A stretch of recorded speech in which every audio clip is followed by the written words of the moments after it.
Are live, man. What's going on, everybody? It is S.E.T Media back in the house, man, with another night of content. And boy, do we have a fire show lined up for y'all tonight, man. Man, Vance sat down with Joe Rogan. Excuse me. Matt Walsh did my boys Nelk. And of course, we got some special videos lined up right after that, man. I ain't gonna say too much. Without any further ado, let's get right into the content. But as always, man, y'all know the vibes, man. Like the video before we do. Let's do it.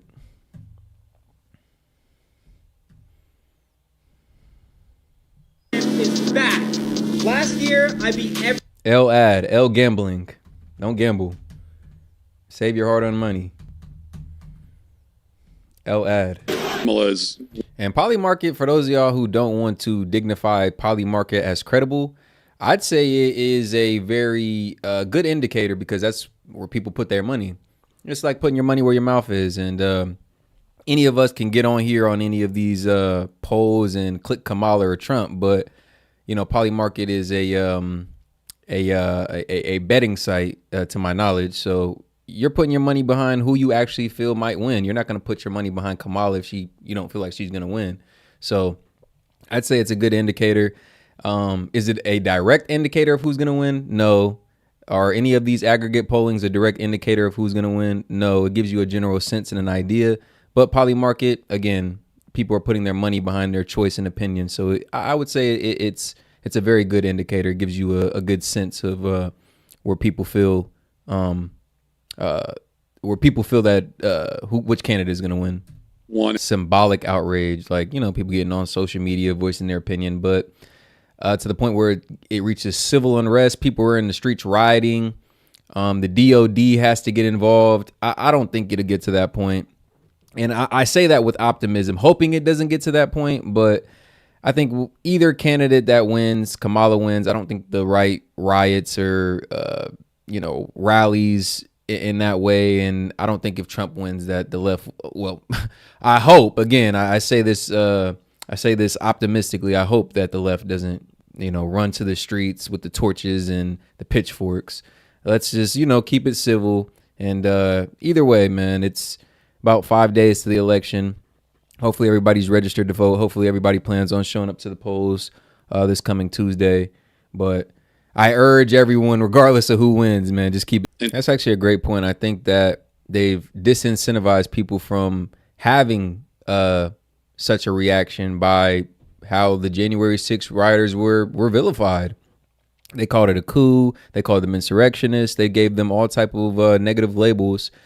People were put in federal prison for simply entering the Capitol. Now, you may have different stances on it, and I'm sure a lot of you guys do, but the reports don't lie. A lot of these protesters, the majority of the protesters that showed up, that they were non-aggressive, non-violent, and were dealt with very harshly. So I think that kind of disincentivized, and that was most likely the plan, by law enforcement and whoever else.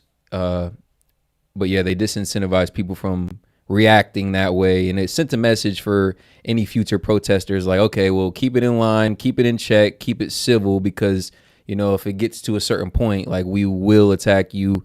We will use the court system to go after you. And we'll make it mainstream media. We'll make it mainstream news. Think about how long January 6th is, and that's still like a major topic. Cancel culture, like, the way to beat cancel culture is just to double down. Not necessarily, be more offensive, but if you apologize, if you capitulate, then they got you. They got you by the balls, and they can swing you around as they see fit. Because once you apologize, it's like, especially in the political realm, it's a show of weakness. So I agree with Matt Walsh on that point. And it's the first time I've really heard it put that way, but he was smart, or I would say he should have handled it more smartly by not completely disavowing it.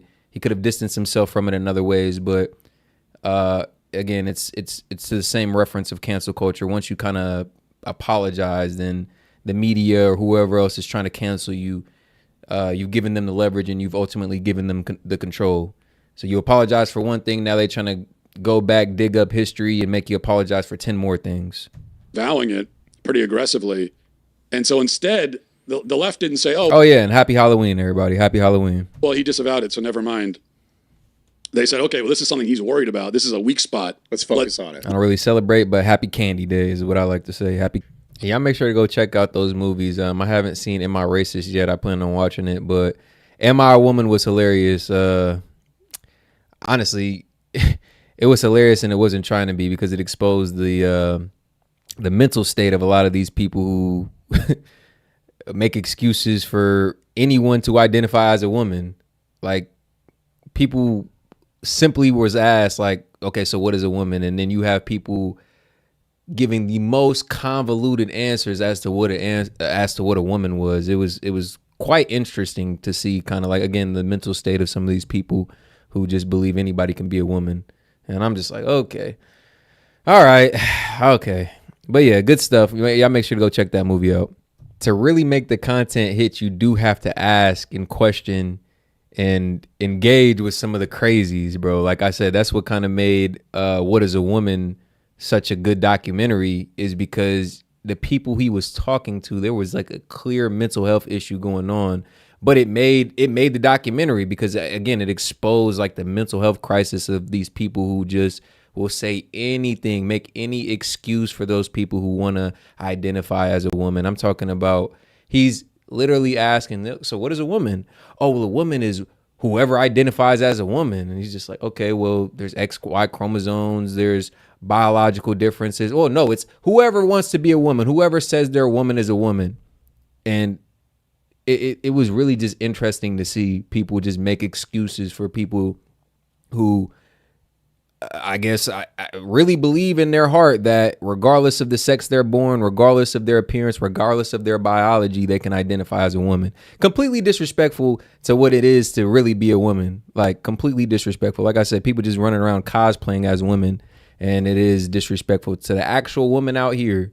Like, there is a certain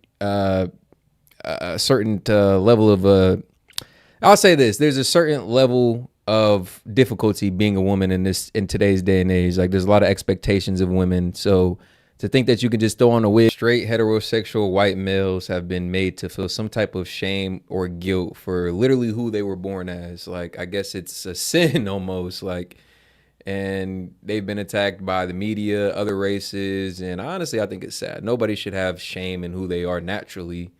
And everybody should have a sense of pride in their nationality, their race, heritage, culture. And that it does include white people. And you can call me a white apologist, or, I don't know, a white nationalist, whatever. I've heard all type of crazy claims. I'm pro-black. You should be pro-white. You should be pro-brown, whatever race or whatever creed or lineage you come from. There's nothing wrong with feeling pride in who you are. So, my stance on that is unwavering. I really feel like everybody should be proud of who they are. And everybody has a heritage, everybody has a background, and we should celebrate our differences rather than shame each other for them. Like, I'm not about to shame nobody for being white. Like, bro, shout out to you. I'm proud to be black. You should be proud to be white. And it is what it is. Like, we're a better world when we accept each other for our differences rather than try and push everybody in the same bubble. Like, I don't know. Can you break down? Actually, I do know. That's my take, and I stand on it pretty strongly. Like, I ain't about to shame nobody for being white. On the premise of what's going on for Brad? Reverse racism is the stupidest thing. The reverse racism is the stupidest thing, and it shouldn't exist. Like, oh, white people can be racist, but black people can't. Like, I covered this on stream last night. It's the dumbest shit. It's the dumbest shit. Any race of people can be racist and say something prejudiced. Like, it's the dumbest concept that exists. And it honestly just absolves people of racism, of saying racist comments. If you really adapt the mindset that only white people can be racist, it just furthers racism on the other side, because it just allows for other people, other races of people, black people do it a lot. Actually, I've seen a lot of my personal friends and people I know in the community take up this take of, oh, black people can't be racist. And I'm like, bro, anybody could say something racist now. Like, come on now. If you really want to end racism, it means ending racism on all sides. We can't tell them, okay, stop saying racist comments. That way we can only make racist comments. It's very silly. You have to say you're born into racism just because you're white. Like, if you are white, you're inherently racist. The dumbest concept ever. Like, come on, y'all. Like, at a certain point, it's like we want to be victims of something. We want to be victims of something. And it's 2024. I would say almost all racists do so covertly. They're not just running your town or running your city and, segregating themselves from the rest. Bro, it's 2024 in America. We're a melting pot of cultures. We have multiple races, multiple backgrounds. And I'm not saying racism doesn't exist now. Come on, don't hear me wrong. But most racists operate covertly. So to think that there's just this racist culture that we have where everybody just is, spewing racist, divisive rhetoric, and you can't leave your house without being racially attacked or hearing some type of racial verbiage. Like, I think people go out looking for that or people go out looking for that more than it actually exists. Tells me that in any given moment, you can be less racist or more racist, but you can never be not racist if you're white. So why do you think this is only applying to white people? That's the ideology. That's left-wing racial. That is when we talk about Camaro J, I did see your email, bro. Anti-racism or CRT, like whatever. Y'all make sure to double tap that screen, man. Like the video for me, man. We got over 500 of y'all in here, man. Appreciate y'all showing support to the stream. But go ahead and double tap the screen. Or you can hit the three buttons in the upper right-hand corner. Let's get some more folks in here. We got Matt Walsh sitting down with Nelk. And next up, man, the moment y'all all been waiting for, JD Vance is done. Joe Rogan. Kamala didn't, but Trump and Vance did. Go figure. The word we're using, what we're really talking about is basically left-wing racial ideology. And their ideology is, if you're to boil it down and make it as simple as possible, their ideology is that all white people are inherently racist. White people are the villains of history. All of societal ills ultimately go down to white people and the systemic racist structures that they've set up. And if you're not white, you're not racist. And that's pretty much it. Like, that's what they believe.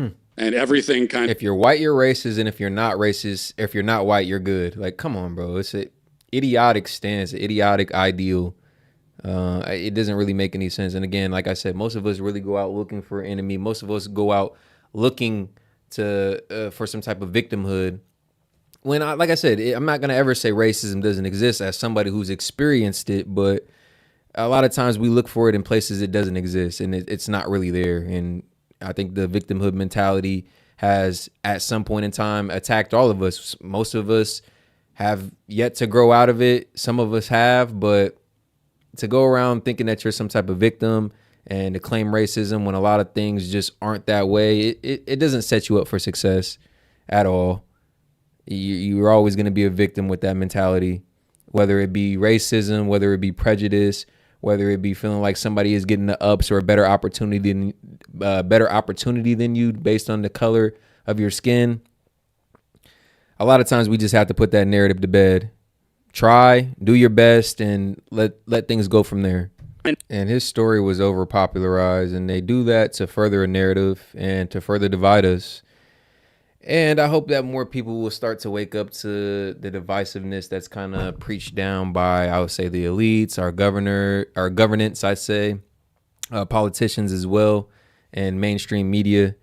It just fuels a narrative, and it just further divides us in an already divided setting. It just pushes us further away instead of bringing us closer together. And that's really at its core what's so wrong with the black and white argument or looking for racism when it doesn't exist.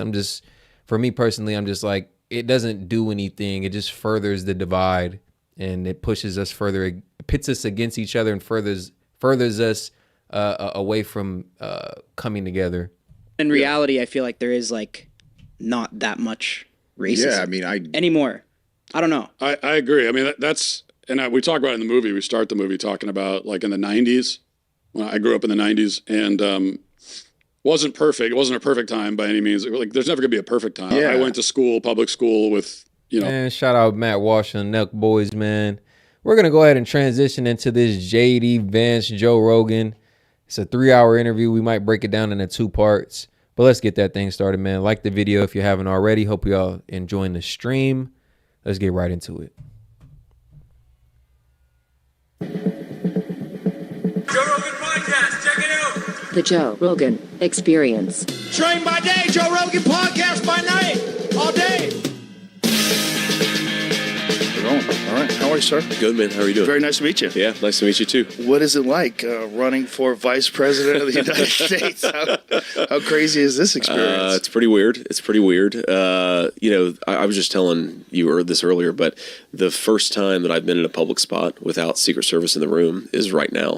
So I'm like looking around for these guys because I'm used to just having them.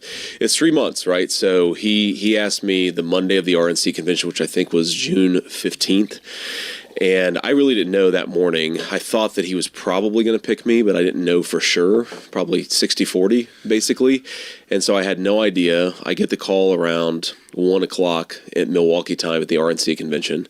I'm hanging out with my kid. Another one of my kids is in the other room asleep because, our kids are young, so they nap still. And he makes this call, and he's like, hey, do you want to be my vice president? I was like, oh. Was it literally just like that? Well, actually, what happened is I get a text message from a staff member on his team that says he just missed a very important phone call.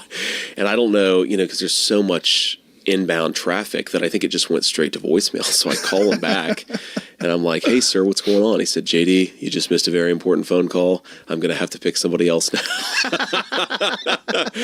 So I'm about to shit a brick here. And then he says, no, I'm just kidding. Obviously, I want you to be my vice president. And shout out JD Vance. I do want to say this real quick before we get into it. I think he started out dry, a little bit timid. He lacked charisma coming out, and maybe it's just because we didn't know him. But 2-3 months into the campaign cycle, he looks fresh. He looks like he's settling into the position. He's injected that necessary charisma, and it's kind of hard to match Trump's. But he's doing a good job playing Robin to Trump's Batman, and I think that together they've made a good combo. They make a good duo. They've killed the campaign cycle as a pair, and I do really appreciate him doing JD. I do really appreciate him doing Joe Rogan. I mean, especially since Kamala declined. So, and she said it was because of logistics. And let's be honest, it's because it's long format, and Kamala does not thrive in long format. She does best 15, 30-minute increments, short form content, and she does best when she's not getting pushback or I would say hardline questions. And Joe honestly wouldn't have went too hard on her. He would have asked the questions that the American voters and citizens need to know. The pertinent questions as we head into election week. November 5th, Tuesday coming up. Hopefully everybody's registered, by the way. But he wouldn't have went hard on her. For those of y'all who's saying like, oh, she didn't want to go on Joe Rogan because he was going to be mean. Like, nah, Joe Rogan he claims, Joe Rogan claims to be a moderate, and he, for the most part, is. I know some people say he's center right, but he doesn't claim to be conservative or a Republican. And his stance, 6 months to a year ago was he wouldn't even have Trump on. So he's not really a conservative, or he doesn't consider himself to be on the right, but he's open to hosting both sides. He gave the open invitation to both sides, and Kamala declined. Walls, I don't even know if he was in the topic or conversation, but he didn't show up either. So it means a lot that Vance and Trump did so, and neither side or neither candidate from the other side didn't show up. And the funny thing is, my 7-year-old is in the background, and he has no idea what's going on. And I love that, right? It's one of the good things about this. He has no clue what's going on. He's like, Dad, who are you talking to? He's talking about Pokemon cards, right? And Trump hears my son in the background, and he says, well, who's that? And I said, that's my 7-year-old son, you. And he's like, put him on the phone. And I'm just anxious for him to get this statement out, because in my mind, It's not final until the statement is actually out. And he talks to my son, and he reads the statement that he is going to put out on Truth Social announcing that I'm the VP nominee of the Republican Party. And he's like, what do you think about that, Ewan? And my son Ewan's like, oh, that's pretty good. That's pretty good. And then he gives the phone back to me. He's like, I have no idea what the hell's going on. He doesn't even know what that means. Yeah, he has no idea. And of course, I remember this story because in particular, and the Madison Square Garden rally of a few days ago was the first time that my son actually met Donald Trump. So he'd spoken to him on the phone, but hadn't actually met him until the rally at MSG. And my 7-year-old really wanted to tell him a joke, and he remembers this phone conversation. And so he tells him this joke, and Trump kind of chuckles, but also is probably judging me because it was a somewhat inappropriate joke for a 7-year-old to tell. But here we are. Well, that's the only ones 7-year-olds remember. That's right. Well, it's like, I have terrible language. I mean, it's one of my many flaws. But I was raised by my very working class grandmother, and she was actually very interestingly, she was a very devout Christian, but she also had a language that would make a sailor blush. And so I talk like that because I was raised by this woman. Those are fun ladies. Those are fun ladies, man. She was she was awesome. She was an amazing person, a huge Hey, shout out to the grandmas with potty mouths, man.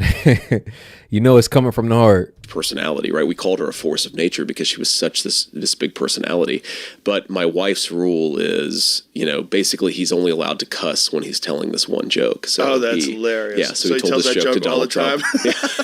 Exactly. He says it 14 times a day. Yeah, early on I told my kids, you can swear in front of us. I go, but don't swear in front of other parents. Right. And don't swear for no reason. Right. Well, because they judge you, right? The other parents judge you. How old are your kids? Well, the youngest ones are 14 and 16, and I have a 28-year-old. Okay. But when my 14-year-old was 2, we were on a skiing trip, and we were about to leave. We packed up all our stuff, but her helmet, we forgot to put her helmet away. I go, we forgot to put the helmet away. And she just looks down at the helmet, and she goes, shit.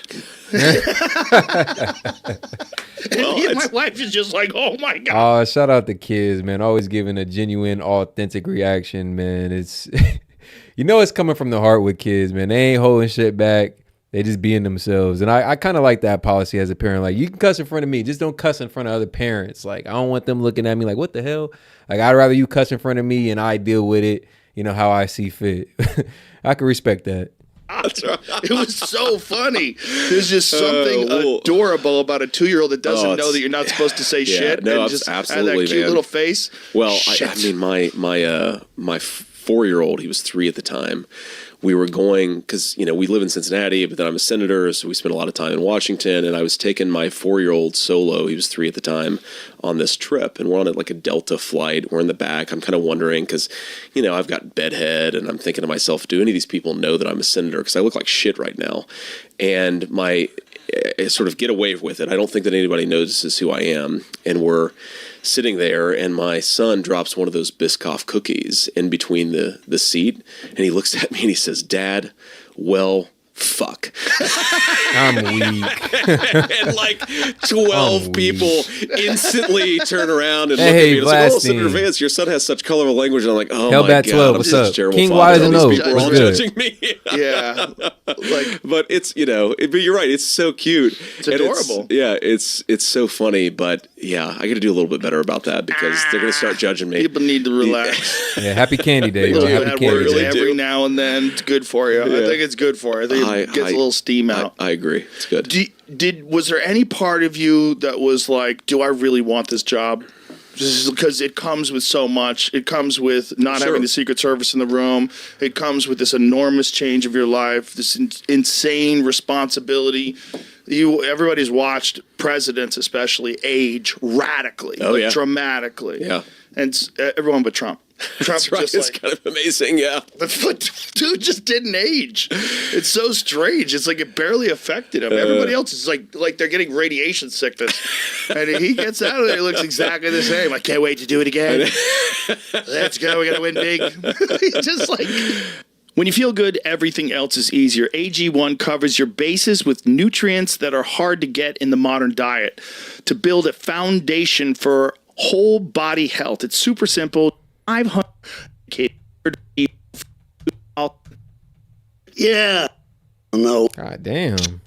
Shout out Joe. He getting paid, bro. He actually looks ads. with Trump. It It really is. Call of Duty Black Ops 6 available now. It really is amazing. I mean, one of the first times that I sort of spent a large amount of time with Trump was in 2021, and I was thinking about running for the Senate, so I was down to Mar-a-Lago talking to him, and my initial reaction on seeing him was like, oh my God, you look really good. You actually look healthier now than you did 6 years ago. And normally presidents age very, very badly. I mean, look, I definitely thought, okay, obviously this is a big thing, right? I talked about it with my wife a lot because she's she was a working corporate litigator. She's got a very big career. She's much smarter than I am. And it was a marital conversation, in some ways a tough one, because, even though, I'm a senator, And shout out Hellbat12, man. We appreciate the support. First super chat of the stream. $10. He says, I've been watching a lot of Joe these past few weeks, and in all of these sit downs, there's all sorts of things I've learned just by listening to his videos. Trump and Vance did great, but is it tampon? A tampon or a tampon? A tampon is a menstruation product for females. I'm pretty sure you know that, but I don't even know what a tampon is, my boy. I don't even know. Maybe they're making a joke about Tim Walls and certain tampons in boys' restrooms. I could only imagine. But yeah, shout out Joe Rogan. He hosts a litany of great guests, a well-versed guest, educated guest. And regardless of how you feel about him, again, he really doesn't, he strays away from politics for the most part. And he just brings on experts in fields, and they have pretty base conversations. And you can always learn something. And even if you're against necessarily whatever the topic is, even if you don't want to learn something, it is enlightening, I would say. You can there's good takeaways from all of his guests for the most part. And I mean, sometimes it's just entertaining. He has comedians on here as well. Like, shout out Joe Rogan. Like, he doesn't really stick to one niche. That's why he's really has the biggest platform when it comes to podcasts. Like, he has some pretty good conversations from a wide variety of guests. Still pretty anonymous, right? Like, we can go on vacation, or we were till this happened. Yeah, that's the only thing I could think of. You'd have people stop and ask to take a photo or say something, nice. But shout out Hellbat. Most people, if you went somewhere, didn't know who you were. Right now, it's literally impossible for us to go anywhere. What's that shift feel like? Like, you're 40 years old, right? So yeah, I mean, like like this, just off a cliff, complete different life. Yeah, that's right. I mean, it's been, I mean, look, in some ways it's really nice because people come up and say really nice things to you. They tell you they're praying for your kids, they're praying for your family. But it's also very weird, though, doesn't it? Like, if you go through Brooklyn. Sure, no, of course, yeah. Through the super woke, blue-haired parts of Brooklyn. It's interesting. When we were in New York for the MSG rally, a few people saw me and flashed the universal New York sign for "We're number one," right? So they like us even in New York City. But it's definitely weird to just not be anonymous at all anymore, right? Yeah. And that's taken some getting used to. I think part of it is also, let me just give you an example. So Sunday morning, we want to go for, this is the event in Madison Square Garden. We had the morning where I didn't really have anything going on. I had a couple phone calls. So we want to go for a walk with the kids in Central Park. And normally you would walk out of your hotel and walk into Central Park and hang out with your family. Now it requires, we have to notify Secret Service.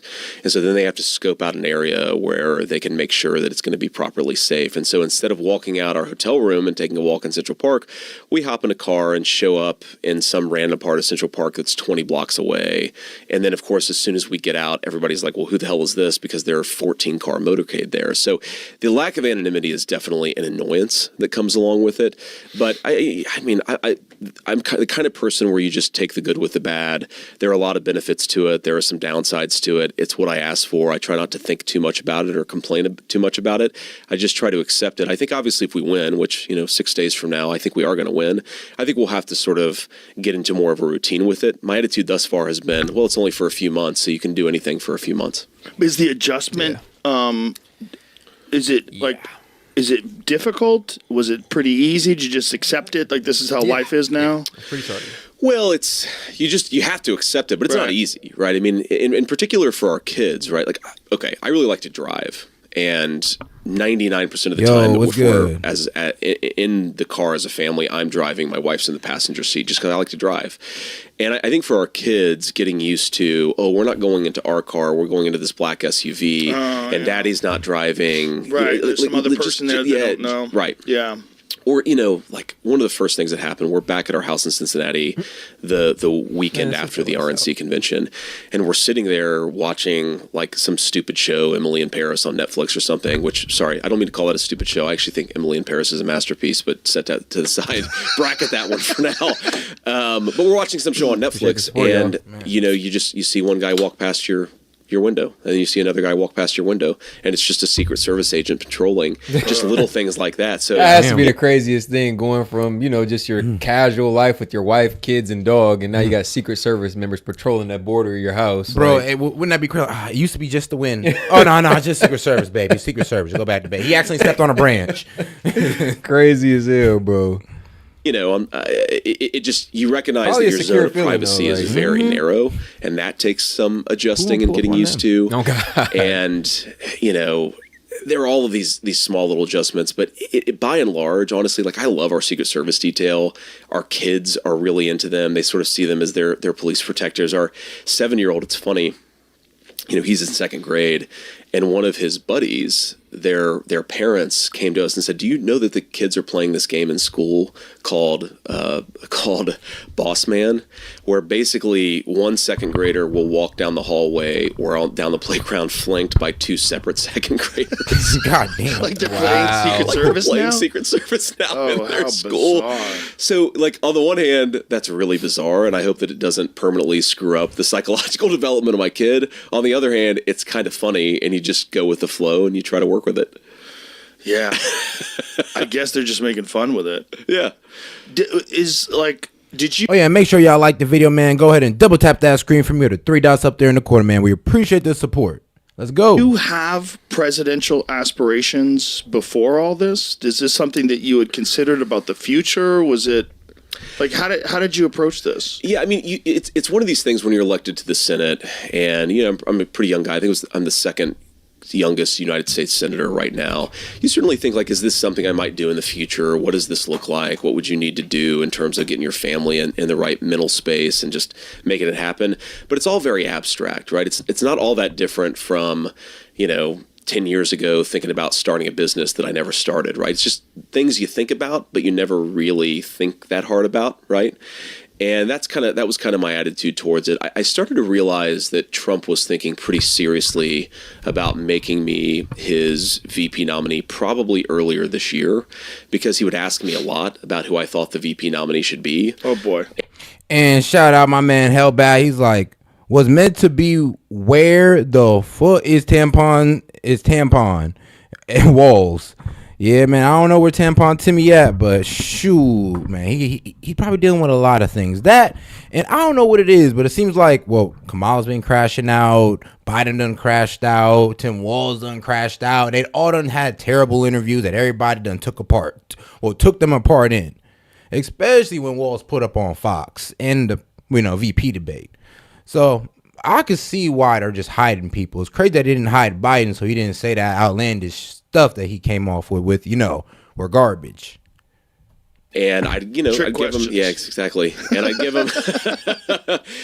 him, names of people that I thought would be pretty good at it. And a lot of the names that I gave him, he would criticize. And I almost felt like he was inviting me to throw myself out there.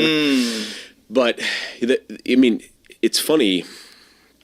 The morning that he was shot in Butler, PA, was the first time that he and I ever talked about it. So that was a Saturday. Just thinking about it, I guess it was probably June 13th, because I think the convention started June 15th. I go down to Mar-a-Lago that morning, Saturday morning, and I'm talking to him for the first time, because the media would ask me. I was like one of the rumored shortlist candidates. I kept on getting these questions from reporters. Have you ever had this conversation with Trump? And the honest answer was no. Well, Saturday morning that changed, because I go down there and he's like, what do you think? Why should I choose you? Why should I not choose these other guys? Like, we just had a conversation. Who else was in the running? I don't really know, actually. I really don't know. My man was holding recruiting. I think that there were a couple of senators that were being considered, a couple of governors, a couple of former cabinet secretaries, but you don't really know, because when Donald Trump sat me down, he talked about 10 different people that he was thinking about naming, and this was 2 days before he made the selection. So he's playing like a little, let's see how JD thinks game. Yeah, I think so. And, he told me that he was talking to the gardener at Mar-a-Lago about who the vice presidential nominee should be. And that's one of, I think, Trump's sort of political geniuses, is he talks to everybody about everything. And I was like, well, what did the gardener at Mar-a-Lago have to say about this conversation? Because this really directly impacts my life. And, he basically said, well, I think I'm probably going to pick you, but I don't know. and I'm not ready to make a decision. And then he looks at one of his staff members who's in the room. He's like, actually, wouldn't it really set the world ablaze if we just made the decision today? And so why don't you come up with me and we'll just do the announcement in Butler, Pennsylvania. And I said, and of course, not knowing at the time what was going to happen, I was like, absolutely, let's get this over with because I'm sick of not knowing. Let's just get this thing over with. And then he's like, no, I'm not gonna do it up there. We need to prepare for it better. So look, I'm not saying it's going to be you, but I'm thinking very seriously about it. Have fun. We'll see after Butler, PA. And then of course I go back home to Ohio. Oh boy. He gets shot. The initial reaction is I actually thought they had killed him because when you first see the video, he grabs his ear and then he goes down. And I'm like, oh my God, they just killed him. Bruh. And I was first I was so pissed. But then I go into like fight or flight mode with my kids. I'm like, all right, kids, we were at a mini golf place in Cincinnati, Ohio. I grab my kids up, throw them in the car, go home and load all my guns, and basically stand like a sentry at our front door. Holy shit! And that was sort of my reaction to it. Anyway, I really didn't know it was going to happen until Monday morning. I didn't know who else was being selected. I think it was all the names that people sort of see out there, right? All good guys, like nobody I have any personal animosity towards, but obviously, here we are. How much? Kind of wish I was in that room, wondering why he picked JD Vance. I'm like, dog, what about Vivek? I'd be like, come on, like I don't even know who this guy is. Vivek been out here being a trailblazer the whole time. You picked JD. Now I'm happy that we got JD. Trust me, he's like the white horse that came out of nowhere, like literally. He just came out of nowhere with perfect speech and a great education and able to articulate his point pretty damn well. I'll give it to him. So. It's not what we expected, but it's what we needed, I guess. Did you study the story of the assassin, the attempted assassin? How much have you paid attention to it? You know what Crooks or Cooks or whatever the guy's name is in Pennsylvania? I mean, I've read a fair amount about it, and it's pretty bizarre. It's very bizarre. It's bizarre. They haven't been able to get into his phone. They got into his phone. Didn't they? Have they? I thought they've... I thought they said they did. Maybe you know better than me. Well, maybe they got into his phone, but they couldn't access his encrypted messages or something. I thought there was some deal where they haven't really gotten his communication yet. Yeah, it's I maybe haven't read it as closely as you have, so don't take that as gospel truth. You have access to more information, but maybe you can't talk about it. No, trust me. There's nothing about this that I have access to information I can't talk about. Well, there was a lot of weird stuff to it. One of them is that his where he lived was professionally scrubbed. So he got there was no silverware. There's no silverware. That's the place bizarre. is scrubbed. Right? Yeah, there's nothing. There's no DNA, no hard drives, no nothing. Well, and how do you get that close? I mean, do you shoot guns? Yeah. Okay, so I'm a pretty good shot. I served in the Marine Corps for 4 years.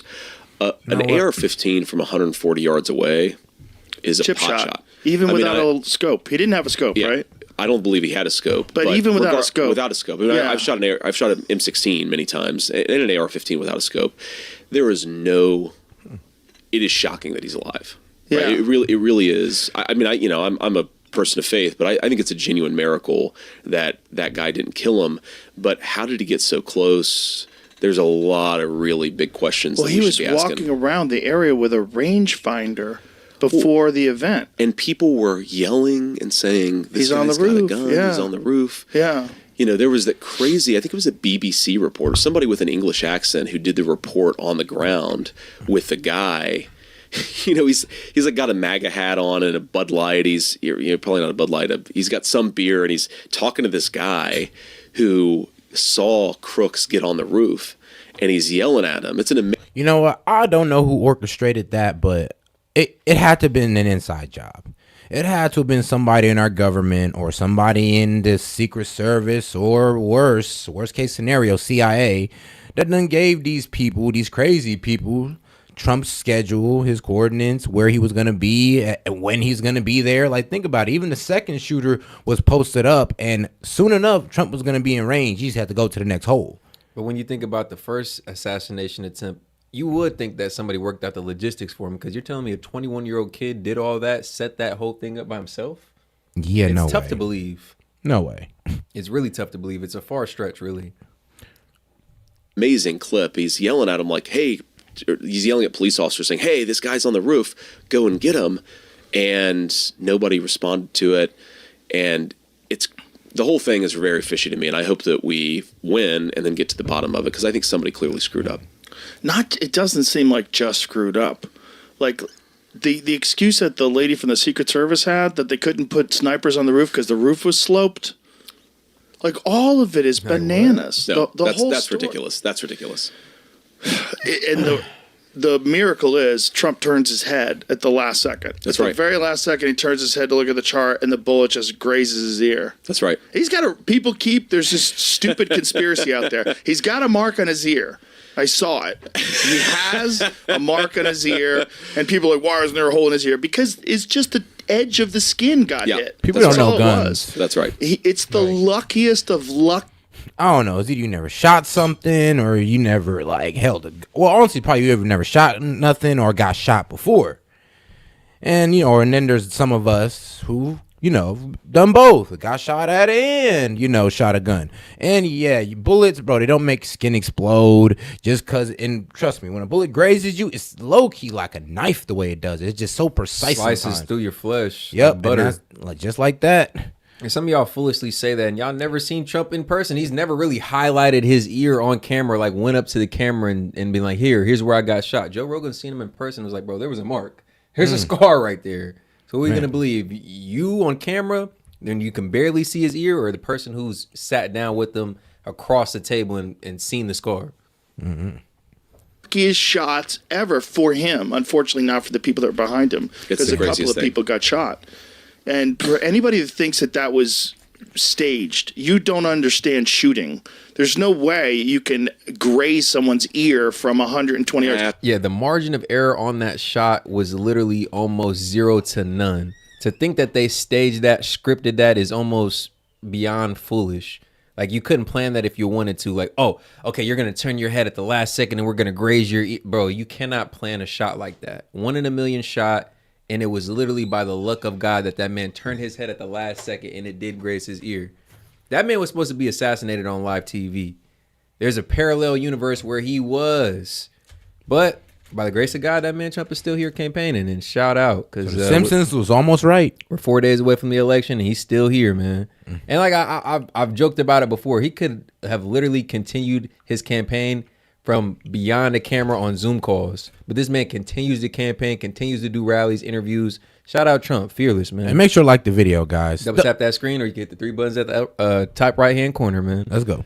Absolutely You can hit not. them center mass. It's crazy. You're not going to be able to graze their ear. You could kill them easily, accidentally, if you were faking something like that. Well, we've all seen the graphics, right, of him turning his head, and if he hadn't turned his head, that it would have went right through his brain. And there was another one that went to the left side of him, right? That barely missed him. Yeah, that barely missed him.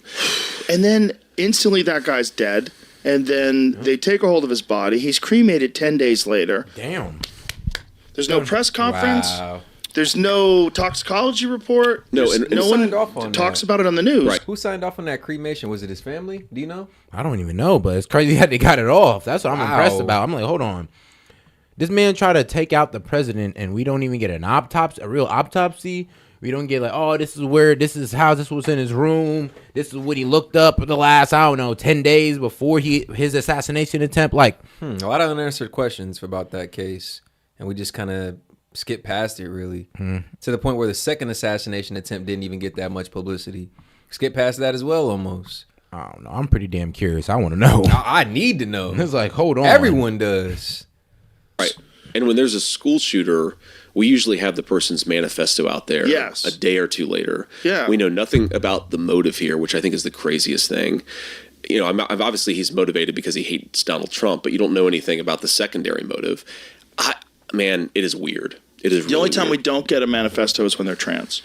When they're trans, they hide those That's true. manifestos. The Nashville shooter, man, that was crazy. Have you ever read any of it? I've read some of it. It's pretty wild. It's pretty wild. Yeah. And yeah, I mean, that And they guy, decide that's bad for the cause. That's so right. they decided they decided to suppress it. But no, the Nashville shooter, I mean, just while we're on the topic, went in and murdered a bunch of children at a Christian school because he or she, like whatever, was motivated by some very radical trans ideology. Yes. And that is something we should talk more about as a country. 100%. And they didn't want, if there's any other ideology that led someone to mass murder, you would examine that ideology very carefully. It was some sort of radical religion. People would be like very concerned about that radical religion. That's right. And it is. It's radical religion of woke. That's exactly what it is. It's this weird idea that you are so virtuous and so correct. You're allowed to commit violence against these other people because they're the oppressors, even though they're children. Well, you know these signs that are in super woke neighborhoods. I'm sure there's plenty of them in Austin.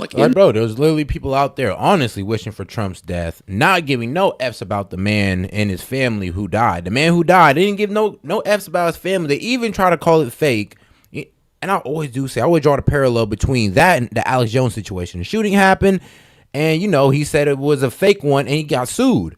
So a shooting happened, and the news media even tried to say it was a fake one. I was about to say, what's funny about that? He wasn't the first person to make that claim. He just kind of hopped on a narrative, really, and they attacked him because he was the biggest name in conspiracy theories, I guess. So they kind of vilified that man. Yeah, but it's just kind of funny, though. It's like, but when the left does it, and y'all go ahead and try to fake a story that actually happened, or try to say something didn't happen when it actually happened, the family can't come and sue you? It's like I always say, different strokes for different folks, man. Hey, Big Wave Dave. Hey. In this house, we believe science is real. No person is legal. You know what I'm talking about? Yeah. Okay, so I don't know your religious background, but I'm a convert to Catholicism. It's like was raised Christian, became an atheist, came back to Christianity, got baptized Catholic like 5 or 6 years ago.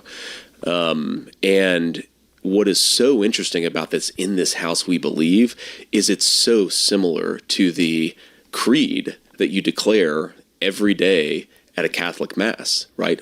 We believe in one Lord Jesus Christ, the only begotten Son of God. And there's almost a similar cadence between the Christian creed and what these guys are doing with this hyper-woke stuff. Catch y'all tomorrow. And then there's the rallies. And then there's, of course, the various rituals. And it absolutely is a religious faith. There was this really interesting post that was, I forget exactly who wrote it, but the title was Gay Rights as, what was it? It was like gay rights as religious rights, but the second rights was RITES. And it was a guy who was like a pro-gay rights guy, but sort of made the observation that when you get into the really radical trans stuff, you actually start to notice the similarities between a practiced religious faith and what these guys are doing. Yeah. And it's very interesting. I mean, I actually met earlier with a friend who lives in Austin who's like a kind of a gay Reagan Democrat. And wait, what? He's a very, very interesting guy. He's a fascinating guy. He's one of the smartest political philosophers, I think. How do you be a gay Reagan Democrat? Yeah. I don't know. It's just kind of... I mean, break that down for me. A gay Reagan Democrat. I mean, there's so much contradictions just in the statement alone. He's a gay Reagan Democrat. Ain't no way. What's a Reagan Democrat? Like, well, I mean, he's basically like now what you would call a Trump Republican, but he's a political philosopher and he writes about economics, right? That's sort of how I got connected to him. I had no idea he was gay when I first met him, but I'll never forget, he sent me something like 6 or so years ago, and it was Elizabeth Warren when she was running for president, and she was like, "We stand for all non-binary two-spirit and all of the like the LGBTI plus." Right. She was talking about all the plus, and she was codifying it. And he sent me this text message with this Elizabeth Warren tweet, and he's like, "I don't know what the hell two-spirit is. We just wanted to be left the hell alone." And I think that, frankly, I wouldn't be surprised if me and Trump won just the normal gay guy vote, because again, they just wanted to be left the hell alone, and now you have all this crazy stuff on top of it that they're like, well, no, we didn't want to give pharmaceutical products to 9-year-olds who are transitioning their genders. We just wanted to be left the hell alone. Well, a lot of gay guys feel like the whole movement is homophobic, which is ironic because they think there's something wrong with being gay. So what you really are is a girl. Yes. And they think that a lot of this is being given. These thoughts are being given to gay kids. These kids will just grow up to be gay men, and instead you're getting them to convert their gender. It's pharmaceutical conversion therapy, right? And it's profitable, which is terrifying. It's terrifying once corporations, once pharmaceutical corporations have they have a pattern and a history of profiting off of things. They want to keep profiting off of it. They don't want to just stop. And so right now, this has become a profitable venture that's scaled. If you go look back from like 2007 to 2000. Yeah, it's like it's kind of crazy because nobody want to give you the cure. Everybody's want to give you a treatment. It's like, you really think about it. They could cure you of a lot of things, but that's it. That's where the money ends. Ah, shit. Well, that's it. You're cured of cancer. We can't do nothing about it. We can't make no more money off you, but happy you. Now, it'd be better for the companies if they could put you on a treatment that you got to pay monthly or yearly on to stay alive, and they just give you this treatment for the rest of your life as they make money off you. It is kind of the way these pharmaceutical companies work. 2024, there's way more of these air quotes gender affirming care centers. Yes. And they're profitable. Well, and this used to be something that the old left, right? The criticism that was made of American healthcare, which I always thought made some sense as a conservative guy, is that when you have the profit motive influencing government policy around healthcare, then yeah, okay, sometimes the profit motive can be a good thing, like we're going to develop life-saving cancer drugs. We want that to happen, right? And I'm fine with people making a big profit for that. But then sometimes they'll try to manipulate government policy to make their own drugs more profitable, not because it's good for health, but because these people just naturally, like most people, want to make some money. Yeah. And that conversation has totally disappeared. Like, I got into a big argument, and, this person, you can read about it in the New York Times, later disavowed our friendship and leaked our text messages to the New York Times. But the breaking point was I came out against this gender transition for minors when I was running for the Senate a few years ago. And she's a transgender individual, and she kind of flipped out on me. And I the thing that I never understood, because she's like very much an old school. I'd have to cut her. Bro, I mean, like, first off, transgender, okay, cool. You're allowed to have whatever friends you have. This is America, God bless it. But as soon as she just said, oh, I'm okay with this happening to minors, I'd have been like, yeah, I ain't gonna lie, we can't be friends no more. It's like, you gotta understand, when there's living your life and then there's grooming people to be like you. And let's be real, that's just not right. Leftist is, are you not at all a little bit worried about how rich people are getting by prescribing experimental therapeutics to 9, 10, 12-year-old kids? Like, this used to be something that the American left would have gone crazy about. And now the only people who are raising concerns about it are conservative Republicans. But we should be concerned because it's not just like the lobbying and the influence. I mean, there's something called the Diagnostic Statistical Manual. It's sort of the manual of psychiatric disorders. And I think that we're on the DSM-5, as it's called, which is the 5th edition of this manual. You have drug companies that are making money that are lobbying to have, child dysphoria put into our psychiatric manuals, because then psychiatrists will treat that condition, and then those pharmaceutical companies will get rich from it. Somebody should be interrogating whether the political incentives of our country actually align with the financial incentives of the pharmaceutical industry, because oftentimes the answer is going to be no, but nobody's asking that question. Well, we've always known that children are very easily influenced, and that children shouldn't be allowed to make life-changing decisions when they're very young. That's why they can't get tattooed. Absolutely. We've always known that. And then all of a sudden, because of gender, that's abandoned. That's right. We've completely changed the way we think that children, they just know. I've had mind-numbing conversations with people who believe that. And it all falls apart if you just keep asking questions. That's right. Just ask them to define, how can you know this? What about the development of the frontal lobe? What about this understanding that children have never been able to make? I mean, it's crazy how they say, oh, yeah, a kid's able to make this permanent decision. They're able to, get a gender-affirming surgery and change their life forever, but they can't get a driver's license, a gun, they can't join the military, they can't even get a tattoo without their parents' permission if you're 16. So it's kind of crazy how we're making them, how we're letting them make this decision. Our government's letting them make this decision.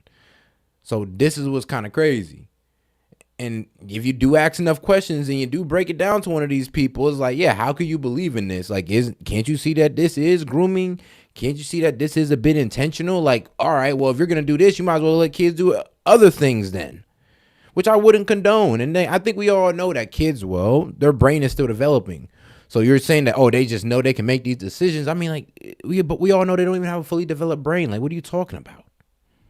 Make life-changing decisions. Correct. You don't allow them to drink alcohol. You don't allow them to get tattooed. They can't join the military when they're 10. Like there's a lot of shit you can't do when you're a little kid. Why are you letting them just change their gender? And what does this even mean? That's right.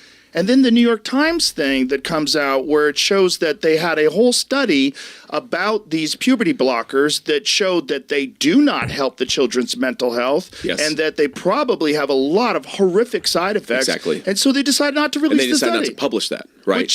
Which shows you the corruption of science is that we're actually not publishing studies that suggest that gender transition craziness has reached the boiling point.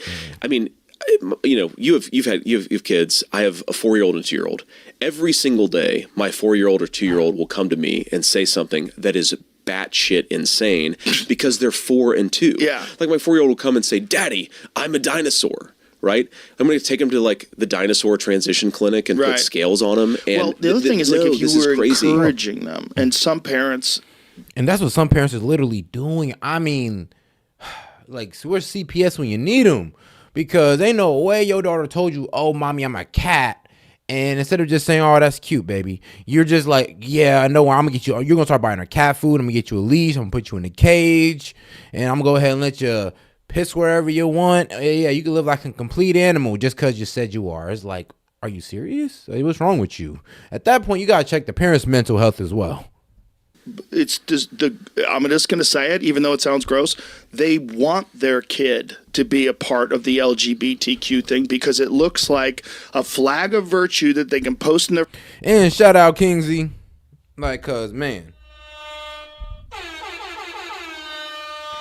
like the video, man. Go ahead and double tap that screen or the 3 dots up there in the corner, man. We appreciate y'all support. Front lawn. Oh, look, we have a queer child. Like, oh, you're amazing. There's a weird thing about it with some of these nutty parents where you could imagine them there has to be some reason why this enormous percentage of Hollywood kids are trans. Like, how many celebrities have trans kids? It's new. It's not a thing that was going on. It was rare in the past. It becomes like, celebrities having gay kids. Okay, cool. Trans kids is like, all right, what y'all over there doing in Hollywood? Where are y'all going with this? But then Hollywood has always been a bit demonic, so it is what it is. Social signifier for a lot of parents, and we have to be honest about that fact. And if you look at where, and shout out Gene S, man. Shout out Gene S with $3 super chat. Just wanted to show some support. We appreciate you for this. We appreciate you.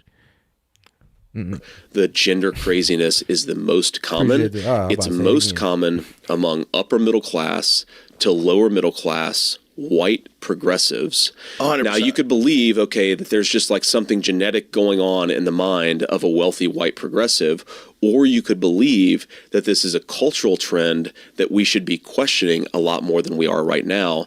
And unfortunately, I mean, here's one thing that I really worry about is, think about the incentives. People are very good at rationalizing things.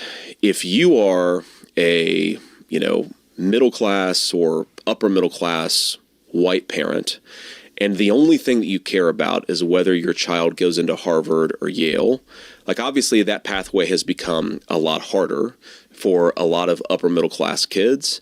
But the one way that those people can participate in the DEI bureaucracy in this country is to be trans. Bruh. And is there a dynamic? I mean, you do get a lot of benefits for being trans. Don't do it. But let's be real. There is a lot of benefits. So, I mean, there's a lot of benefits to being a person of color and gay. Like, if you just combine those two together, America is your oyster for now. So, yeah, it is kind of crazy what's going on here. I always did say that if we were liberal and gay, this channel would blow up like tremendously. It'd be crazy. It'd be crazy what the growth is. But sorry, I just can't do it. Sorry, guys. Sorry.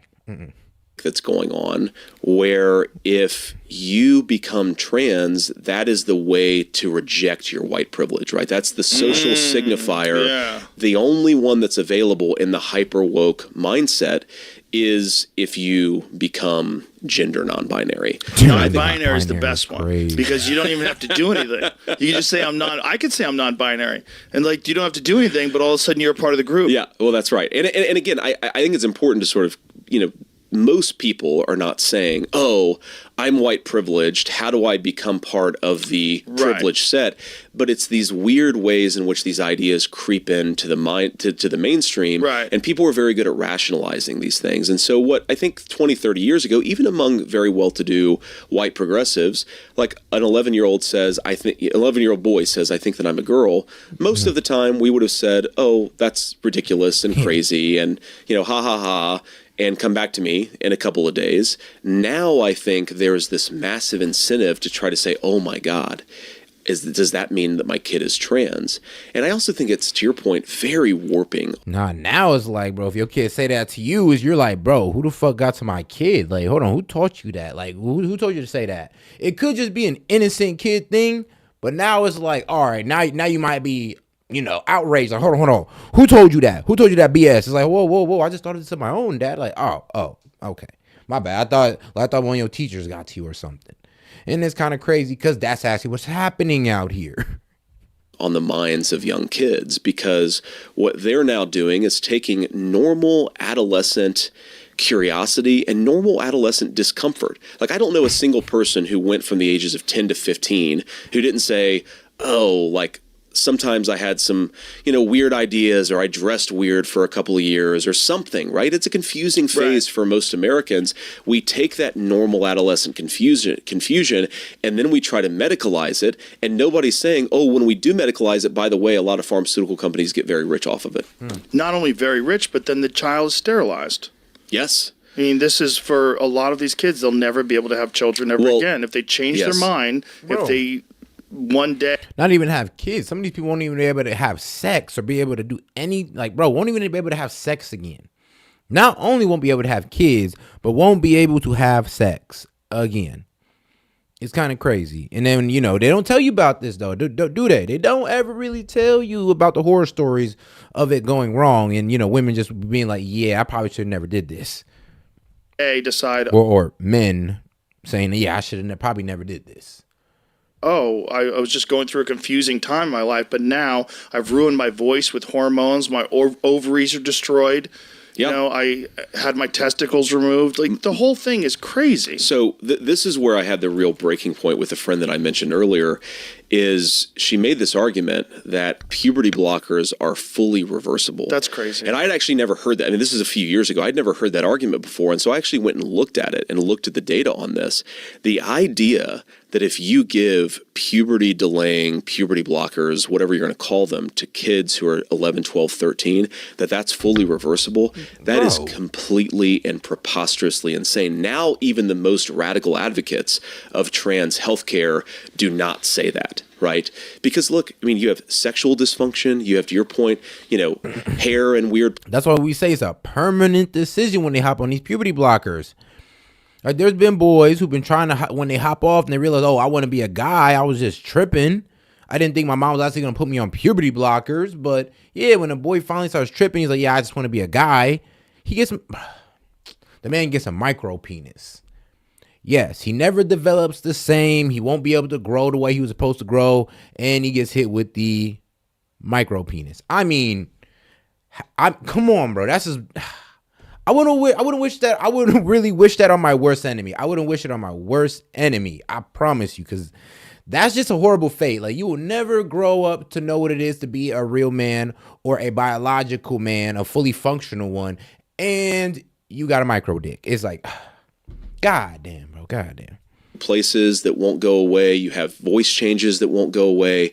We're experimenting on tens of thousands of American children. We're making them miserable. It's not having any long-term health benefit. It's making a lot of pharmaceutical companies rich. and it's conservative Republicans are the only ones saying, maybe this is a little crazy, maybe we should stop. Well, it just shows you how a lot of this, if you can call it a mind virus or whatever it is, it does make people behave religiously. Yes. So it's like they're ignoring all of these signs because it doesn't line up with this ideology that they subscribe to. That's right. Like you have to support trans kids. Like, okay, what are you even saying? How is this a new thing so pervasive? How is it everywhere? And how are you letting them compete with girls in school? That one drives me bananas. When you have biological males, all they have to do is, they don't even have requirements in some schools. You don't have to be taking hormones. You could just identify and you can compete as a girl. And of course that causes injury to the young girls. Of course. And again, this gives me faith in the wisdom of the American people, because if you see how radically the Democrats leaned into this stuff 4 years ago and how much, Kamala Harris is running away from it today, most Americans, they don't really care who you sleep with. They're pretty open-minded about most lifestyle choices. But when you talk about having a biological male compete with their teenage girl in competitive sports, Americans are saying, no. This is crazy. You're causing injury to my kids. We have to stop this. I don't know. I'm thinking more of the dedication and hard work. Not only did my daughter put in, but I put in. I mean, like, what the hell? How you think she gonna do all this shit? I got to pay for it. I got to pay for the coaching. Maybe she gets extra little practice on the side because you were just that good of a parent and you bought them like a coach for in school and outside of school.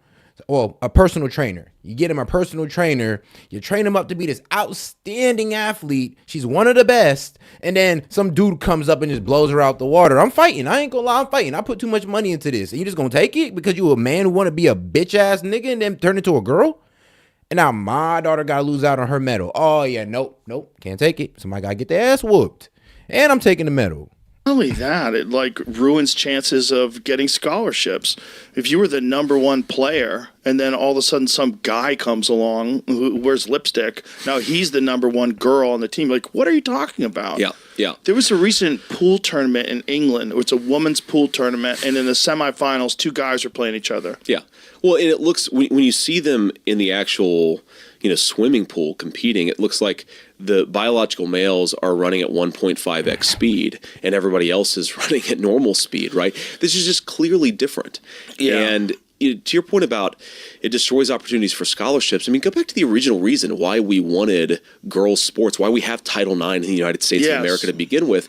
Like, we recognized that competitive sports, like, what does it teach, right? It teaches you how to participate on a team. It teaches you to recognize your own weaknesses and the strengths of your teammates and vice versa, right? Like, I'm the father of a 2-year-old daughter. I want my daughter to learn these important life skills. I don't want her going into athletic competitions where I'm terrified she's going to get bludgeoned to death because we're allowing a 6'1" male to compete with her in sports where you should not have biological males competing with biological females. Not only that, but it's just so wild that like really some of these organizations let it happen. It's like, what are we doing here? You're really going to let this woman swim with these women and blow them out the water and taking all the opportunity that they work so hard for. And then y'all saying that y'all love women. Then y'all saying that you're the party for women when you've been cheating women out of like, well, athletic achievements. But, we're the party who hates women. Okay, guys. Yeah, okay. But they get to change with them in the locker rooms. That's where it gets, like, there was one in Canada where a 50-year-old man identified as a teenage girl. He was a professor. Do you know about this guy? I haven't heard about this. And he was changing. He was in a swim meet with teenage girls. Yeah. And he's changing in the same locker room as them. And then it's crazy. The problem with that is there's a psychological condition called autogynephilia. And autogynephilia is where men are sexually aroused by the idea of dressing and behaving like a woman, but they're heterosexual. Now all of a sudden, these people with this known psychiatric disorder are allowed to just identify as a woman, and you're a bigot if you don't let them change in the women's room. And you're expected to empower them at the expense of young women who are very often much more vulnerable for obvious reasons than young men. And it reminds me of, the very first congressional... You know what? Sometimes I'd be wondering, maybe I'm just too normal for this world. things done got too weird. Maybe I'm just too normal because I don't know. Maybe back in the day when things were normal, you got your ass whooped for that and then stomped out and then you got arrested. Now we're told to accept it and we should let you do it. And if we don't, we're bigoted. It's like, well, what happened, guys? What happened here? Delegation trip that I ever took was to Paris. I think it was to Paris. And it's part of the Paris Air Show, and Ohio has all these, aviation interests. And anyway, long story short, I was talking to a very conservative woman at the Paris Air Show who was from Mississippi. And she was probably 65, 70. And it was really interesting because I was just like, how do you find the city? She had never been to Paris before. And I'm just, interested in people. So I was asking her, and she said, what's really interesting is I just feel like Paris, I would think of as very liberal, but I actually think Paris is more conservative than some of the big cities in the United States.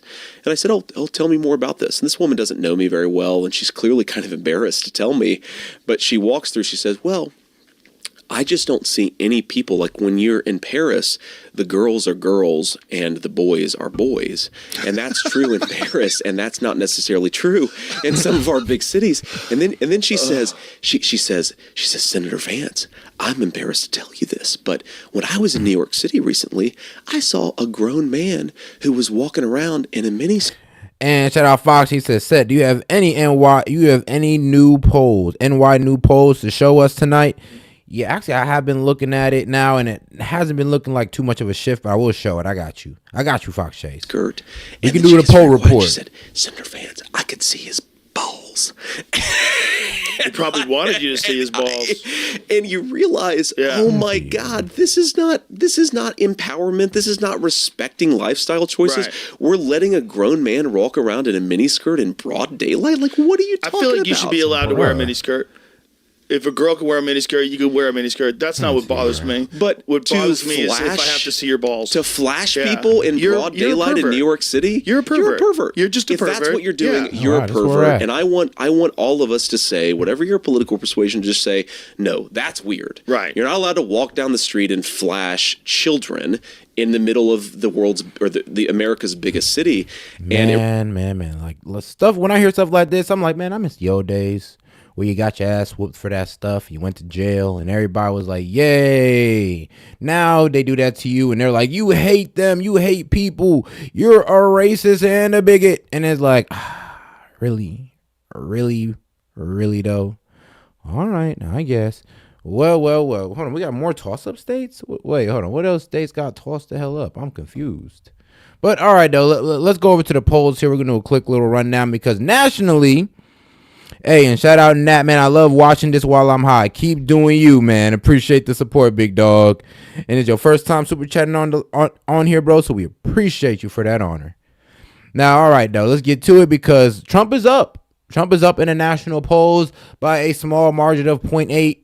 We have Trump, all the way up in Arizona, winning in almost all the major polls. And then we're talking about Insider Advantage, Bloomberg, CBS News, Tallferger Group, all these polls that were like, let's see this. CBS News polled 1,400 likely voters, and it came out to Trump ahead by 0.3 points. So, Arizona, Trump is up. Georgia, Trump is up. Michigan, Harris is up. So it is looking like Harris might be able to take Arizona since the polls are looking like, kind of close to the election here. It's kind of close to the election. So Harris might grab this. Nevada, they're about tied. And North Carolina, Trump is up. Trump got North Carolina. They're saying that there's some type of election fraud going on in there. But if we look at all the polls going on inside Pennsylvania, everything is leading towards Trump. And so if it does turn blue, we might need to investigate that a little bit. And Wisconsin, Trump is up. Overly up in Wisconsin. So shout out. And like I keep saying, all Trump needs now, I don't know what the heck happened. He just needs Pennsylvania, North Carolina, and Georgia. And let's see. I guess he needs Wisconsin. If he can take Wisconsin, then yeah, he might win this. Well, not even Wisconsin. I don't even think Wisconsin would be good enough. Bro might need to win Michigan. So yeah, he gonna need a blowout for sure.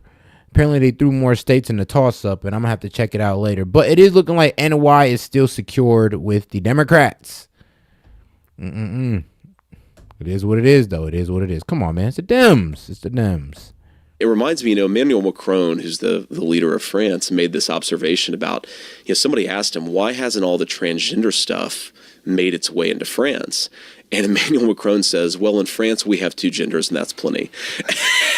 And I kind of wish that was the attitude that we had in the United States. Oh, if any of these states that are like guaranteed, because like, let's go here, because they're being nice here. They're being nice. But any of these states that are, you're telling me Indiana could go red. If you're telling me New York could go red, I mean, I highly doubt it. But Indiana, I could see that happening. Michigan, I don't know, man. The way Michigan been polling, man, I don't know, man. Michigan might just been left up. It's not like she's overly up, but she is up by 0.2 points, 5 days out. They're tying in Nevada, but Trump is up in North Carolina is definitely Trump's. Pennsylvania is supposed to be Trump's. So, we'll see how that works out. But we definitely know for sure that Trump got North Carolina. Most definitely. Well, man, we got about 4 days to go when it hits in about 30 minutes. States of America. Well, have you ever heard Mark Andreessen break down the why woke is like a cult? He does it. He's a brilliant guy. He's a very good friend. Yeah, I've heard this. Yeah, it's brilliant, and he talks about how you can be excommunicated from the cult if you don't follow the doctrine. You have to follow it religiously to the letter. That's where all this stuff, like if you're allowing guys to just have their balls hanging out walking down the street because it's empowering, and because like you're being inclusive, like you're empowering perverts. Yeah, it's a cult and it's a religion, but with one big difference, and I think this is actually this observation is probably one of the things that led me back to my own faith. But I sort of just a fundamental background belief I have about humanity is, we're the hardware, right? We're biological organisms. We're the hardware. And the software is the ideas that we have in our head. And certain software promotes human flourishing and certain software destroys human flourishing. And I think that the good kind of ideas tend to promote human flourishing. Most world religions have, but the woke stuff doesn't have, is forgiveness and redemption. Yes. Right. It has the excommunication part, but it doesn't have the forgiveness and redemption part. Most people recognize that even if you violate some fundamental moral value that I have, if you apologize and try to be a good person, we're going to be forgiving. We want people to be able to live together. There is this weird thing with the woke stuff where and you see this, and I feel bad when like comedians in particular. And shout out to Forrest Gibbs, man. The Obama regime allowed transgender students must be permitted to use bathrooms that align with their gender identity. Well, Obama, you trust me, Obama did everything for the gays. I mean, or really everything for the LGBTQ. We didn't really care about the gay. If you were gay, we didn't care. We didn't care. We may not have aligned with it, but it is what it is. Do you? It's just like I said, it was the kids. And then y'all start getting weird with the transgender stuff. And then y'all say, now y'all want to chop y'all stuff off and become a woman. And then women want to chop their breasts off and become men. And I'm just like, okay, when did we come to this? I thought it was just about, you liking the same sex. That's it. Particularly, can we go back to that? But I'm sure you've seen this. But when anybody does this, where they'll go and say, well, I'm really sorry. They'll sort of prostrate themselves when they make an offensive joke or they do something they're not supposed to do, and they expect redemption. But no. They don't get forgiveness. No. What they get is you need to do even more of what you've already done. It becomes this self-defeating, self-flagellating cycle.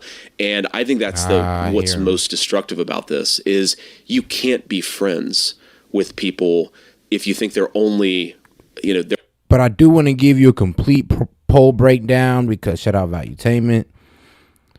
We're gonna get y'all the best poll breakdown, and then we're gonna get right back to JD Vance. And make sure to like the video, guys, 'cause I do this for y'all. So let's get into it, because it does sound like they're saying that Trump is actually up in the early voting. So Trump crushes Harris in early voting. PA voter fraud. Yeah, that's what I'm saying. There's a lot of things going on in PA that we're already calling out. Man, bro, goddamn it, what I tell y'all?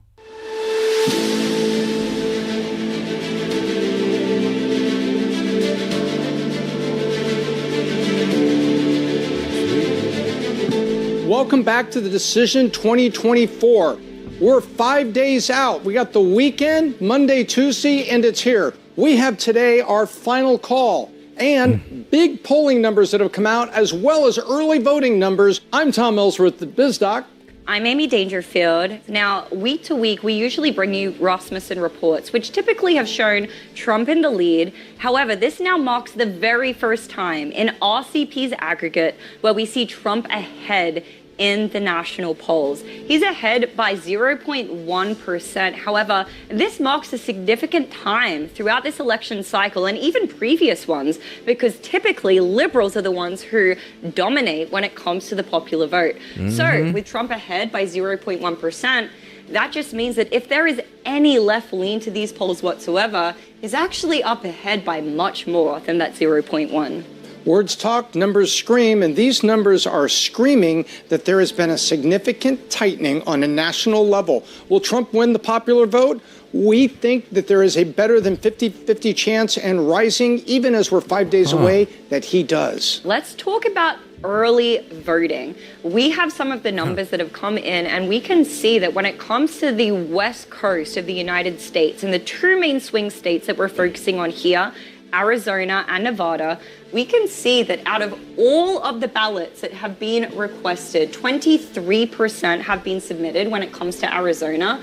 And of those, 42% come from the Republican side. Now, does this mean that all of those votes are going to go Republican? Possibly not. We're looking at about 90% of those are probably going to swing Republican. Likewise, to the 36% that have voted early for Democrats, about 90% of those will swing that way. Now, this marks a significant shift because, once again, when we look at prior elections, typically Democrats tend to dominate when it comes to early voting. When we go down to Nevada, we can see that it's a very similar story. Out of all of the 20% of early ballots that have been requested, 39% have been cast on the Republican side.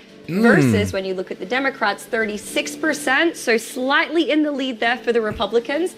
And so we might be taking Nevada. We just might have Nevada, guys. Total of 35% when it comes to the independents. What's very interesting about this is we can make some interpretations. This translates to a 53-46. That's a 7-point spread. So that means in early voting, we believe that Donald Trump has about a 5-point lead in early voting, with about 2 points going for the alternative candidates, Libertarian and Green Party. This is better than the Republican Party has done in the last 4 elections on early voting, which means that the ground game for the Republicans is dramatically improved from the previous elections. Now, Election Day is a whole nother matter because it's all about turnout, who can get them out. But before we go there, let's look at more states on the early voting. So when we compare this current election cycle to that of previous ones, we can see that there is a solid 9-point shift when it comes to Nevada. When you look at 2020 versus 2024, the Republicans are definitely making their mark when it comes to early voting. And very similar. So keep going out there and vote, everybody. Keep going to vote. Don't care what side you on. Go out and vote. When it comes to Arizona as well. And to break that down further for you, in 2020, Democrats had a 10 percentage point advantage on the early voting. Ballots that were returned, registered to Democrats versus independents or Republicans.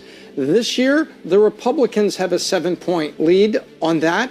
So now look at the dramatic difference in there. That's a huge difference. And that is why, when we do quantitative analysis of this, extrapolate a little bit, believe that Trump has about a 5-point lead in Arizona on early voting. And so now we move over to the East Coast and we take a look at some of the other swing states over there, North Carolina and Georgia, 2 states that were very much affected by Hurricane Helene. And we were a little bit concerned about voter suppression that may be happening there due to these circumstances. However, early voting actually looks pretty promising by comparison to previous election cycles. We can see that when it comes to North Carolina, they're actually split. Out of all of the 31 early voter ballots that have been requested and handed in, we can see that it is a deadlock between Republicans and Democrats, both split at 34%. And then when it comes to the independents, they are at 38% overall. Now, we move down to Georgia and we see that it's a very similar story. Republicans are ahead marginally, just by 1 point. We can see that out of 31% of early voter ballots that have been turned in, that Republicans are up 44% compared to Democrats 43%. and the independents are coming in at 29%. Hey. So now let's go to the blue wall. Look at early voting up north where fall is upon us. It's starting to get chilly, but the voting is heating up. If you take a look, interesting in Wisconsin, 50% of the ballots returned. Only 16% of the early ballots have been returned, but 50% of them are Republican registration, 33% Democrat. When you put the independents in there, it's 38. You take a little bit more than a 6-4 split here. That's 18 on this. 18 on 38, 48, 56. I think that's higher than it's going to be, but it's early days. But it also shows that in early voting, Donald Trump has a lead extrapolating the data, because we can't see inside these votes, but we can extrapolate them based on polling and historical voting trends by people who have registered Republican versus people registered Democrats, and they all important independents. Likewise, when you go to Michigan, the independent split is even less pronounced. But when you take a closer look here, Michigan was seen to be a toss-up. Right now, Kamala Harris would have a bit of a lead, probably 2 points in Michigan in early voting when you take the independents and you extrapolate it all out. Actually, maybe a little more than that, maybe 2 to 3 points. Then you go down to Pennsylvania, and you can see here where in early voting, 15% is returned, but when you put those independents in there, look what happens. A 60-point advantage on early voting with the independents on all that were requested and people in person early. Guess what? Now it's a little bit different. It's split. That's crazy. That's crazy. Yeah, in PA, in early voting, 60% of the voting was already cast in as Democrat already. I believe shout out to Hell Batman. He said, I believe I saw something about a lawsuit on one of the swing states by the Harris campaign about illegals trying to vote and getting taken off. Can I get a check on that after this, please? In a 1+1 = window. Yeah, I got you, big dog, and I'm gonna let you know right now. Yeah, I know what you're talking about. I do know what you're talking about, and you are right. That there is a state being sued by the by the Biden administration because they're not allowing illegals to vote, and I think it's Virginia. I'm gonna look that. I'm gonna maybe fact check half that. to a point in Trump's favor. However, typically the GOP has not enjoyed any sort of an extrapolated lead in early voting. Typically, they turn out better and vote heavier on Election Day. Now, you'll remember that several weeks ago, maybe even a month or so ago, Tom and I brought New Hampshire to your attention and said that this may be a battleground state. Now that we've analyzed the early voting data, that we have made... Yeah, it's Georgia. It was Georgia. Actually being correct. When we take a look at all of the ballots that have been returned early, 33% of those are dominated by the Republicans, which marks a 3-point lead compared to the Democrats. Now, when we take a look at some of the other states here, we can see that Minnesota is also one of these battlegrounds. I don't know, that PA got me scared. I'm like, 60% going for Harris and PA? He's like, PA, what y'all doing, man? Y'all better go out there and vote, like ASAP. Very interesting, considering the fact that Kamala Harris selected Tim Walz of Minnesota as Trump her is up. vice presidential candidate. Bro, I bet she's maybe regretting not picking Josh Shapiro from Pennsylvania. However, we can see now that Republicans are actually up ahead when it comes to early voting in Minnesota. Out of all of the early ballots that have been returned, 41% of those are coming from the Republicans. Walz for Trump. Walz family and the state that Walz run. It's for Trump. Let's go. Versus 36% on the Democratic side, and 28% is the independent vote. We move down one more, and we're taking a look at Virginia. Now, there have been rumors that Donald Trump is actually going to be campaigning in Virginia this week, which is very interesting because it means that they have some type of internal numbers, internal polling that is determining that this is a worthwhile place for them to be campaigning during the final week of the election. When we take a look at the early ballots that have been returned, which is 22%, about 42% of those have come from the Republican side versus 51% on the Democrats. However, this marks a very big difference between previous election cycles, making Virginia now a true battleground in the 2024 election. Virginia? We're now going to take a closer look at Pennsylvania. Hold on. And if you take a look at what is happening back here, there are some liberal polls that Virginia is looking like a battleground state. This Virginia, ain't no way. Okay.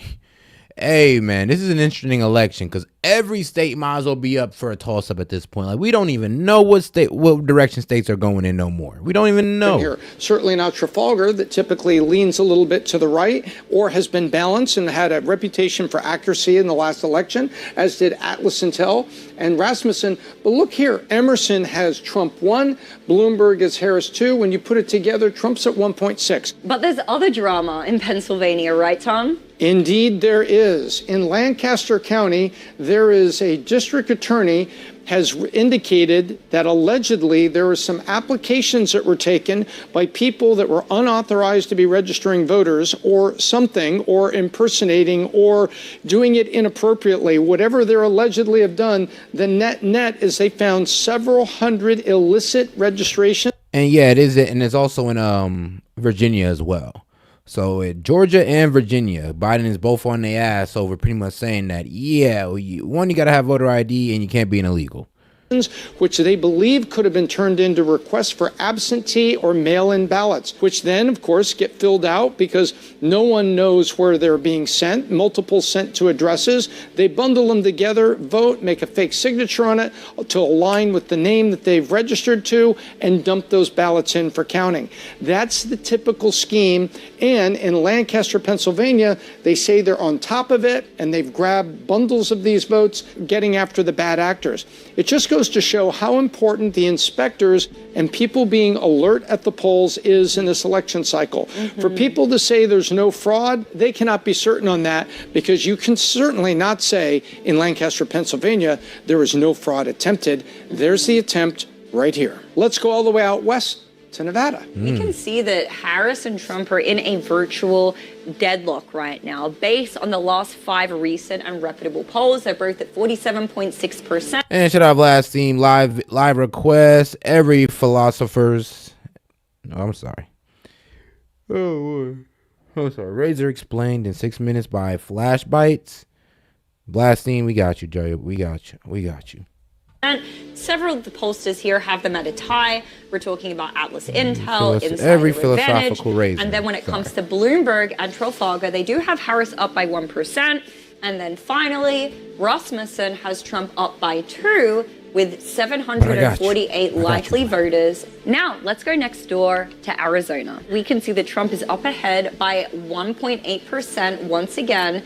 And we can see that he's ahead in all of the most recent reputable polls, aside from, once again, Bloomberg with their 915 likely voters. It is a virtual deadlock at 49-49. And with that, now it's time for our valuetainment call. This is a culmination of all of the data that you just saw, plus our own aggregate through VT Analytics to bring you our call now just 1 weekend from the election. So, Tom, with 1 weekend to go, what are we seeing? We have Trump up at 82%, and I will walk you through it. We believe Georgia and Arizona are in the lean category, meaning those, I cannot call them safe, but if there's any left lean in the polls, which are already showing a lean, then they are strongly leaning toward Trump. We believe North Carolina is a lean as well, but we all need to wait and find out how the voting in this outlying western area toward the Tennessee border shakes out, because that's the hurricane-affected areas. There are people in the Democrat and Republican parties trying to get them first healthy and safe and get back on their feet following the hurricane, but also in the midst of that, allowing them to participate in the single most important election of our generation. So North Carolina, we believe it's a lean, but if there's 50,000 votes out here that cannot be counted that are expected to be in the 78% Republican range, then that means that North Carolina is still a toss-up, although we categorize it for Trump at this hour.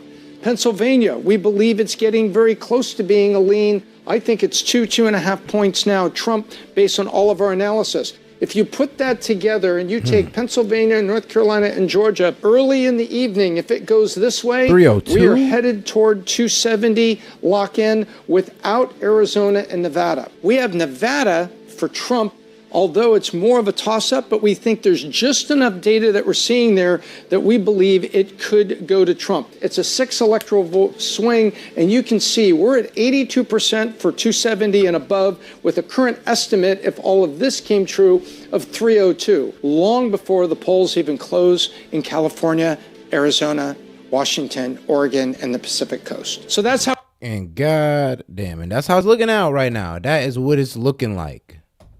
They're only ever wrong. They can only ever wrong you. Yeah. And if they apologize, your response is not to say, oh, okay, I accept your apology. If your response is to say, no, I want you to apologize even Hold on, Vladstein, I'm getting your video up now. more and even harder, that destroys human civilization. It's an interesting observation, right? Because it really does behave like a religion, but it's a religion without like a good doctrine. Yes. It's a religion that hasn't been thought out by wise people. That's right. Where they haven't come up with these different, like the 10 Commandments, or different pathways to correct to forgiveness. There's nothing. So it's this thing that behaves like a religion, but it's not really well thought out, and it's very illogical. And it also combines pharmaceutical drug companies and there's a lot of other weird shit that's attached to this religion. Yes. That you kind of need. Like if you're gonna do this whole woke thing and like go guns a-blazing, you're gonna have to get drugs involved. Like they're gonna have to do hormone blockers. It's like it doesn't just happen on its own. And that somehow or another is natural to them. Like this is how you be your true self. Like your true self is you add hormones that aren't supposed to be in your body. That's your crazy. true self. Like how do you know? Right. And like I feel like your true self is, I guess the person that you grow up to be over time without tampering with yourself too much now. I mean, tattoos and all that, all tattoos, piercings and all that aside, cool. But then when we talk about, I don't know, trying to change your gender, yeah, that's a bit of an extreme. Or trying to live life like an animal because you want to be a dog or a cat all of a sudden. Yeah, it's a bit extreme, guys, a bit extreme. But shout out to Vladstein, man, for the video recommendation.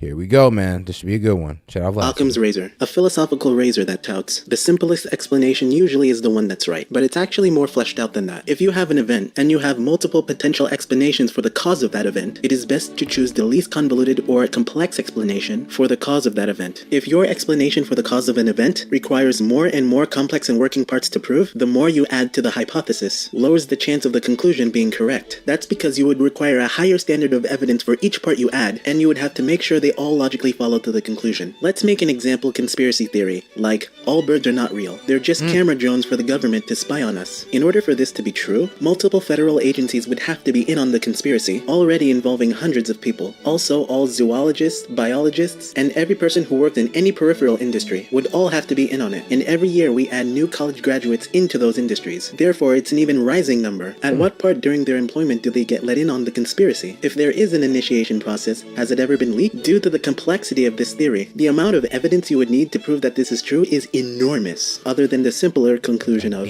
well, birds are real. Little word of warning though, be careful not to use Occam's razor to judge the validity of arguments using simplicity and nothing else. Any conclusion or causes of events must... Like sometimes it's as simple as it is, and sometimes it's really more elaborate.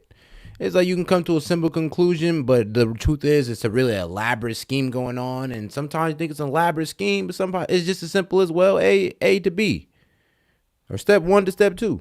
Always be supplied with sufficient evidence first. It doesn't mean just because an explanation is simple automatically means it's correct. That's not true. For example, when diagnosing a problem with a car, shooting for just a simple explanation may not be your best bet here. All possible fact-finding and evidence must be gathered first on the cause of the issue. It is then you can use Occam's razor to whittle down possible causes of an issue, so long you have sufficient evidence backing them up. And usually, it's the option that's the least convoluted. Occam's razor can also be explained as, entities must not be multiplied beyond necessity. Keywords being beyond necessity. You can have complex causes for an issue, but not not unnecessary superfluous causes. Hume's guillotine. This is used to draw the distinction between how the world is versus how the world should be. It's also known as the is-ought problem. It addresses a problem in which people take an observable fact about the world and use that fact to make moral arguments. For example, the field of evolutionary psychology seeks to explain the is of human nature. However, at certain times, some people misuse evolutionary psychology and try to make the argument that because human beings are evolutionarily predisposed for something, therefore that thing must exist in society. This would be the ought part. In fact, this line of reasoning is logically flawed. It's called the naturalistic fallacy. Hume's guillotine seeks to split how the world is from how the world should be. That arguments from fact should be completely different than arguments from morals. Grice's razor. A tool in dialogue that says, to address what the speaker is trying to get across, instead of the I'm weak, so it's like if it's morals, not factual. I'm like, whoa. Not every fact is cold-hearted and savage. Just like, yeah, there's some effed up facts out there, but not all of them, though.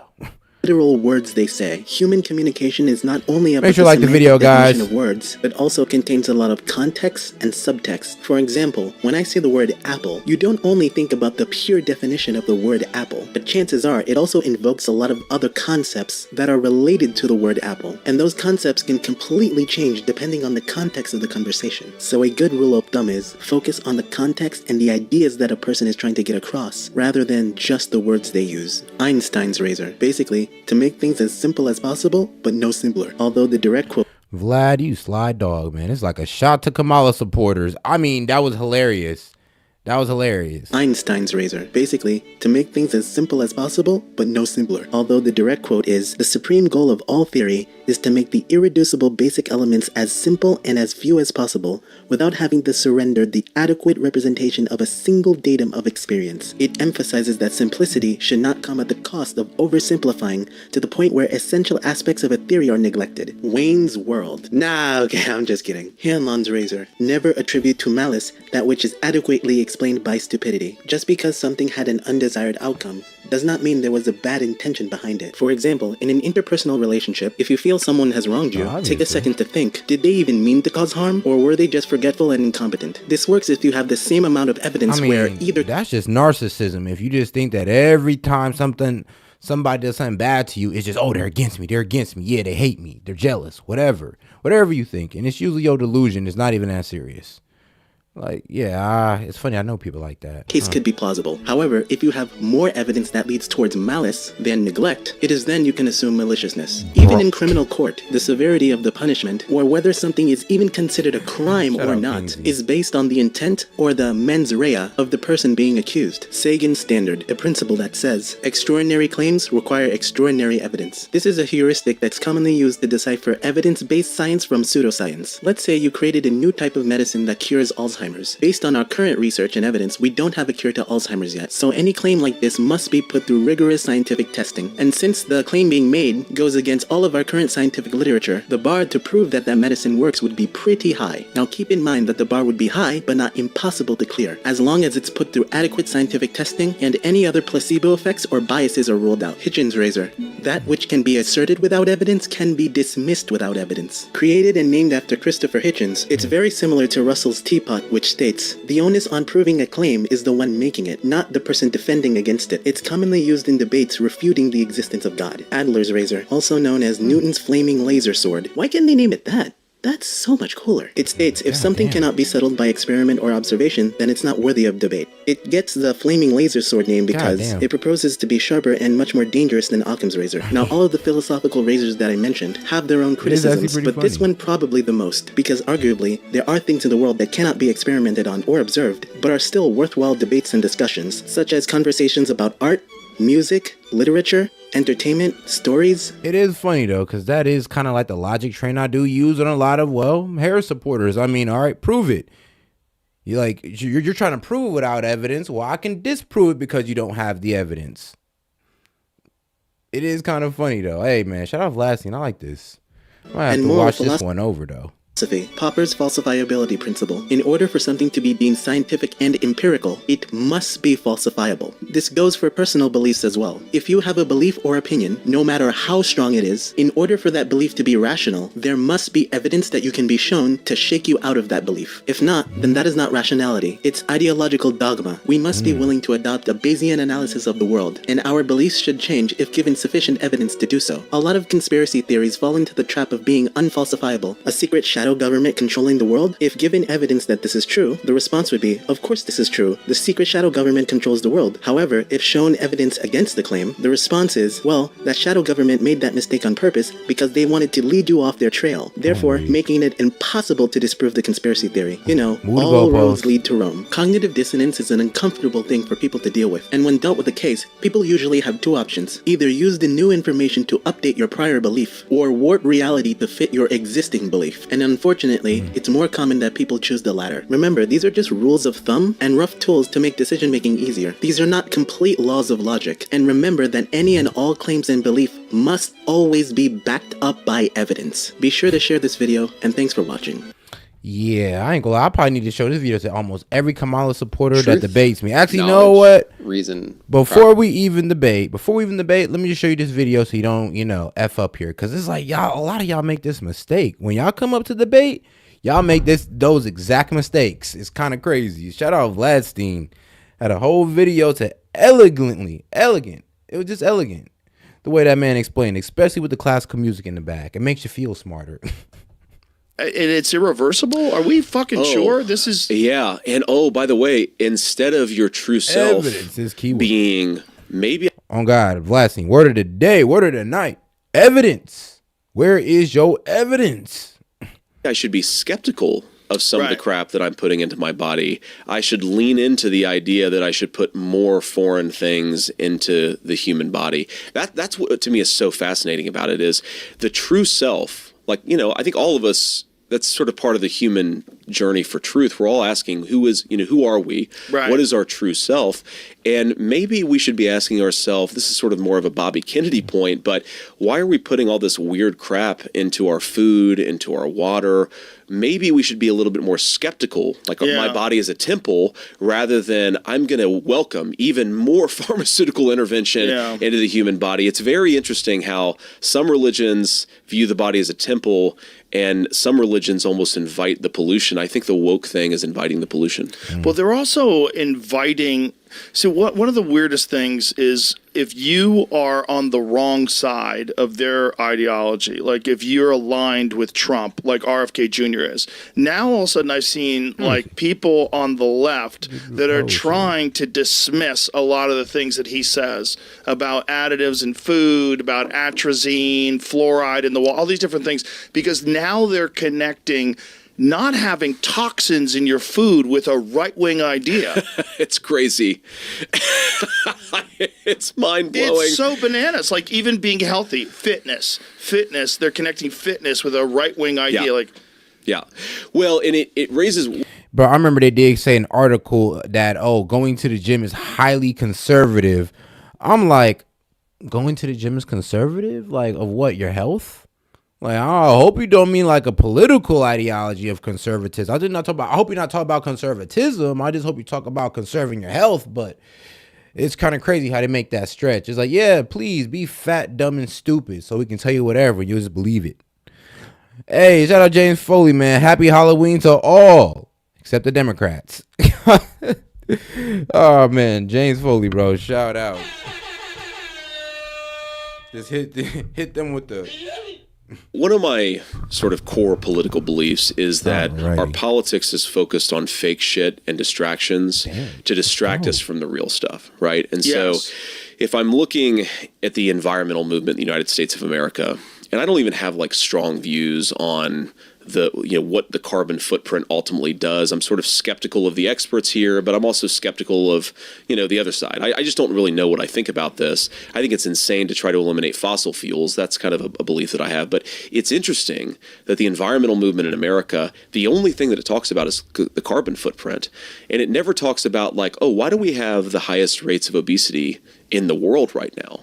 right? Why is it that American kids spend less time outdoors in nature than they ever have in the history of our 250-year civilization? There's this weird way in which we get distracted by the fake stuff instead of focusing on the real stuff. And I think there is a really very important environmental conversation to be had. It was interesting when one of the first things that happened when I was a senator is you had this terrible train derailment in East Palestine, Ohio. Got a lot of headlines, and it was a mistake at the time that wasn't obvious. They basically set off a few of the chemical cars, which, I mean, if you see the images, it looks like a nuclear bomb went off in East Palestine, Ohio. But it's putting vinyl chloride and all these other pollutants into the water, into the air, into the soil. And it was amazing. The environmental movement almost could not have cared less about a chemical explosion in rural Ohio that is potentially poisoning thousands of people. James Foley, man, Democrats put Fetty in my kid's candy, made him gay. I'm done, bro. This man James Foley, ultimate trolling right now. I'm weak as hell. But they were really, really concerned about the carbon footprint of those same people. All right, y'all running with it. I'm sick of the distraction. I think we should focus on the real stuff. And unfortunately, it's true of the environmental policy, but it's true of a lot of other stuff. We just don't talk about the real thing. The carbon footprint thing is very concerning to me because I'm seeing this concept that being pushed out of having an app that monitors your carbon footprint and limiting the amount of travel you can do and limiting the amount of things. I know where that's going to go. Yeah, just control. It's just controlling people. About control. And if you can do that, then you can get away with a lot of things. You can get away with a lot of policy. Yep. You can get away with a lot of decisions that are made that people wouldn't agree with because you're going to limit so many things about their life. They're going to become accustomed to being governed in that way.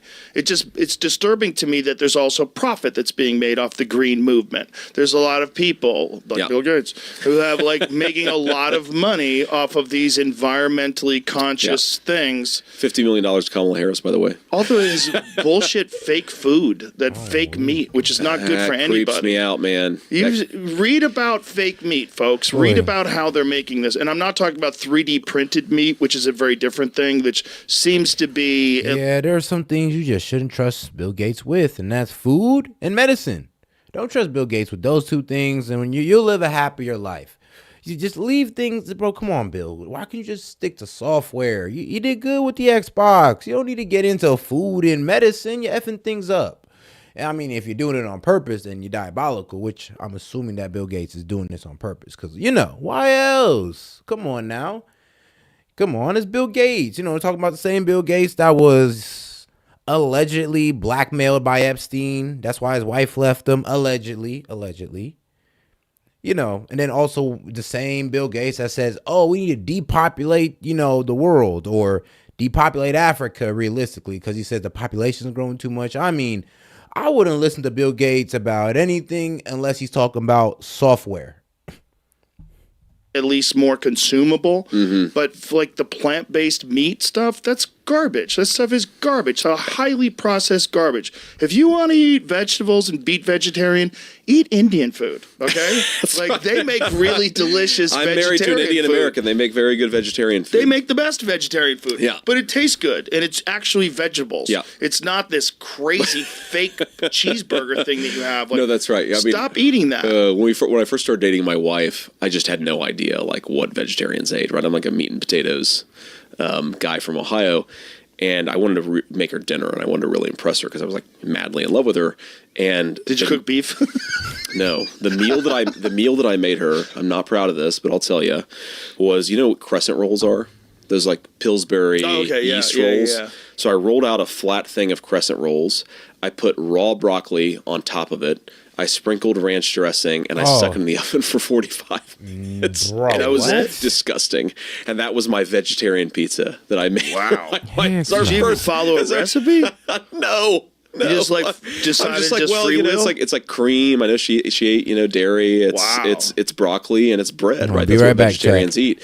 So yeah, I think that to your point, vegetarian food can actually be quite good. Yes. I don't. I still I'm kind of one of these people where if I don't have a piece of meat, it's not a complete meal. But if you're going to eat vegetarian, eat paneer and rice and Yes. delicious chickpeas. Do not eat this disgusting fake meat. I'm just very skeptical when someone is promoting things for either global health or for the environment, and then I find out that they have a ton of money invested in companies that could absolutely fit those needs. Yes. Yeah. It's a real problem. And This philanthro-capitalism right. thing. It's very weird, man. We got to look at Sneaky. we have to look at the financial incentives of this. I mean, so one of the big things that me and President Trump confront all the time is the accusation that we're somehow like in bed with Russia, which is like the dumbest thing.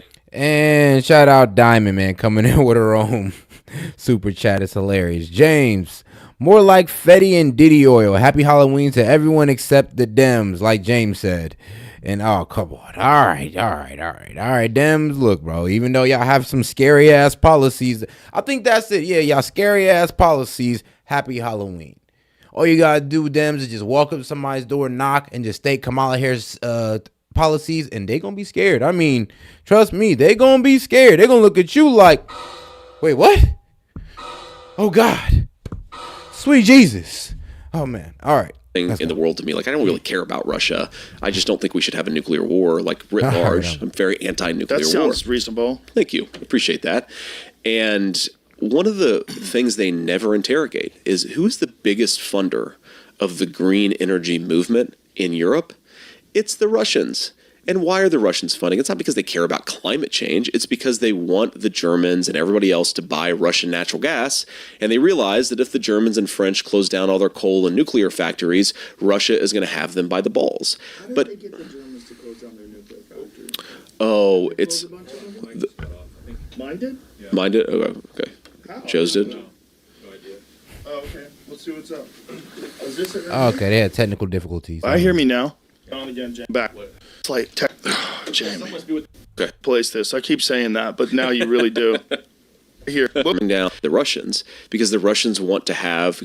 Hold on. You know, it's they're shutting down coal, they're shutting down any of their base power and leaning really into solar and wind. All right. But again, the green energy movement in Europe is heavily funded by the Russians because... Yo, it is kind of funny. Like, the green movement in Europe is funded by the Russians so they can get off their own oil and they got to buy and rely on Russian oil.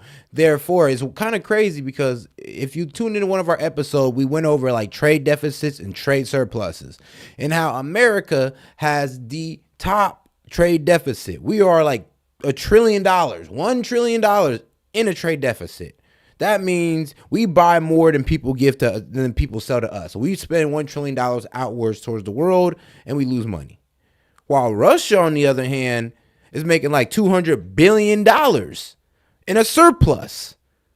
So it's kind of crazy how well they're doing on that side and how effed up we're doing. The Russians want to have because they produce so much. It's like, come on now. And now look what they're over here doing to England. I mean, well, not England, but the UK. The UK done did it to themselves with this whole, I don't know, carbon days, bad, carbon's bad. We need to get the global warming together and all this good stuff and the climate change and who gives a shit. It's like, it doesn't matter when people can't afford electricity and it's cold and people are dying. Well, the winter was 2 degrees colder. I'm sorry. This winter, it was 2-3 degrees warmer. Well, guess what? If somebody don't got no heat in their house, that's what? That 2 degrees, like, in heat? It don't matter, because guess what? It's still going to be 14 degrees in Ohio. It's still going to be negative degrees in Ohio, I'm talking about. And I'm pretty sure wherever you live somewhere on the east side over here on the north side. You know that, bro, if we was going through that, it don't matter what they say about climate change. It don't matter how warm it get. Bro, if you don't got the electricity, you freezing to death. Natural gas, they want to have Europe by the balls. So... Again, how do they convince them to shut down their nuclear power plants? Though? Well, in the same way that Bill Gates is convincing us to eat fake meat, is they fund all this stuff and they make it about the environment. And a bit transition, because that is funny though. Bill Gates trying to convince us to eat fake meat and bugs. Yup, Bill Gates wants to eat fake meat and bugs. Now, I know we did it as kids. Well, I know at least I did it one time. But let's be real, we didn't think that... they try to make it a thing.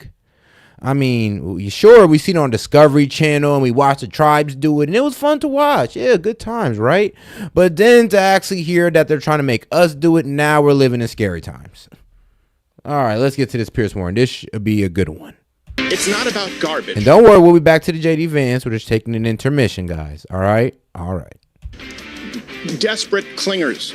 Guns to their guns and Bible. Deplorables. Nazis.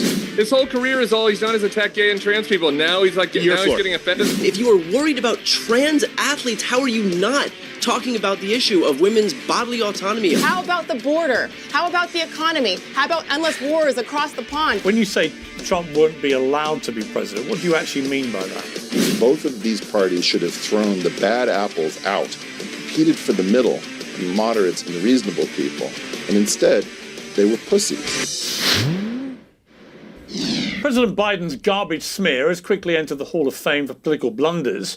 First, there is the still inexplicable timing. His anointed successor, the apparent last bastion of democracy, was standing up. And you know what's so funny, man? I don't know, man. Look at these food prices. Y'all thinking, dog, come on, everybody's going to be able to eat what they want. Are you sure? When they go ahead and make the real food more expensive and they go ahead and start giving you roasted crickets for, I don't know. Of course, it's going to be less than the steak. I don't know, man. People might start eating bugs just so they could save some dollars here. Like, outside his window, literally, giving what she thought was a career-defining, campaign-saving speech. Why on earth was Biden speaking on a campaign call on Skype at exactly the same time from a few hundred yards away? He's running his schedule. Next, there was the attempted cover-up. First, an important reminder of what he actually said. And just the other day, a speaker at his rally called Puerto Rico a floating island of garbage. Well, let me tell you something. I don't know the Puerto Rican that I know, or Puerto Rico where I'm in my home state of Delaware. They're good, decent, honorable people. The only garbage I see floating out there is his supporters. You could uncharitably argue that President... Well, damn, Biden. I love it. Telling us how you really feel. You know, I like this realness. I just love we can get to this realness just so close to the election. I just love it. The attempted cover-up. First, an important reminder of what he actually said. And just the other day, a speaker at his rally called Puerto Rico a floating island of garbage. Well, let me tell you something. Well, they do have a trash problem, so he did bring attention to it in a funny way. I don't know the Puerto Rican that I know, or Puerto Rico where I'm in my home state of Delaware. They're good, decent, honorable people. The only garbage I see floating out there is his supporters. You could uncharitably argue that President Biden hasn't sounded that... He's like, not my Puerto Ricans. lucid in years. But the president's team has been spinning like a tumble dryer. The official White House transcript added an apostrophe, arguing nonsensically that Biden was merely describing comedian Tony Hinchcliffe's personal floating garbage. So just to clarify, he was not calling Trump supporters garbage. The president was referring to the demonization being garbage from one prominent supporter. By the way, as someone who had a stutter growing up, it's very obvious to me that there's an apostrophe at the end of supporters there. What a load of garbage. I mean, this could be considered Orwellian. I mean, hey, yo, they trying it. I'm sorry, but what they said and what I heard is two different things, chat. I don't know. Correct me if I'm wrong, because now I'm feeling like I'm being gaslit. Hold on. Let's all make sure we heard the same thing, guys. Speaker at his rally called Puerto Rico a floating island of garbage. Well, let me tell you something. I don't know the Puerto Rican that I know, or Puerto Rico where I'm in my home state of Delaware. They're good, decent, honorable people. The only garbage I see floating out there is his supporters. You could uncharitably argue that President Biden hasn't sounded that lucid in years. But the president's team has been spinning like a tumble dryer. The official White House transcript added an apostrophe, arguing nonsensically that Biden was merely describing comedian Tony Hinchcliffe's personal floating garbage. So just to clarify, he was not calling Trump supporters garbage. The president was referring to the demonization being garbage from one prominent supporter. By the way, as someone who had a stutter growing up, it's very obvious to me that there's an apostrophe at the end of supporters there. What a load of garbage. Y'all done fucked up now. It's like, man. You really, Biden? Really, like... Stop it. Get some help. Because Oh man, it's one of those moments because it's like you wouldn't. Oh man, God is real. This is how you know God is real, bro. It's like, oh God, thank you, because ain't no way he effed up this hard.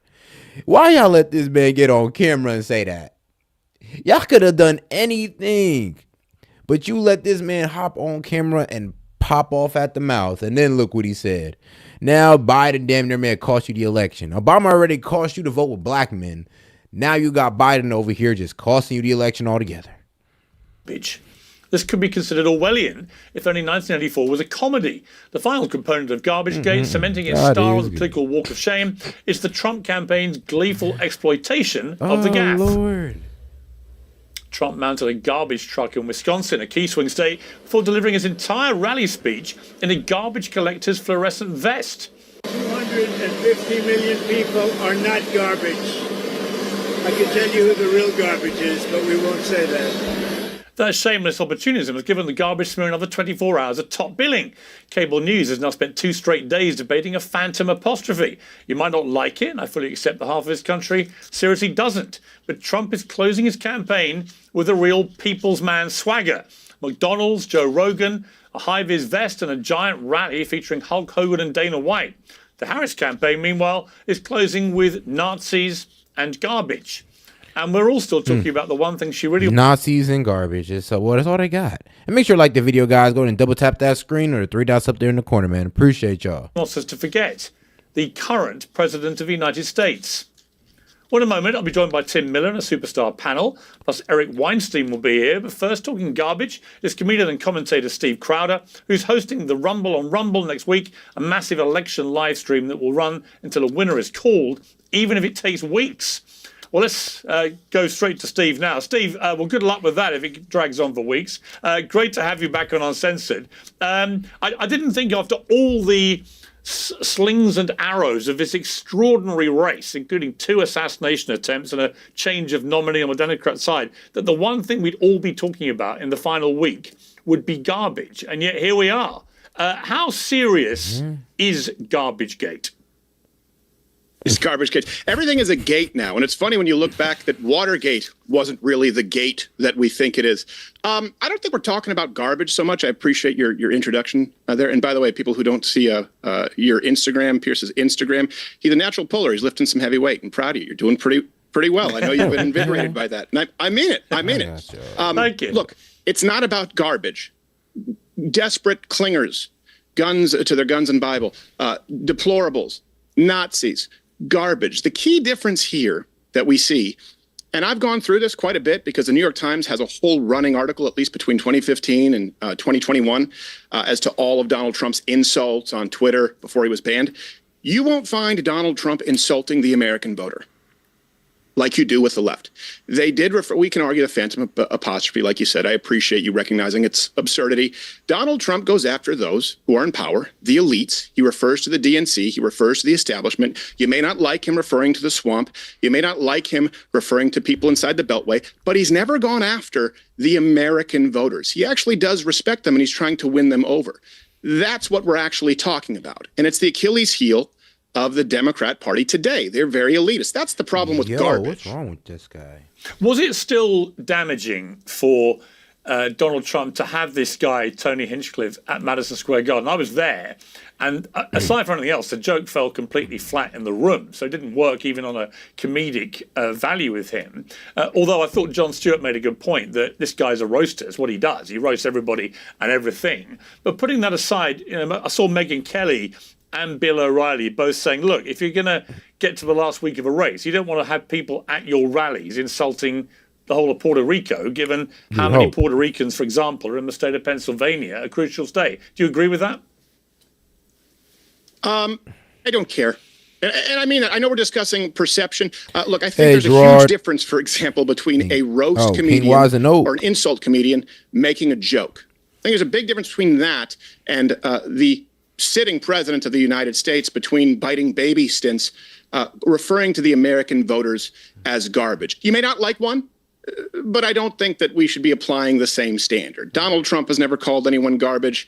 Barack Obama referred to half of America as bitter clingers. Hillary Clinton, at least half of Trump voters as deplorables. And you know what? I've heard people refer to that joke as horrifying. I hate it when people feign offense when they're not real. It is crazy though, but like, it's fun that they've been doing this. So if you think this is something brand new, no, they've been calling Trump supporters something like crazy, or they think, oh, we're all just out there in the rural lands, we're all racist and all this crazy stuff. And it's just like, they're dehumanizing us. Ain't that crazy?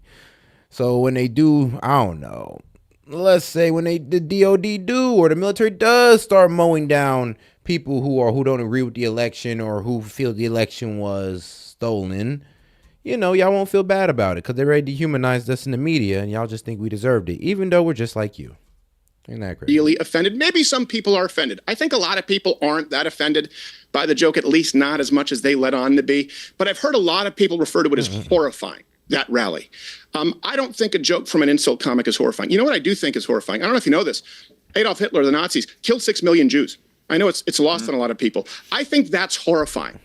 And I think to belittle the horrifying acts of the Nazi Party, the National Socialist Workers' Party, by referring to Donald Trump as a Nazi. And shout out Gerard, man, for the $10 super sticker. Appreciate the support, man. And make sure you tune in, dog. This is going to be a good one. Which is largely the reason he was the subject of an assassination plot at least 2 times that we know of. I think that's horrifying. But that's just my opinion, and I'll disagree with people. Well, I actually agree with you, but someone who doesn't is the host of The Bulwark, Tim Miller, who has this to say in response. This guy is the most stressed looking individual. Like, I can see it in his eyes, in the crow's feet. It's like, bro, you could tell he's putting his head through the wall trying to get this woman elected. Through the wall. He has not slept. He has not had sex. The only thing he does is try to get Kamala to win, and you could just tell, bro, my man looks rough. Bro, he looks so rough, he even accidentally put on his wife's pearls and showed up to the interview. Tim? Welcome to Uncensored. I was just laughing listening to all that, Piers. Donald Trump's never called anybody garbage. Donald Trump called Kamala Harris's advisors garbage just like the other week. Donald Trump said America is a trash can and the world is sending their garbage, which is migrants here. Donald Trump's called me and other people that oppose him in the media the enemy of the people. He's called people human scum. He said that Haitian migrants were eating cats and dogs. Do we need to keep doing this? Like we're going to pretend to be offended on behalf of Donald Trump? I mean, and Steven Crowder, by the way, his whole career, this is why he's on Rumble, not on YouTube, because he got kicked off YouTube because all he does is insult gay people, insult trans people. He's on YouTube. The only garbage I know is Steven Crowder and Donald Trump. So they're garbage. I don't think all of Donald Trump's supporters are garbage. I think that many of them are good people that have been misinformed by Donald Trump and Steven Crowder's lies. Wow. Stephen, your response. Yeah, well, look, one thing, I don't like the way that these panels sometimes some people descend into nothing but ad hominem and interrupt each other. So I promise you, I'm going to respect your time, and you will not hear me speak a single time today, not one interruption, until you hear this bell. I just ask that you give me the floor. So not going to address the ad hominem, but I've never been banned from YouTube. As a matter of fact, this will be up on YouTube. The election live stream of the century will be on YouTube as well. Every single example that was just given was not addressed to the American people at large, and not even the Democrat voting base at large. America is for Americans. Are black people not Americans? Are Hispanic Americans not Americans? The qualifier that I have always made, and Donald Trump has always made, and the reason that so many Americans support him is because there aren't those qualifiers of race that we see in identity politics. Every single example, I could go through all of them, the people around Kamala Harris, the people surrounding her. Man, I will tell you guys right now, I'll tell you right now, that guy, Cup Karen, I mean, he's been here through multiple profiles. I mean, trust me, multiple profiles. It's probably his 8th profile in here. Trust me. Are scum and garbage. That's not going to be misinterpreted as Kamala's supporters are garbage. The voters of Donald Trump are deplorable. These people are scum. Kamala Harris is dumb, whatever he said. That's very different from the hatred, the reviling of the American voter. Your floor. Yeah, you know what, Tim Miller, what I would say is people on the left, they're very, very quick to be very offended by Trump's rhetoric. Okay. This has been going on for 8 years now, that this guy talks in a disparaging way about people. It's unacceptable. It's awful, blah, blah, blah, blah, blah. But you think nothing as a group of constantly flashing the Nazi word around, fascist, Nazi, and now garbage, Why is it one rule for Trump? Why do you want him to clean up the way he talks, but a completely different set of rules for your own side? Why are you allowed to just go around calling people mass murderers? I'm not. Like I said, the only people I called garbage were Donald Trump and Steven Crowder because they've acted like garbage by disparaging people their entire careers. Like that was the whole premise of both of these two guys' careers. Donald Trump's just been a little bit more successful at it. So Joe Biden's statement, I think, was like totally nonsensical marble mouth. And I was maybe one of the most vocal people saying Joe Biden shouldn't run for president again. Joe Biden isn't running for president. Kamala Harris is running for president. And she gave a speech on the Ellipse where she talked about how MAGA voters would have and MAGA politicians. Yeah, but she hasn't pivoted off none of Biden policies. She ain't said not one thing. Like, you know what? That Inflation Reduction Act, bro, look, I'd have did something different. She didn't even say that. She said, I was rocking with Biden the whole time. Biden said, you know what? She was right there, right by my side the entire way. And I'm just like, well, I ain't been liking these past 3 years. So voting for Kamala Harris is voting for Biden, as much as they try to separate it. And it's kind of crazy how they'll tell y'all that, oh, Biden was a great president, but yet they want to separate Kamala Harris from Biden. Like, come on now, make it make sense. Would have a seat at the table in her administration. So you guys are trying to make something out of nothing, and you're trying to do this fake outrage where it's like in soccer, Piers, where you guys are flopping. You're flopping on the ground, hoping the refs call a foul on Joe Biden, when Donald Trump's whole career has been insults and lies and disparaging people, and also his actual actions have been hurtful. You know, the sexual assault that he committed on women, the fact that he banned people from coming to this country based on their religion, the separating of family. We could just go on and on about Donald Trump's behavior, the cops that got injured at the Capitol because of the riot that he started. So Donald Trump, it's not just his words, it's his actions that have been harmful. And you guys can get mad about what the soon-to-be former president, Joe Biden, like incomprehensibly said, but he's not running against Joe Biden. And it seems like a desperate ploy to like put on a fancy costume and dress up like an Oompa Loompa. All right, Stephen, I mean, last time I checked, Joe Biden remains the current president of the United States. He is the leader of the free world. And for him to pop up as Kamala Harris is delivering her supposed great final mission statement to the electorate on a Skype call, calling... And make sure to like the video, guys. Go and double tap that screen or the 3 dots up there in the corner, man. Let's get more people on the conversation, man. Appreciate y'all. Half of America garbage struck me as just, never mind anything else, incredibly bad timing, to the point where you think, was that deliberate? Is he trying to sabotage her? Thank you. But again, I'm really going to avoid ad hominem, which is really tough because it seems to be coming from the other side of this panel here. Well, I will note for the record that you have not gone ad hominem. And Tim, to be fair, all you've done is abuse Stephen on a personal level. I actually would like to rise above that.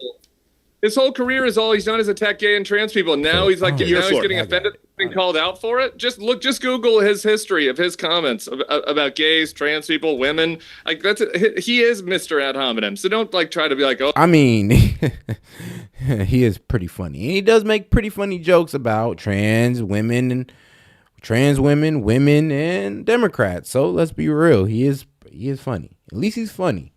This guy's over here having a meltdown. And I'm like, bro, come on now. Like I said, he's part of Kamala Harris's camp. And he's trying so hard that like, does this man look like he gets sleep to y'all? He don't even, like, bro, it's go crazy. And then he's wearing pearls. I mean, oh, God, like liberals and pearls. Like, come on, guys. Would you really, as a grown-ass man, as a man in general, come on, pearls around the neck? Like, what are you, young thug? Oh, I'm Mr. Nice Guy now. Come on, give me a break. Even when he does it, it's fruity. Stephen? All right. Okay, thank you for giving me the floor. As far as it being ill-advised, I would say so with Joe Biden. The problem is that Kamala Harris was given so many opportunities to distance herself from Joe Biden. The Biden-Harris administration, she chose not to. She said there's not a thing that she would do differently, and she was one of his most important advisors in all of the decisions that had an impact. Vice presidents aren't always given such an easily identifiable pet project. She was. And I know the talking point is she wasn't the border czar, even though Biden said that. The point is she was in charge of, she was being tasked with discovering the root cause of the immigration issue. Well, we had 3 million under Donald Trump's tenure, and now we have at least 15 to 20 million on the low end. That is a huge impact that affects Americans. If we want to talk about Donald Trump's actions hurting Americans, look, I guess we're back to 2016. The issue is no Americans have lived actions that have harmed them more than the latest administration. They've lived it. They lived Donald Trump for 4 years. They've lived Biden-Harris for 4 years. It doesn't work. It falls on deaf ears. It's like Paul Revere always saying, the exact same economy is coming. The exact same economy is coming. You want to talk about actions that have hurt? I would argue that the actions on the border, the actions on American energy, the policies, which I would like to discuss, have hurt Americans. It's why they're rejecting Kamala Harris. It's why they trust Donald Trump more on issues like the economy and immigration. And by the way, I'm one of them, but we still... Because I'm going to be real with you, a lot of people like to use that excuse like, oh, well, it was Trump spending and all this good stuff. And I'm just like, so what you're saying is that Biden wasn't the right person for the job then.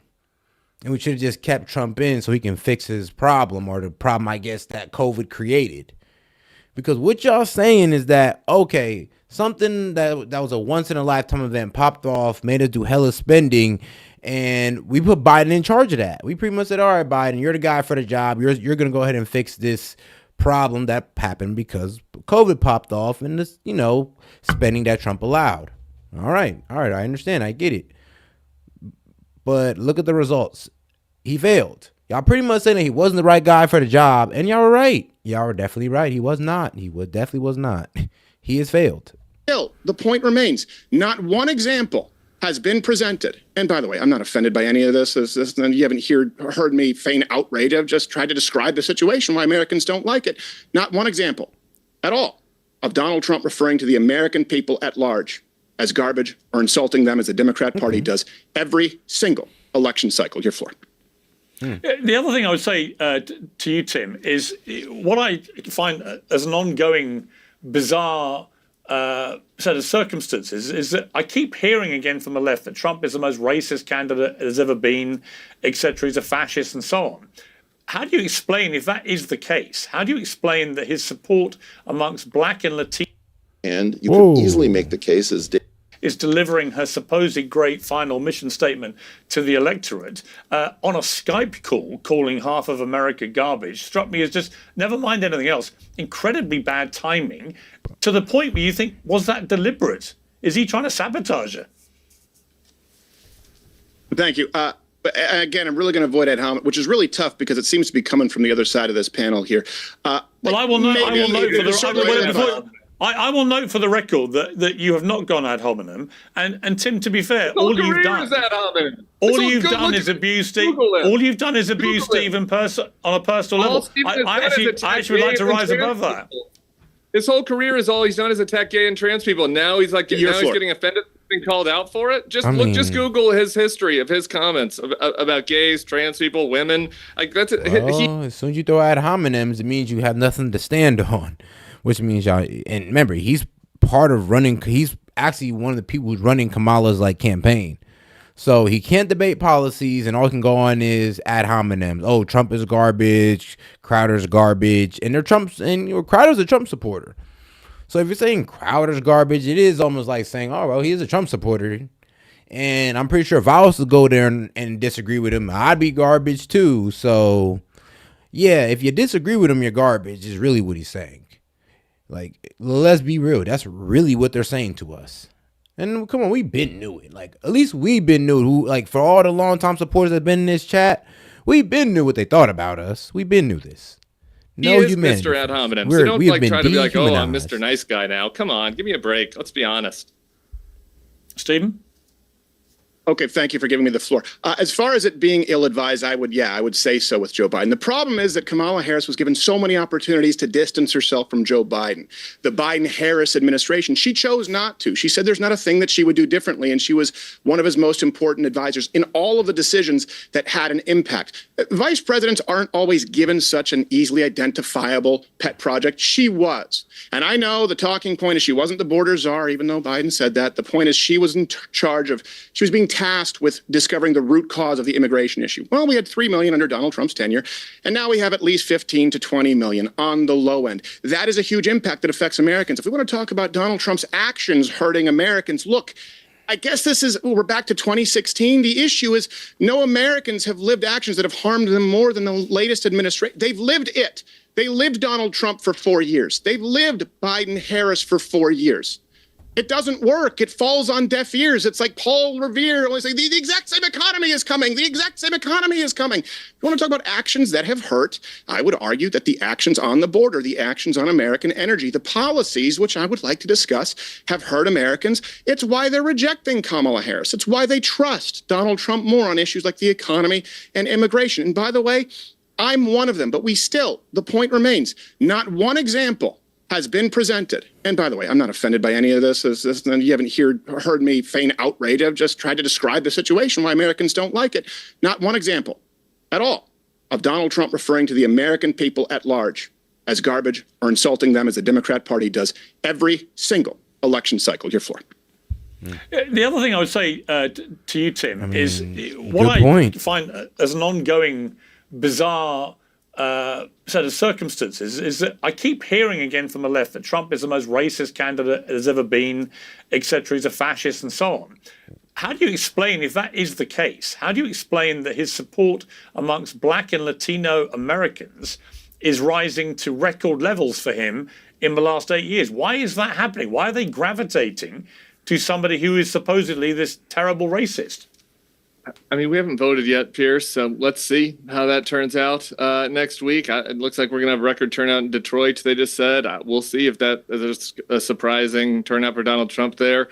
I kind of doubt it. But this whole thing that's like, you guys want to play in this fantasy pretend world where it's like Donald Trump doesn't insult people. What?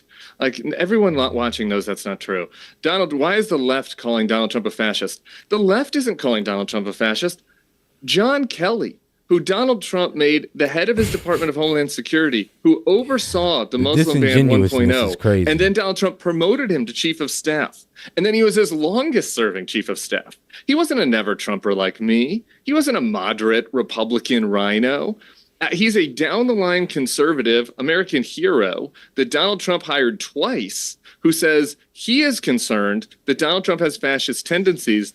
And there were times during the first administration where Donald Trump wanted to do things against the law, and it required him and Mattis and Milley and others to prevent him from doing it. And he's worried that those guardrails won't be around the next term. So it's not the left, it's not MSNBC, it's not wild-eyed liberals. It's John Kelly, a conservative American hero that Donald Trump hired twice, that is saying that about him. And you guys need to reckon with that rather than just pointing fingers. All right. I mean, Stephen, that's a fair point. There have been a number of people of John Kelly's ilk who have come forward and said they think Trump is dangerous, who did work with him at the White House. What's your response to that? Thank you. Well, this is the same John Kelly, by the way, in The Atlantic, the same journalist who spouted the losers and suckers lie, right? This is a disgruntled former employee. Now, maybe it's true, only that same article included Donald Trump saying that we don't need to spend that much for an effing Mexican. By the way, the soldier's family immediately came out and refuted it. So if we're going to talk about people who don't like him, he said, she said, we can do that, or we can discuss the results for the American people and what affects them at large. We can reckon with that. There you go. That's the reckoning. I don't really care what John Kelly says, but here's the fundamental dynamic. And this is why the left, and this is certainly why legacy media, I'm not saying the media, but legacy media, ABC, NBC, CBS, and big tech, they're demanding that Americans trust their institutions, and they're blaming Americans for not trusting their institutions. This article in The Atlantic, John Kelly, is exactly why Americans don't trust those institutions. I trust the family of the soldier, not John Kelly. I trust the American people who want us to have voter ID, not people who say the most secure and fair elections of all time. When we look at the Hunter Biden laptop story, which I know will be dismissed and people say that it was allowed to after a day, that's the perfect encapsulation of the institutions that we're demanded to trust who have failed us, whether it's intelligence officials, whether it's Facebook and the CEO. It's funny though, because it's like can you believe this damn government? They keep hitting us with the trust me, bro. Do you imagine having years of not doing for the people, years of crazy espionage or crazy operations on the people, like, I don't know, MK Ultra or Mockingbird? After years of doing this, they still come to us with the, you know what, bro, trust us. Just trust me, bro. We got you. We want to keep y'all healthy, and then mandate a vaccine on you. Like, come on. It's like the government is just one big, hit you with just trust me, bro. I got y'all. And then never get you. of which apologizing afterwards, Jack Dorsey, YouTube's, the fundamental Democratic Party, and we're told, wait, trust your institutions. Well, I don't trust the institutions that repeat lies that have been debunked, including some specifically from John Kelly. I don't trust those publications. I trust the voice of the family of that soldier. And by the way, the families of all the soldiers who overwhelmingly support Donald Trump and the Republican platform, in contrast to Kamala Harris. Your floor. Tim Miller, I want to talk to you directly about the fact you went down to confront the MAGA mastermind, Steve Bannon, when he was released from prison at his press conference. And Bannon decided to have a bit of fun at your expense. Let's take a look. This is Tim Miller, one of my favorite guys from MSNBC in the Bulwark. Used to be the spokesman for the Republic. When I met Tim as a younger man, he was the spokesman for the RNC, the old RNC, the establishment RNC, the RNC of Mitt Romney, not the RNC of Donald Trump. But go ahead, Tim. Question. Tim, I mean, you went down, you quizzed him on whether he would attempt another coup as an encore to January 6th, and Bannon gave quite a serious response. Let's take a look at that. Nancy Pelosi gave an interview to Rolling Stone magazine. She said her number one priority is to make sure that Donald Trump is not only not elected, a re-elected president of the United States, but he never sets foot in the White House. Nancy Pelosi and Jamie Raskin right now are thinking about, and they're very open about it, of not certifying a Trump victory on November 5th. So, Tim, I know you're going to leave us in a few minutes. Just your response, really, to what Bannon said there. Well, that comment is based on nothing. I do think that there's kind of a delusion in there's sort of this every accusation is a confession a little bit sometimes with people in MAGA, where it's like they're not going to certify the election like we didn't certify the election. If Donald Trump wins, the Democrats are going to certify the election last time, just like the Democrats did in 2000 in a much, much, much closer election than 2020 when Al Gore conceded to George W. Bush after his legal challenges had been exercised. Donald Trump didn't do that. And when I asked Steve that you didn't play there, and I've quizzed Steve many times. I interviewed him on the circus several times. We've gone back and forth. And so it wasn't like I was confronting him. They invited me to the press conference. And what I asked him there was, he got out of prison. And I was wondering if sometimes when people get out of prison, they feel like they're reformed. And they look back on their actions and they say, you know what? Maybe I went too far. Maybe in 2020, by advancing these lies about the election, I thought it was all part of the political game, but then things got out of hand. Dozens of police were injured. The vice president had to be scurried off by Secret Service. The vice president's life was in danger. Senators and House members' lives were in danger. BLM riots were worse. Was really the ringleader of pushing that in the media, in the MAGA media world. And given that the results ended up so disastrously for the country, and for those individuals who were harmed that serve our country, maybe those 4 months in low security prison, he had a chance to reflect on that and say, you know what, next time I'll do things differently. And I got to say, I was pretty alarmed that the answer to that question was no. He did not. He doesn't see that he'll do any change. And if we are in a similar situation this time, I think both him and Donald Trump will act the same way, and I find that very alarming. Final question, Tim, before you go. Who do you think is actually going to win this election? Not who do you want to win, but who do you think may win? Yeah, I mean, I think it's utterly close. I think if you listen to David Plouffe on the Harris campaign or Steve Bannon when we were talking more politically outside of the context of January 6th, they both kind of sound the same way, which is that Kamala Harris has a narrow path through the blue wall states of Michigan, Pennsylvania, and Wisconsin. I think that she's very narrowly in the lead there, but I would not feel at all comfortable if I was their campaign. I think that gives Donald Trump's campaign 3 outs. They can crack the blue wall, win one of those states. I think he's probably the president. I think she has maybe 1 out in North Carolina. So I think she has maybe 1 out and he has 3. So I guess I would rather be her than him because I do think she has a narrow lead in those 3 states. But I think it's extremely close. And I think if anybody telling you anything else, like really, is gaslighting you. Well, my thanks to Stephen Crowder and to Tim Miller. We're going to go to the next stage of our debate now and begin with a bizarre new Harris campaign. Yeah, they got to say it's close. So just in case. But the way some of these states have been shaken up, it was like, hold on, states we thought were going blue are leaning red. Like, what's going on here? campaign ad voiced by Julia Roberts, which urges women to secretly defy their MAGA husbands. Your turn, honey. In the one place in America where women still have a right to choose. Okay. You can vote any way you want. And no one will ever know. Did you make the right choice? Sure did, honey. Remember, what happens in the booth stays in the booth. Vote Harris Walls. Well, the subtext appears to be that women aren't capable of making their own minds up and own decisions, and even worse, that they should be afraid if they do so. Here to debate that and more, a panel of a man and a woman who are certainly not shy about their politics. Treason! That is treason. I mean, if your wife really did that, bro, I mean, that is grounds for divorce. That is like, bro, if we were in an Arab country, you would be in a ditch. And I would be telling my homie to grab the rocks. Because at this point, that's just the ultimate betrayal. Like, yes, go behind your husband's back and do something sneaky. Even though he's voting for his family and he feels like he's doing what's best for his family. Yeah, just go behind him and vote against him. I mean, like, well, so what? Are we saying that women are dishonest? Are we promoting women to be dishonest? Because we already promote women to cheat, be hoes, and all this other crazy stuff. So now we're promoting wives to what? Be dishonest to their husbands. That's what Harrison Walls proposed. It makes sense. It makes sense. Her husband did beat a woman. So, you know what? Of course, they think very lowly of women. Of course. Did you make the right choice? The betrayal. Sure did, honey. Remember, what happens in the booth stays in the booth.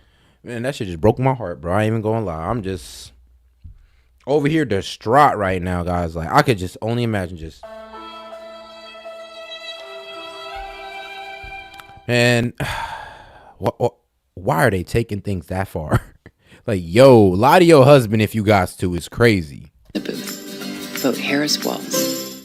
Well, the subtext appears to be that women aren't capable of making their own minds up and own decisions. And even worse, that they should be afraid if they do so. Bro. Here to debate that and more, a panel of a man and a woman who are certainly not shy about their politics. Brian Tyler Cohen, host of No Lie, and Sage Steele, the host of the Sage Steele Show. Well, welcome to both of you. Brian, I got to say, I found that ad patronizing and nauseating. And if I was a woman, I'd be like, sorry, what?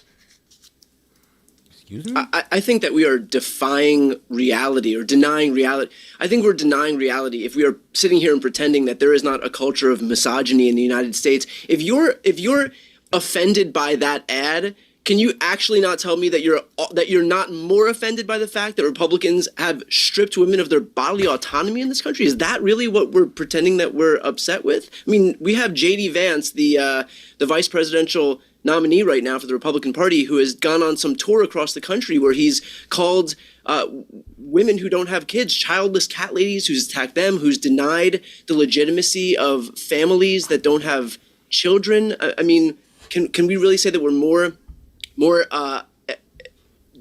offended by that ad than the reality of the situation on the ground in the U.S. right now?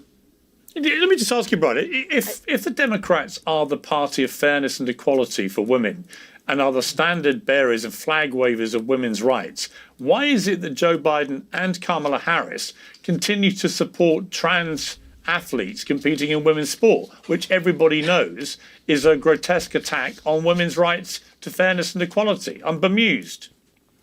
Piers, again, the same concept applies. The number of people that are A, worried about that in this election, and B, that actually impacts. Again, if you are worried about trans athletes, how are you not talking about the issue of women's bodily autonomy, of their reproductive freedom, of Republicans' threats to block women from traveling between states in this country? I mean, you try to have it both ways, where you pretend that the trans issue is something that upsets you to the ends of the earth. And yet, it does. That impacts Piers, how many people does that impact in this country? Let me how ask is you a that question. actually something? I love. Yo, really, bro? It impacted a whole league of women. It impacted the whole NCAA. Like, bro, what are you talking about? Not the NCAA, but y'all know what I'm talking about, though. It disrupted a whole league. Bro, there's transgenders that are fighting in women divisions. Like, what about them? What about them? Oh, just because you don't personally know one, you just want to throw the whole thing under the bus is like wild. Like, oh, bro, did not Nia Thompson, whatever the hell her name is, did she not just steal opportunity from all those women? Okay, that's crazy. But y'all care about women though. But y'all blatantly disrespect them day after day. It's crazy. But some reason these women vote for you. I mean, like, I guess it goes to show that women do fall in love with abusers. I mean, well, that might be a little bit too real for y'all.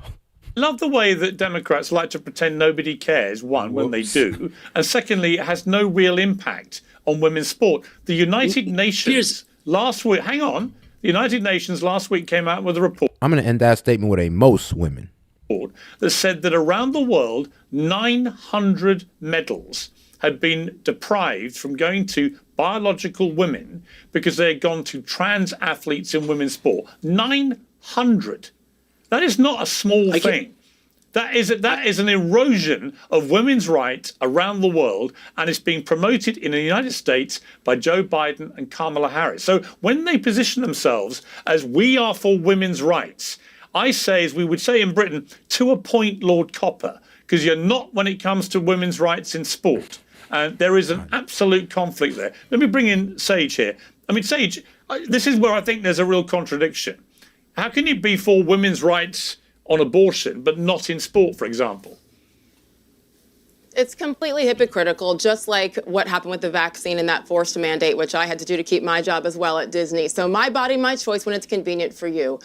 And again, #science, right? There has never been an issue that is this black and white. Brian, we can go back and forth and debate on the vaccine and the efficacy of it and all that. Did it help? Did it not? How many?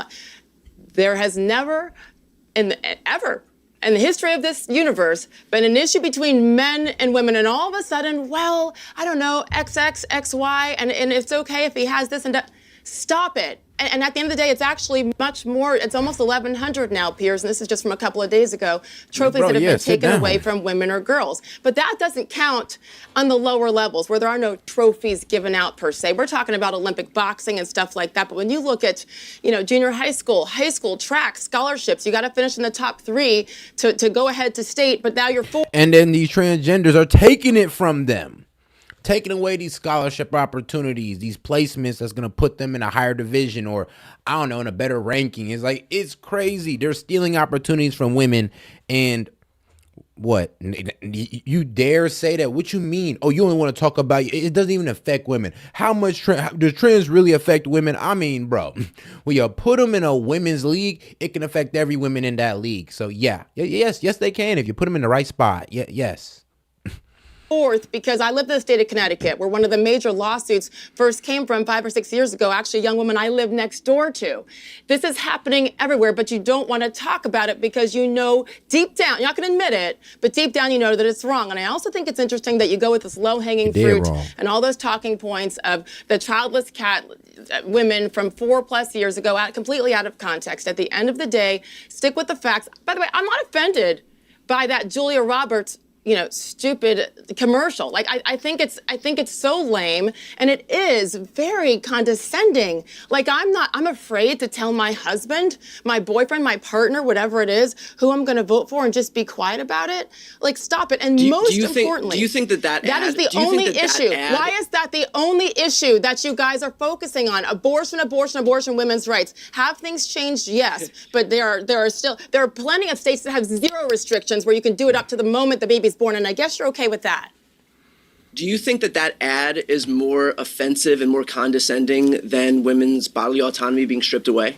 Are you more offended by that ad than the actual reality on the ground? Well, maybe because of the fact that women's bodily autonomy is not being stripped away. It has never been part of the Constitution. It never has been. There isn't an abortion desert in the South. There isn't abortion bans in the South. Women are able to go get abortions in the South. Yes, but it also, there are more. You asked me a question to let me answer. There are definitely more restrictions depending on where you live. There are also many states where there are fewer restrictions, #none, where you can do it up to the moment a baby is born. And even in some cases, we have seen after. So let's not act like it's only one way. There are less restrictions in some states, which cases 10, 11, have we seen? and then there's many others where there are so many more. Yes, there are 9-month abortions, okay? They're doing it last second ditching the baby. Oh man, and I would say, man, that just kind of follows into organ trafficking. This has been through the years. This is before Dobbs, by the way. There's so many things, but tell me why this is your only issue. Tell me why this is your only issue, Brian. Why is this your main focus? How about the border? How about the economy? How about endless wars across the pond? Like, that's the stuff that by the way, black voters, Hispanic voters, everyone's talking about is the economy. This is the one thing, because that's the only thing that you think you can quote unquote win when this country is falling apart and people don't feel safe. Which cases have we seen abortions happen after the baby's born? Because you just said that, so I'm curious where that's happened. It happened for sure in Colorado. I believe it also happened in Minnesota. I'll be glad. You know what? I'm sure Piers can connect us. I mean, educate me. Excuse me. I'm sure Piers can connect us. I'm sure Piers can. There were babies left you have no on proof. the table. No, she's saying, bro, she's saying that she has. See, that's what I'm saying. Y'all Liz be wild as hell. It's like, y'all, what you mean? She has no proof. It's like, what you mean? Like, tell me, explain to me when that's ever happened. I'm like, are y'all that dense? Are y'all that blind? Y'all obviously don't read up on this stuff. You don't even look into it. They just tell you it's a lie. You don't even be like, damn, that is a bit crazy. Why are people just saying it then? You tell me that people are just outwardly saying that we're aborting baby at 9 months. Maybe I should look into this to see for myself. You don't even have that forethought. And it's crazy because she's literally telling this man, yeah, bro, me and Piers, we can get connected. Piers can connect me to you and I'll show you all this stuff. But what you're not going to do is get her to bring all this information just on the debate, and she's unprepared for that. That's the problem with these like libs. Like, they argue disingenuously. It's like, all right, you know, we're here for a debate, but you want me to bring up this surgical? Well, I'm gonna be real with you. This very, very, I guess, proof. There's very important evidence, right? You want me to bring up this evidence? Well, I'm gonna be real with you. That should have been stated in the debate. Like, you just can't start off a debate on multiple topics and then try to hone in on, give me proof, actual proof. She told you to. You could have looked that up your damn self. But the fact you'd be like, no, pull it out right here. I'm like, what? You're sure it's happening in Colorado? Give us the proof. There are a lot of viewers. We'd love to know where babies are being executed after they're born. We would love to know where babies are being executed after they're born in Colorado. Let us all know. I just told you, and I don't know how you define executed, but left to die. That has absolutely happened before, and it is something I talked about with RFK Jr. on my podcast several months ago when it was late-term abortion, all that whole debate. Again, I'm sure Piers can connect us. I'll gladly go back and forth with you because I respect the hell out of you. At the end of the day, my question for you is, isn't there more? How about the topics that I listed that you completely ignore in the border and 10.4 million minimum people coming over the border? That's who we know about. I'd love to not talk the other about people the that have border. got. No, but you don't talk about that. You're talking about women's autonomy. And by the way, I'm a woman. You're not. Focus on the other things as well as that, because there's so many more important things, and you know it. But because you guys are... Yeah, I ain't gonna lie, though. It's like this. Yeah, I have my disagreements with abortion, but for me to be like just having that be my number one issue is like, I ain't gonna lie, it's kind of feminine. It's hella feminine. Like, what abortion, our main issues, our main problem going on in America, me as a man thinking that is wild. I mean, like, what, the economy is not an issue, my man? Immigration is not an issue. Our foreign relations are not an issue. All the things that could possibly send your ass to war, and you're thinking about abortion? Like, bro, what are you, a bitch? I mean, like, I'm sorry, but what are you, though? A female? You over here just kumbaya with them, feeling the same? Like, bro, what, do you have kids too? No. You're stressed out about how this campaign is going. You're focusing on that one issue, abortion. How about protecting our borders so those young girls don't have to make that kind of a choice if something bad happens when a criminal comes across the pond and hurts them or rapes them? Focus on that. It's so bizarre to say that I can't talk about the issue of abortion when it's one of the most, if not the most important issues that Americans are voting on right now. And you want to talk about women getting raped by people coming across. No, I'm talking about all of it. Let me finish my one sentence, please. I beg of you. I'm talking about all of it. You listen, I sat here quietly while you spoke. If you're not going to let me speak, then what's the point of this? You just said that you want to talk about... You said that you're worried about women getting raped by people that come across the border. And then what? And then not being able to exercise their bodily autonomy? Again, like, all of these issues are connected, but you don't want to talk about the issue of Nigga, wait, sweetheart. dude, I almost called him sweetheart because the way he being so sweet. But what are you talking about? He's like, so what? You're saying that immigrants coming over leads to the rape of our citizens? And you're telling me that they're not gonna need to abort that great baby? Did you really just lead that into abortion, G? Did he really just do that? I mean, well done, well done. I'm almost impressed. I ain't even gonna lie. Bodily autonomy, even though it is the most important issue that Americans are facing right now, even though in 2022, 2023, even though in 2022 and 2023, Republicans were losing on this issue in places like Ohio, Kentucky, Kansas, and Alabama, and yet you're pretending that it's not an issue. You want to talk about the I'm not pretending, Brian. I promise you. I'm not pretending, but I want you to look at let me ask. Let me jump in. That's not the number one issue. Let me jump in. Let me ask Brian. Here's what I'm curious about.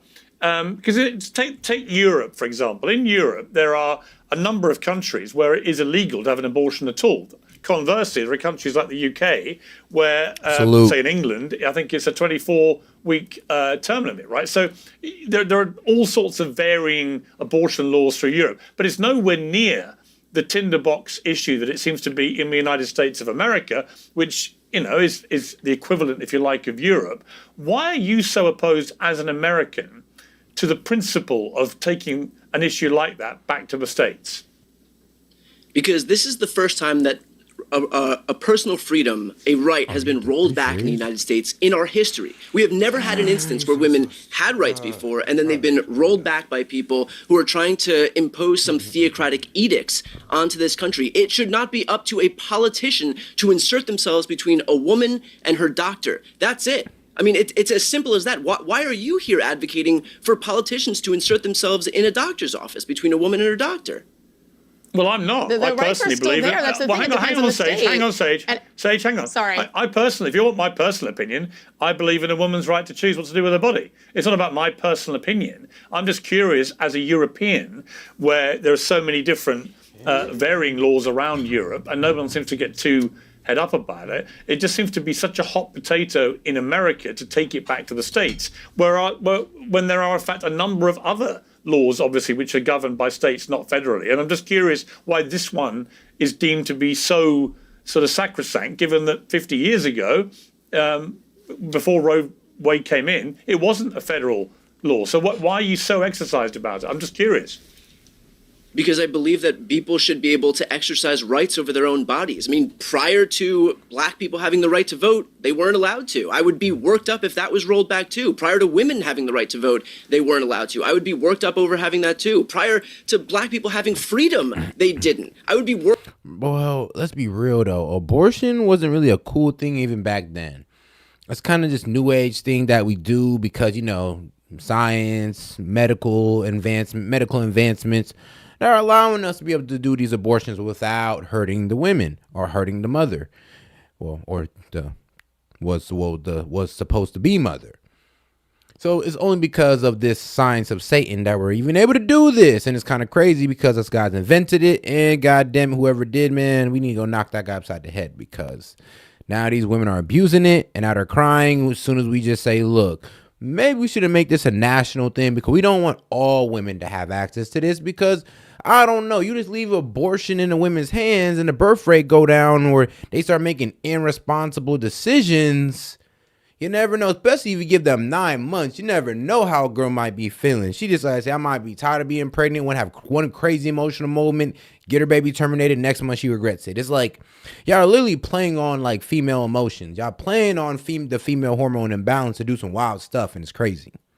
Worked up if that was rolled back as well. We deserve rights, we deserve progress, and the notion that we should just take it lying down when those rights are rolled back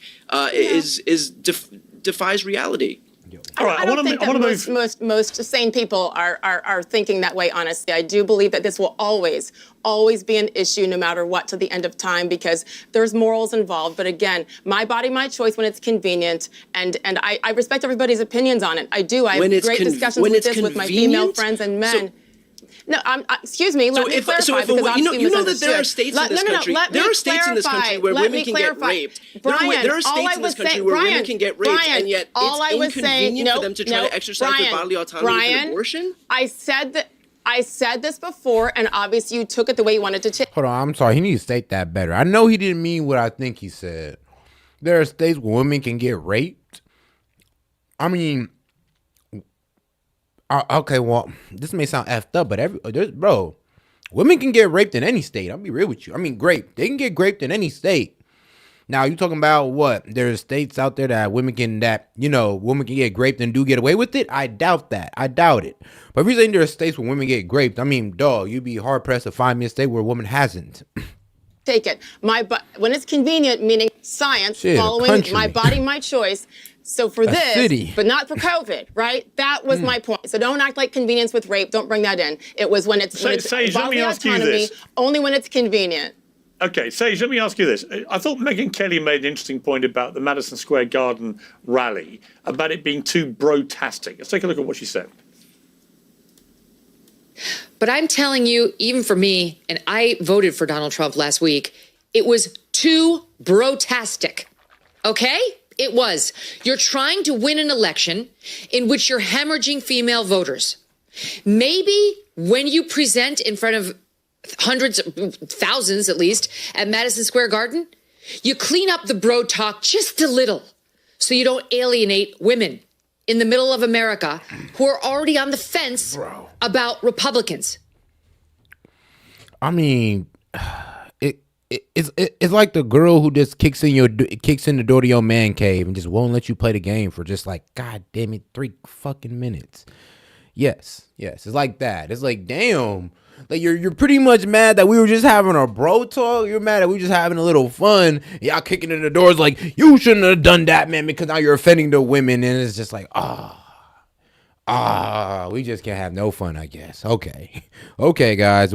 I guess we gotta be professional 100% of the time. It's impossible, but hey, that's what they expect out of us. No, Sage, I was there. It was pretty bro-tastic. There's no denying that. You had a procession of very bro-sounding speakers. And a new CBS poll says that women are breaking 55-43 for Harris, men 54-45 for Trump. Should Trump be doing more in these last few days to reach across to potential female voters? You know, I believe that clip was, the context of it was in relation to the comedian and the Puerto Rico comment that, of course, stirred up so much she was talking. She was talking about the whole thing. In general, okay. I was there as well. I saw you outside just before. I think back to the women that were there. A friend of mine, Tulsi Gabbard, right, who is as classy and a strong woman as we will find in this country. Alina Habib, the lawyer. How about Melania Trump? I would have loved to continue to see more women there, but I didn't feel that in the moment being there, looking around, and especially with the, 20,000 people, at least half being women there. And also, I will say this, I have been volunteering for the past couple of, I guess, probably about a month now. I don't know if you've seen the pink jackets that Women for Trump are wearing. And I've been going around the country talking to women, supporting women's businesses. We've been going to food banks, and it's led by Lara Trump, and Tulsi's been there, and Danica Patrick's been there, and Elizabeth Pipko, and so many women who are just coming together and volunteering as women, because I think so often we're told, how can you be a woman and support Donald Trump? And there's obviously millions of women who do. And so I think it's just been really fascinating for me, never having done any of this before. I mean, this is the last thing I thought I would be doing is, doing anything political or with campaigns. But going into these communities and talking to women of color, people, I cannot tell you how many women and men, but women have come up to me in my travels, in airports, on the streets here in New York City, and just said why they're voting for Donald. I swear, though, because it's like, bro, it's like a pandemic. Honestly, it's like a mental illness. It's like the condescending liberal just strikes again. I always say the black, the white, the Asian, all condescending liberals. It's like for some reason, they're just so condescending to look down on one of their own and just be like, well, because I'm voting for somebody, I'm just better than you. Or because I'm voting for somebody, you're no longer you're no longer associated in my race. It's like, whoa. I never knew that you had to vote Democrat to be black. Never knew that. And if that was the case, shoot, I know what? I'll go ahead and hand in my black card right now because I ain't going for the bullshit. Like, you ain't about to force me to do nothing. I ain't doing nothing just because I'm black. Like I may do some things that align with black people just because I'm black. But if you're telling me I'm gonna do this just because I'm black, man, you tripping. Donald Trump and how pissed off they are that they're told they shouldn't based on whatever someone else's opinion is. So I do think that they are doing more as a campaign. I do, because I'm part of it. Okay. Brian, conversely to you, I was surprised Kamala Harris didn't fly and do Joe Rogan in Joe Rogan's podcast studio. It's the biggest in the country. Trump got 40 million people so far have watched that interview. It's a great way to get to men where she's clearly struggling. We saw that off-guard clip of her talking about she needs to get a better resonance with male voters. Was it a mistake, a misstep of her not to go to Joe Rogan? Well, I don't know if she's going to ultimately do it. I mean, there's still a few days left until the election. I can say personally, I do hope she does the Joe Rogan podcast. To your exact point, I think it is a great opportunity to reach a lot of people. I don't think that Joe Rogan is an especially contentious interviewer. I think a lot of times he's ignorant on what he speaks to and open to hearing other perspectives. So I think that this would be a good opportunity for her to do it. Look, everything is just a matter of time and opportunity cost. Spending 3 hours in the state of Texas, which isn't exactly a swing state in the presidential election right now, as much as I hope it would be, it means that she wouldn't be able to spend that time in Nevada or Wisconsin or Arizona or Pennsylvania, Michigan, like these other states. So I do, to your exact point, I do hope that ultimately she does make the time. I think 3 hours is a big ask in these final last few days of the election. Wow. Every minute in this campaign. 3 hours to sit down and talk to the American people is a big ask. Wow. I mean, that's hilarious right there. I mean, JD did it. Shoot, he sat down for 3 hours right there. Sat down for a smooth 3 hours and 17 minutes. Got 5 million views. So you tell me Kamala can't do that? Counts. I mean, like what? Is she not smart enough? Is she not talented? I mean, like, come on now. Y'all say she's just this prime, and so I think, example of a black woman. Prime example of what a president's supposed to be. But you can't sit down and, I don't know, just talk to a regular person for 3 hours? Like, what, are you that shallow of a person? Like, what? And then it's crazy how they try to put a time limit. They said, oh, yeah, it could only be an hour. It's like, okay, then yeah, that just proves she's just a puppet. Like, she has no real, it's almost like she has no real personality. It's like, what you mean? She could only talk for an hour. And anything past that, she gonna start rambling and cackling, and we don't need that. I think that there could be some compromise there. What I hope didn't happen is that he said, okay, well, we're either going to do 3 hours in Texas or nothing as a kind of a way to pretend that he... Kamala. That's what I'm going to pronounce her name because I'm an American and I'm not Indian. And maybe if you're pronouncing her name the way it's spelled, then how do y'all not know she's not Indian? It's crazy as hell. It's like, bro, she's not black. She's not black. I'm going to say it like an American. And if you get upset about that, you're childish. He offered her the platform, but so I do hope that there is some compromise if she is able to make some time. Yeah, and finally, Brian, who do you think is going to win?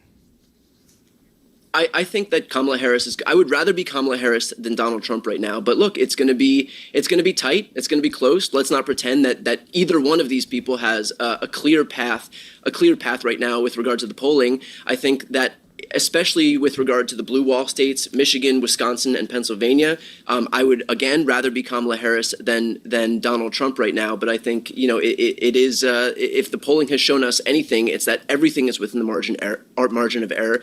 Everything is basically tied at this point. So we can look at the enthusiasm gap, for example. We saw, I believe it was a Wall Street Journal poll today that showed that Democrats have a 77% enthusiasm rate versus I think it was a 67% for Republicans. So there is a gap right now between Democrats and Republicans. Hopefully that translates to actual votes, but it's anyone's guess.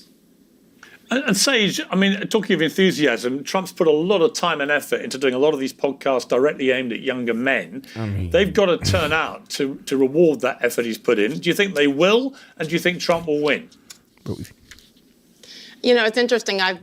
It's like, bro, it's kind of funny though. Kamala Harris supporters are so funny because you want to know how her policy is so trash. I don't care if you mispronounce Trump, if you use a nickname.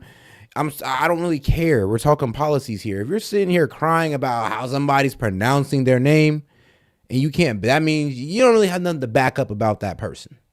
Like, pronounce her name right. Like, bro, defend her policies. Why don't you try that? Ben, Pronounce her policies. Pronounce every word in her policies for us. Do that. I voted yesterday. I'm a recent resident. I just moved down to the free state of Florida, and I was blown away at the line for early voting. And it's obviously a Broward County, and there's many options, and people were there for hours. And so I saw men, women, kids, handicapped, minority, you name it. Everybody was there. I do think they're going to turn out. And I will say this real quick. Joe Rogan is the biggest podcast in the world. It is a huge missed opportunity for them to put parameters on it. This has nothing to do with not campaigning in Texas or Pennsylvania or North Carolina. That podcast goes global. It's short-sighted. I wonder what they're hiding by not having her do it. I wish she would. I've always wished from day one. I just want to hear her policies. It took a long time for us to get those, even on her website. So I think it's a missed opportunity. I think Americans are seeing these missed opportunities, and I do think Donald Trump will win. Okay. Sage, Brian, but thank you both very much. Oh, man. You know what's crazy, though? It's kind of crazy because, man, Trump has no tax on tips, no tax on overtime, tariff across the board on, Chinese products. You know, so funny? Like, it's actually a pretty good plan, but that is a policy. I mean, can y'all name Kamala's policies, the ones that she hasn't stolen? Because you can't name, the child tax credit from J.D. Vance, $5,000. Kamala upped it by $6,000. Like, ain't that crazy? So the real thing is, can you tell me an original policy of Kamala Harris that actually works? Or that actually can produce a good outcome? You know, that isn't like, a Band-Aid slapped on a real problem. Can y'all actually, do that? Or no? And shout out Hellbat, man. Is it just me, or did this guy just try to describe Joe Rogan as a Texan?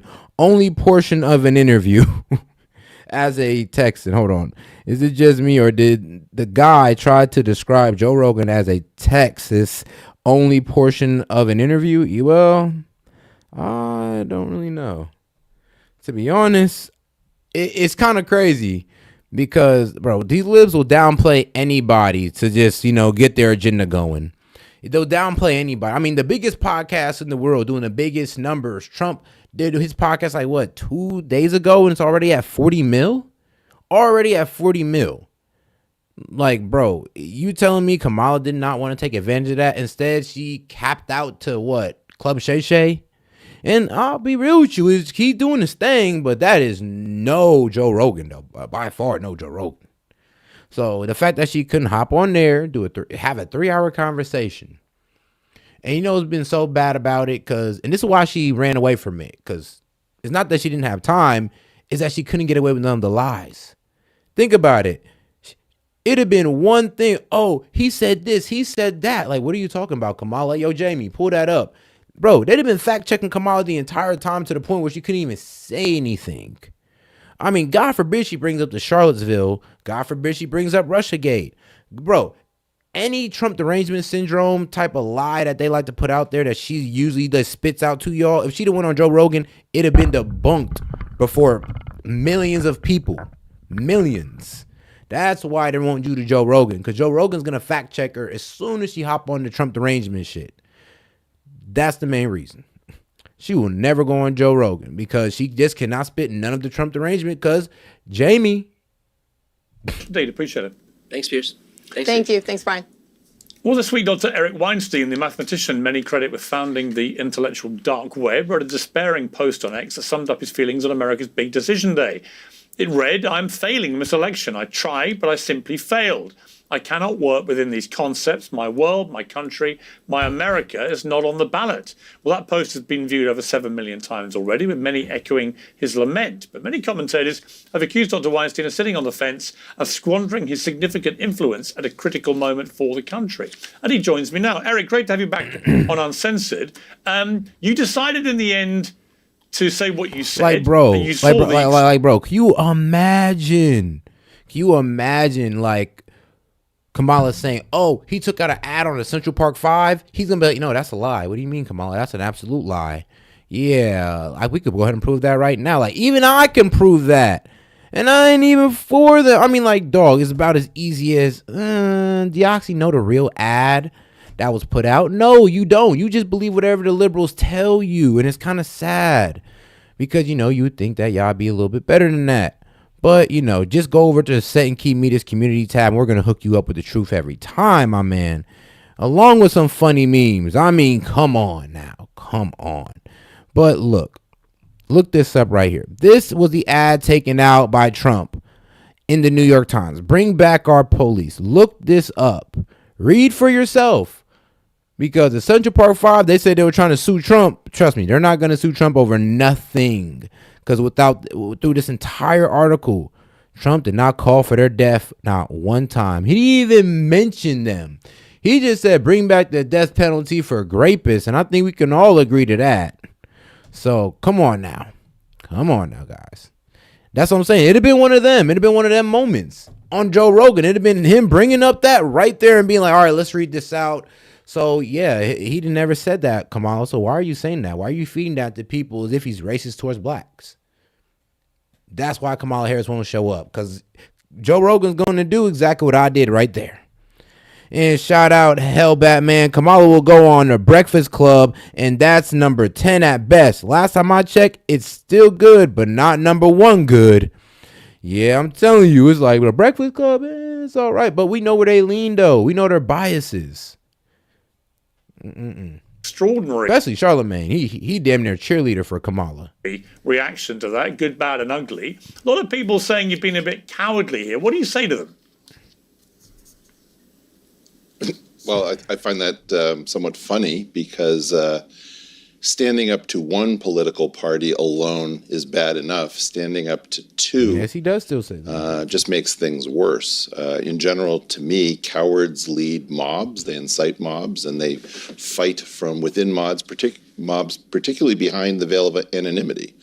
So it has nothing to do with that. And I also think that the post... And you can get the original post from the New York Times article. So, like I said, New York Times article, bring back our police. This is the ad that he took out in the New York Times that, you know, is actually signed by Donald Trump himself. Like, you'll pretty much see his whole signature on it. And, you know, it's so funny. When I looked this up on the liberal media, it's fun. They showed a blurred version of it. I couldn't read the actual one. I had to literally dig for this. Literally dig for this entire little ad that he posted because they want to hide it. Because trust me, when they tell you it, they don't want you to find it, or at least make it hard for you. But go ahead, do your own research. That's all you gotta do. Bring back our police. Donald Trump's ad in the New York Times. I'm like, that's all you gotta do. So let's clarify what you meant. So tell me what you really meant by that post. Sure. Imagine that you have two restaurants and that both of them are failing the health grade. And shout out Dave G, man. He said, ask a Democrat how they feel about Kamala and Kevin Cooper. See what they say. I'm weak, bro. man. Well, I would assume they would say everything oh so good about Kamala and Kevin Cooper. I don't know who Kevin. Well, let me know. Let me see who's Kevin Cooper, honestly, because that's somebody in the Kamala camp or something. Or you know, maybe I've seen the face, but I'm not recognizing the person at the moment. Wait, hold on. Kamala Cooper. Hold on. Kevin Cooper and Kamala Harris. What's going on with them? Is later on Kamala Harris and his wrong. Oh shit. Oh damn. Oh, okay. Kevin Cooper's letter on Kamala Harris and his wrongful conviction. A black man coming out about Kamala Harris giving him a wrongful conviction. Huh. Ain't that crazy? One of them may be failing the health grade by much more than the other. Makes sense. Because it has problems with fecal matter in the food, let's say. You may say, I can tolerate the risk of going to the one that's less dangerous, but you can't recommend the restaurants to somebody else because, quite frankly, they're both super dangerous. Now, in my opinion, the Democratic Party has become something completely ununderstandable, unrecognizable, and its leadership right now. appears, in my mind. All right, surprise. Actually, our man Trump is live right now with Tucker Carlson. We're going to go ahead and segue over to that, and then we're going to try to work our way back into the JD and Joe Rogan. This is going to be a good one, guys. Let's go. You back in Arizona. Donald J. Trump, ladies and gentlemen. Thank you. No way. Oh, nope. refuse to accept. Lower section, right? It's coming right. It's ready. And then all of a sudden, whoa, fire, flames come pouring out of the lower section. It's jets. And they're pushing it over right here. This room. So much love, right? Isn't that amazing?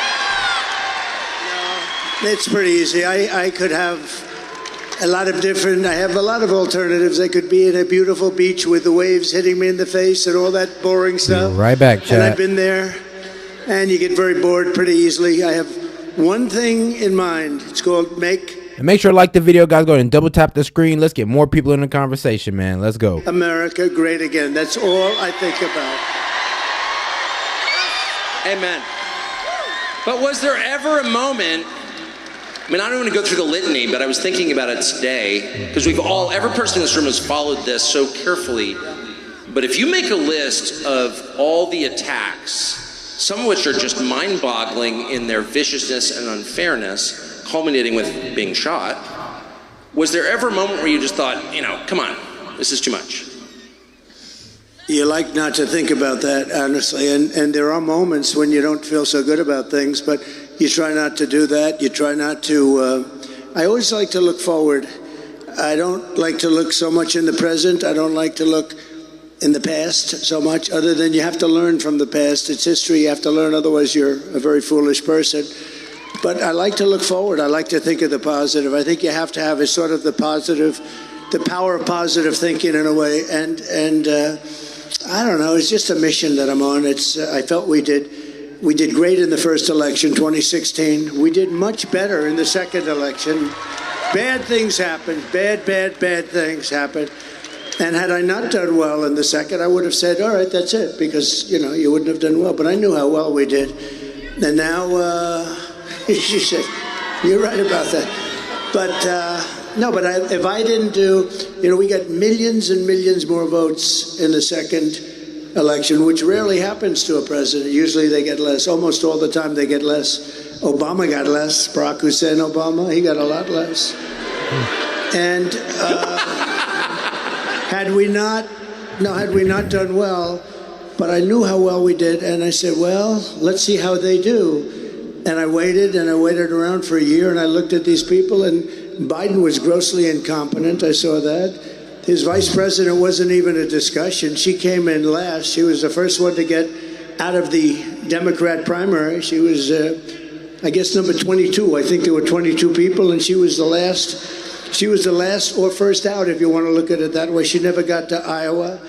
But I was watching, and if they could do well, I would have been very happy. Actually, I would have been very satisfied. But they were grossly incompetent, and when I watched what they were doing and how they were destroying this country at the border, I mean, millions and millions of people, I'm sure we have some in here tonight with us, murderers and drug dealers, prisoners, they have prisons from all over the world are being emptied out into our country, all over the world, the Congo and Africa, not just South America, you know this.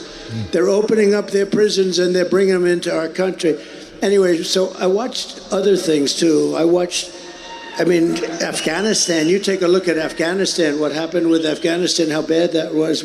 I wanted to get out, we were getting out, we were going to keep Bagram, but we were getting out with dignity and strength. We were strong. Well, as much as and the way they got out, they took the soldiers out first. No, you take the soldiers out last. Anybody would know that. And you watched all of the things that happened. And I said, we're going to do this thing. We're going to do it again. And yes, and Biden's fail in Afghanistan cost 13 soldiers their lives. And then when they had the funeral for these Golden Star soldiers, the Golden Star families that pulled up, guess who did not pull up? The president. Yes, President Biden, or did Vice President Kamala Harris pull up for the soldiers? But they claim that Donald Trump is against soldiers, that Donald Trump hate veterans.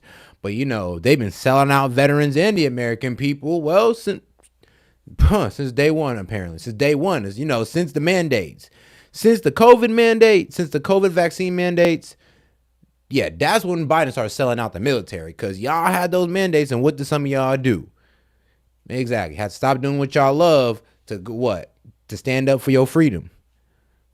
We're doing well. Now we're going to know in 4 days. but we're doing very well. I think we're leading by a lot.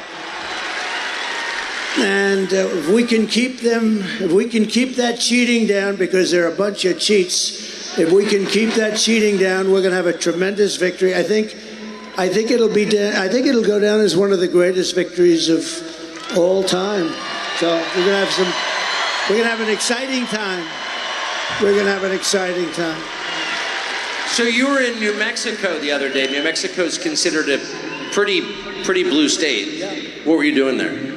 Well, they're also a border state. They have people pouring in by the tens of thousands, and they're being decimated. They're being hurt very badly. They also have a pretty rotten economy for a lot of reasons, but what they really have is tremendous inflation. But beyond that, because I happen to think that the border is the single biggest issue. I think the border is a bigger issue than inflation. Inflation is destroying, and it's a country buster. You know, inflation, it's broken up many countries, including Germany from many years ago. You look at where there was big this was the biggest inflation and the worst inflation we've ever had. They say in 48 years, they don't include a lot of things. It was the worst inflation we've ever had. Inflation is a country buster. So I'm not trying to minimize that, but I think the biggest problem and the worst thing that's happened to this country is allowing millions of people in here that are criminal people. Look, when you empty out your prisons and you put them into the United States, a lot of bad things happen, and they're coming in totally unvetted, totally unchecked. They're pouring in. Venezuela has allowed thousands and thousands of the roughest prisoners in the world to come in. You know, their crime rate is way down. I think like 70%, 72%. They've taken from Caracas and the cities in Venezuela where they have the problem. They've taken the street gangs and they've delivered them into the United States. Thank you very much. They've taken their criminals. They've taken their drug dealers and drug lords. They've taken them out of Caracas and they brought them into the United States. And it is a disgrace. And we are going to have to do a very... It's crazy because not only do these people just walk over the border, well, really flood the border, we kind of just also, set up programs to help them out. Like, the SSP under FEMA that gives FEMA funds to, immigrants, and they try to lie to you about it. But if you look up FEMA SSP, you'll see that it's a very real thing that was signed in by Joe Biden on December of 2022, which is part of the Consolidating Accommodation Act. Yes, so 2023. Large deportation because you can't live like that. It cannot be sustained, Tucker. It cannot be sustained. I think you know that better than anybody. So I do know. I think it's the gravest crime ever committed against the United States ever by any country. Our leaders committed it against us. But it does raise the question of motive. It hasn't helped the labor market any. It hasn't helped Americans at all. You've heard a Democratic senator stood up and said the United States military should take these people. We should give them guns. New York City has given them guns and the police department. You wonder, what is going on here? So it's the hardest thing. In business, and you like to go and where you started from, you sort of like to understand where the other side's coming from. So here you're looking at something. Why do they want men in women's sports? And I've been doing this now. I was very proud to say I wasn't a politician, but I guess after a while you're sort of a politician. I think you qualify, yeah. And, I hate to say it, but you like to know where the other side's coming from. And I'll say, why do they want to have men, and they're so emphatic about it, men playing in women's sports? You see what's happening in volleyball, what's happening in swimming, what's happening in weightlifting. How about weightlifting, where records that stood for 18 years, are being broken by hundreds of pounds. The whole thing is crazy. And you say, why do they want to have transition? I call them transition operations by the thousands. If you just say, well, I'm thinking about it, they throw you onto an operating table. And you say, why do they... It's like, I'm weak. It's like, so you come over here, and yes, this is true. And this has been, I'm going to say the word allegedly, because this has been told by Border Patrol agents and senior Border Patrol, chiefs. But apparently, these immigrants can get transgender surgeries on American dime. So, apparently, well, not only do we care more about transgenders, but we also care more about immigrants who can become transgenders. It's like, oh, you want to be bro?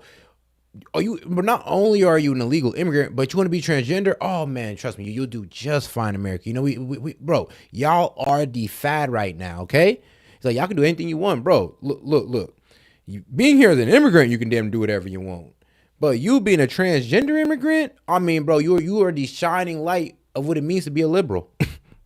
They want to have that.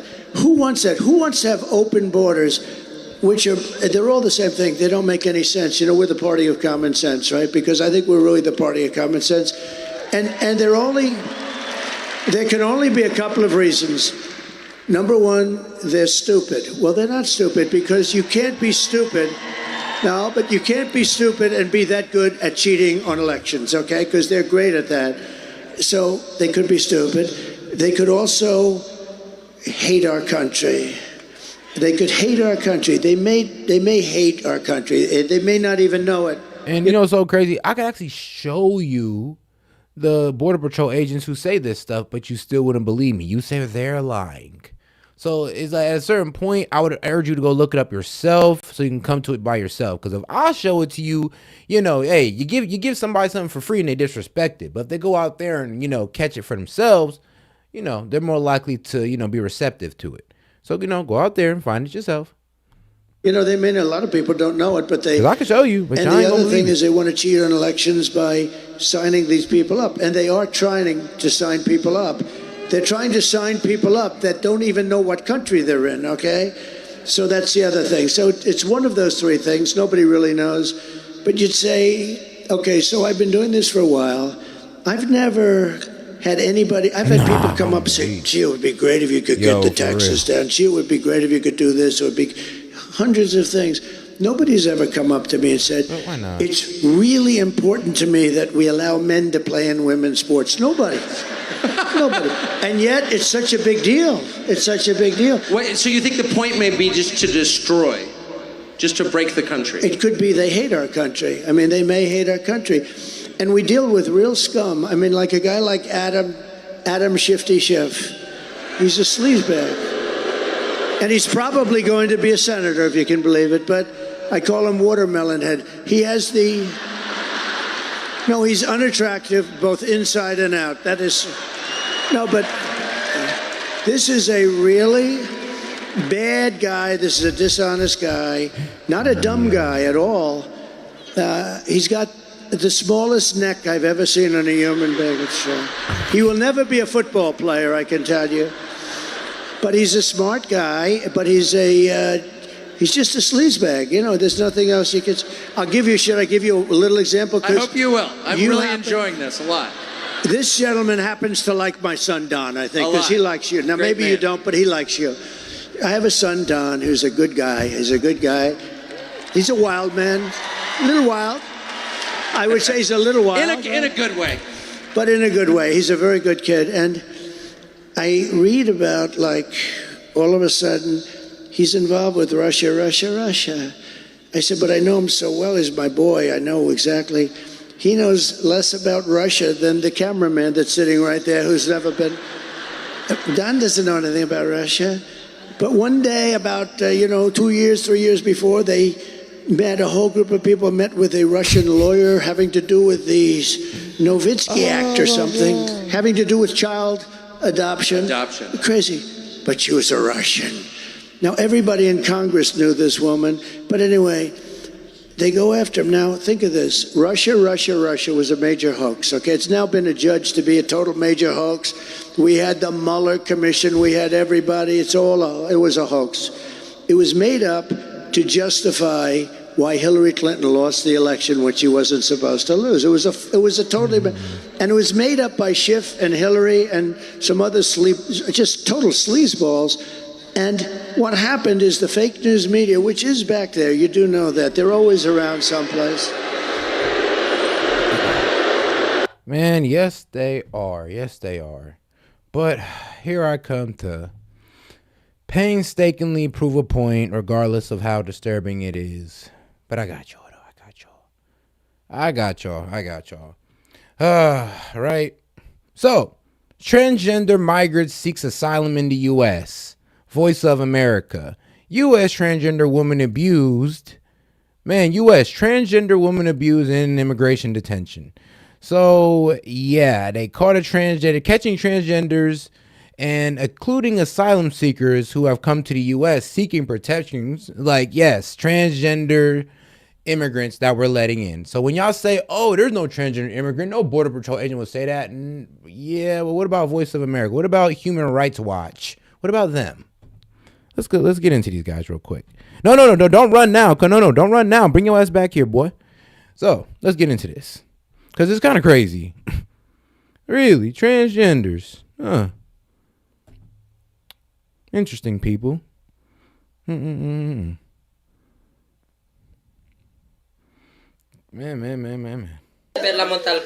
Violence and persecution by family members and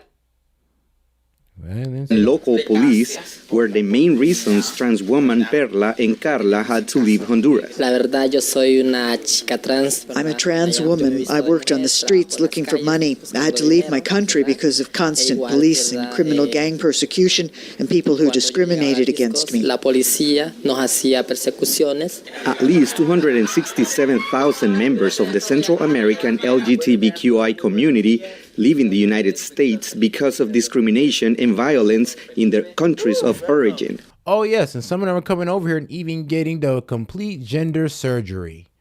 So, hey, these are the facts y'all want. Do you believe it? According to the 2018 Movements and Migration Forum held in Honduras. My father threatened me all the time. My two brothers constantly beat me and locked me in a room with no food or water for days. I went to the police and they didn't listen because of the way I am. Perla and Gabriela are among 15 transgender women who were apprehended by Border Patrol agents at various places along the U.S. southern border. Apprehended by Border Patrol agents at the U.S. border. So when I sell you that, hey, yeah, Border Patrol agent told me that, yo, they got transgenders over here at the border and we're even helping them do their change their gender surgeries or change whatever surgery they call it. Bro, like facts, man. Where are y'all? Come on now. Y'all was saying I was lying, right? Y'all say I didn't bring up the facts, right? But what is this?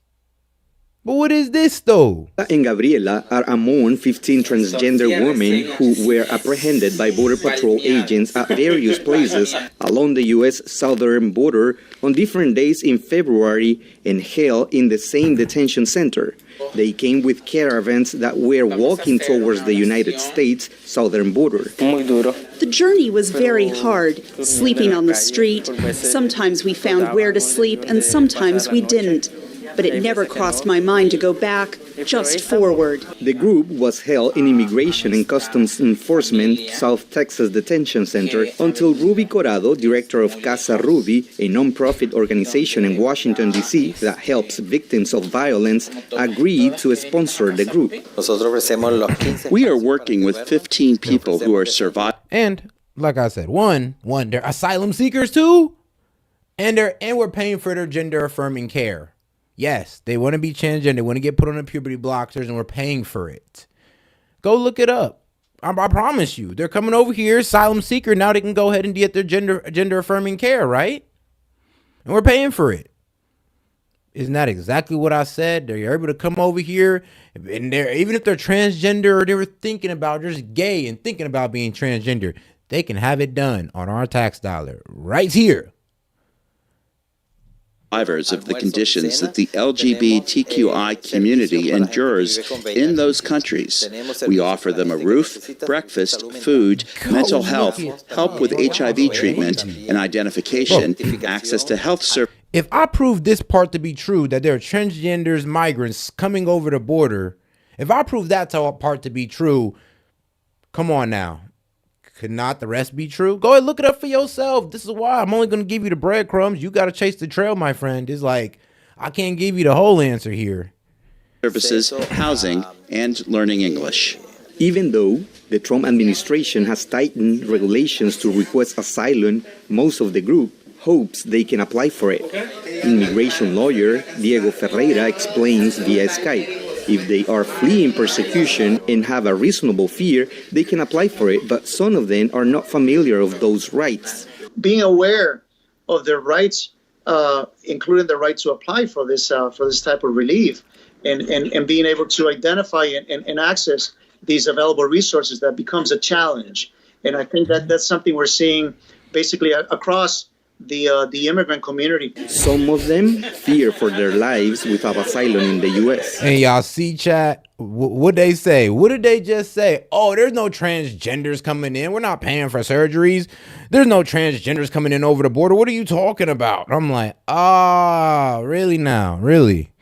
Transgender immigrants seek asylum in the U.S., man. So ain't that crazy? And then when I show them this, they just want to say, oh, that's not true. What are you talking about? Well, we're not paying for their surgeries. We're letting them be citizens on Medicaid. What you think is going to happen then? I mean, does 2 + 2 not equal 4? Like, man. So that's what I'm saying. Y'all kill me sometimes. It's called critical thinking. But what happened is the fake news media, what they said is it started with a simple move. How did you lose the election? It was Russia. And I'm saying to myself, wait a minute, I won this election. What the hell did Russia have to do with it? And then it went, and it was only supposed to be a one-day deal by the Democrats. In other words... And then you're not even getting what I'm saying. Gender-affirming care. You can be a transgender, yes, wear the wig and all that, but they're coming over here to get the hormones so they can start becoming more of what they want to be, which is a woman. Bro, it's like, like I said, 2 + 2 = 4. They're transgender. Their ultimate goal is to go from man to woman. Some of these immigrants, they can come over here and get that done on our dollar. And it's like, y'all can't see, oh, they're transgender already.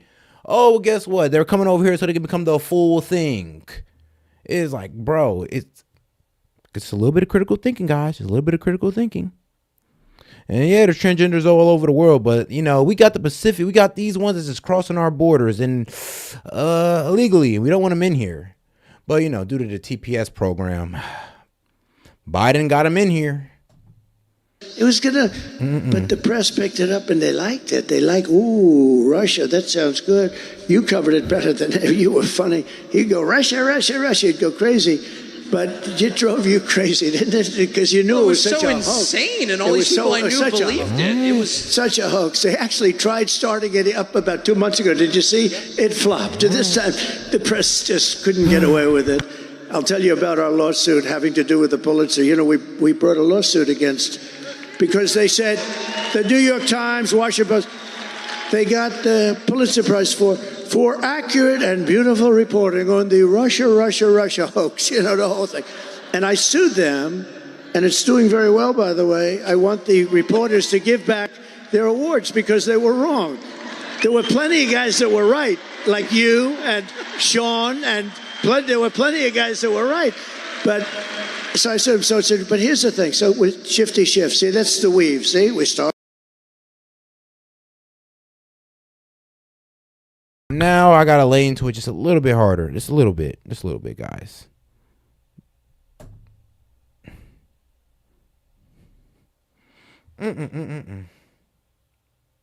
Kamala supports taxpayer-funded sex changes for prisoners. Surgery.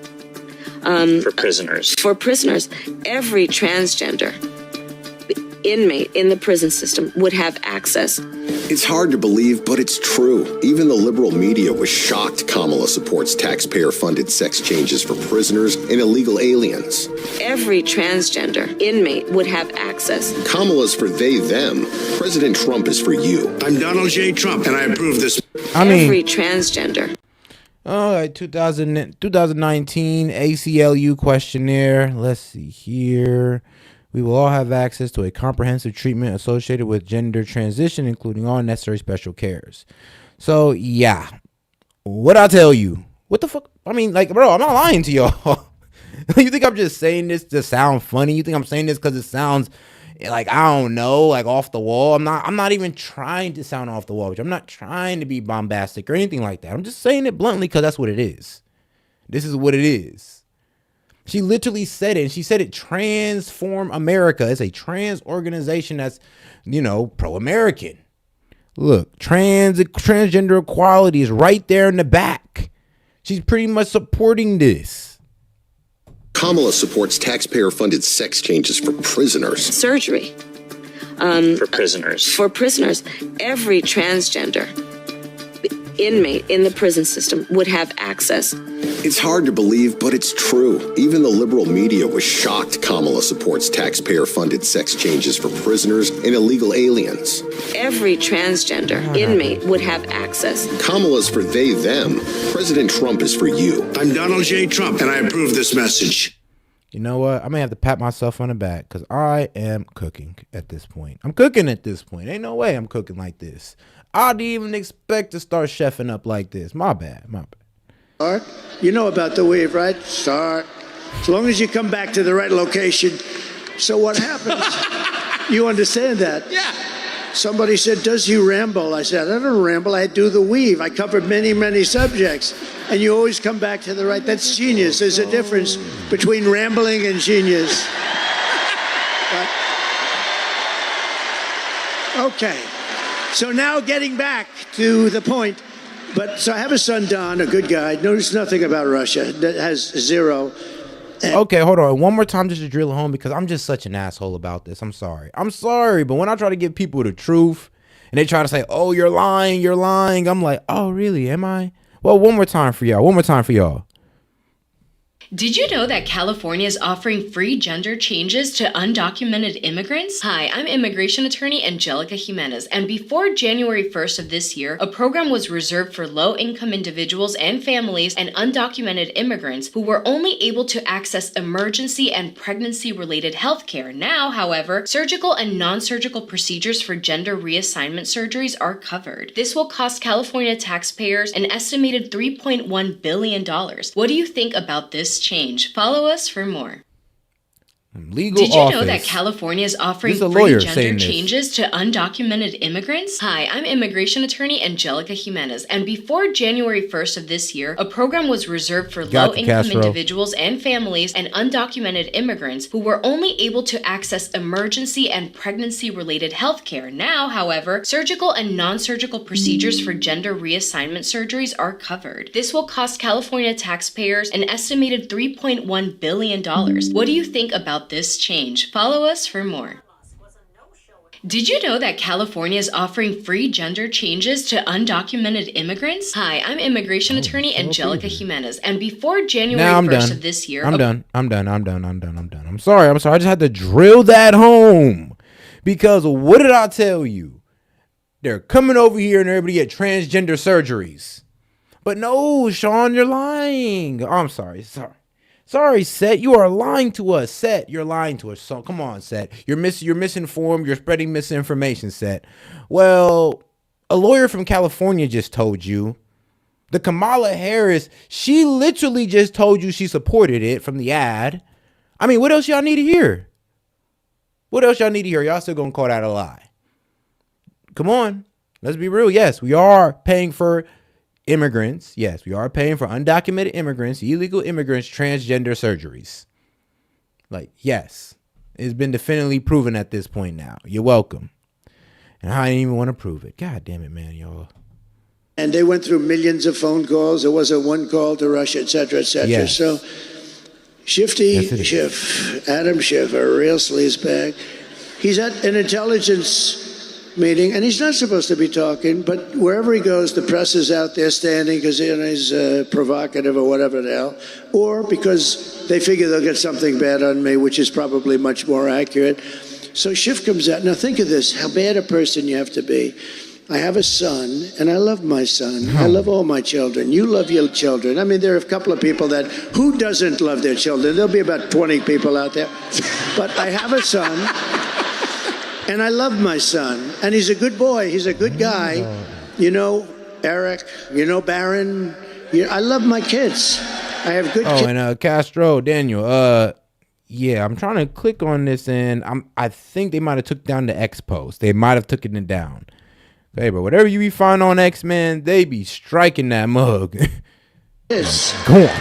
But I love my son, and Schiff goes out. Now think of this. It was him and Crooked Hillary and some other people.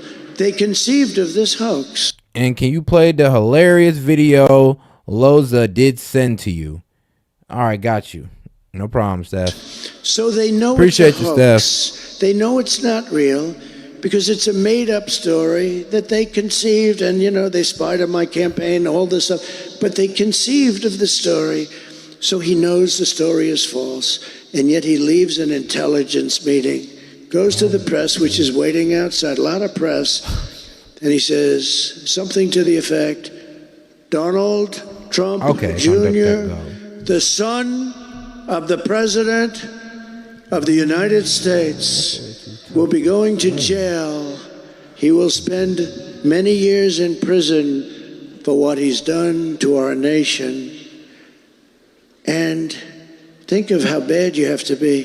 He just said that an innocent kid is going to go to prison on a story that's a becocked story. It's a made-up story. And he said, my son, the president's son, is going to spend many years in prison. I called my son. I said, hey, Don, how's everything? Are you okay with this? He said, Dad, I don't know what they're talking about. He meant it. He said, I don't know what they're talking. I didn't want to get into it too much because I didn't want to make him nervous.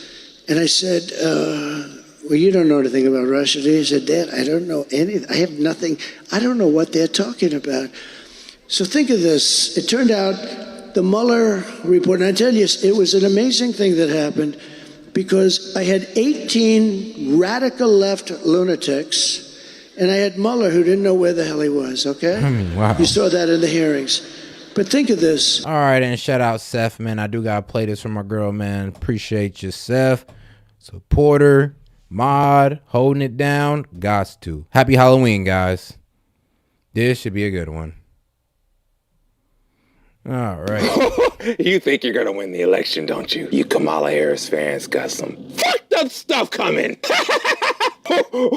You're not going to win. And even if you do, Kamala Harris is going to give me content for 4 more years. You still got to deal with me. I mean, I'm weak as hell. That's exactly how we feel, too. It's like, well, even if she does win, we're still going to be on her ass the entire time, pointing out every single one of those mistakes. We're still going to be here. Oh, yes, we're not going nowhere. Oh, no. We here now. Cry me a fucking river. You know, I used to be just like you liberals. But I changed my ways. You want to know why? I woke up. And not only that, I went down a rabbit hole. The rabbit hole was quite long, I must admit that. Oh, yeah. Hurting your feelings is almost like taking a hit of cocaine. Oh, you better get used to it. And if Trump wins, the country's going to get fixed. That's something you don't want. Feminem is coming out soon. You fucked with the wrong one, Fem. Hey, Marsha! Called him Marsha. You think you're going to win the election, don't you? I gotta keep this in the cut. I'm keeping this in the cut. I ain't gonna lie though, the floss is too much, bro. Got the diamond. He got the diamond teeth on with the Joker smile. You gotta love it.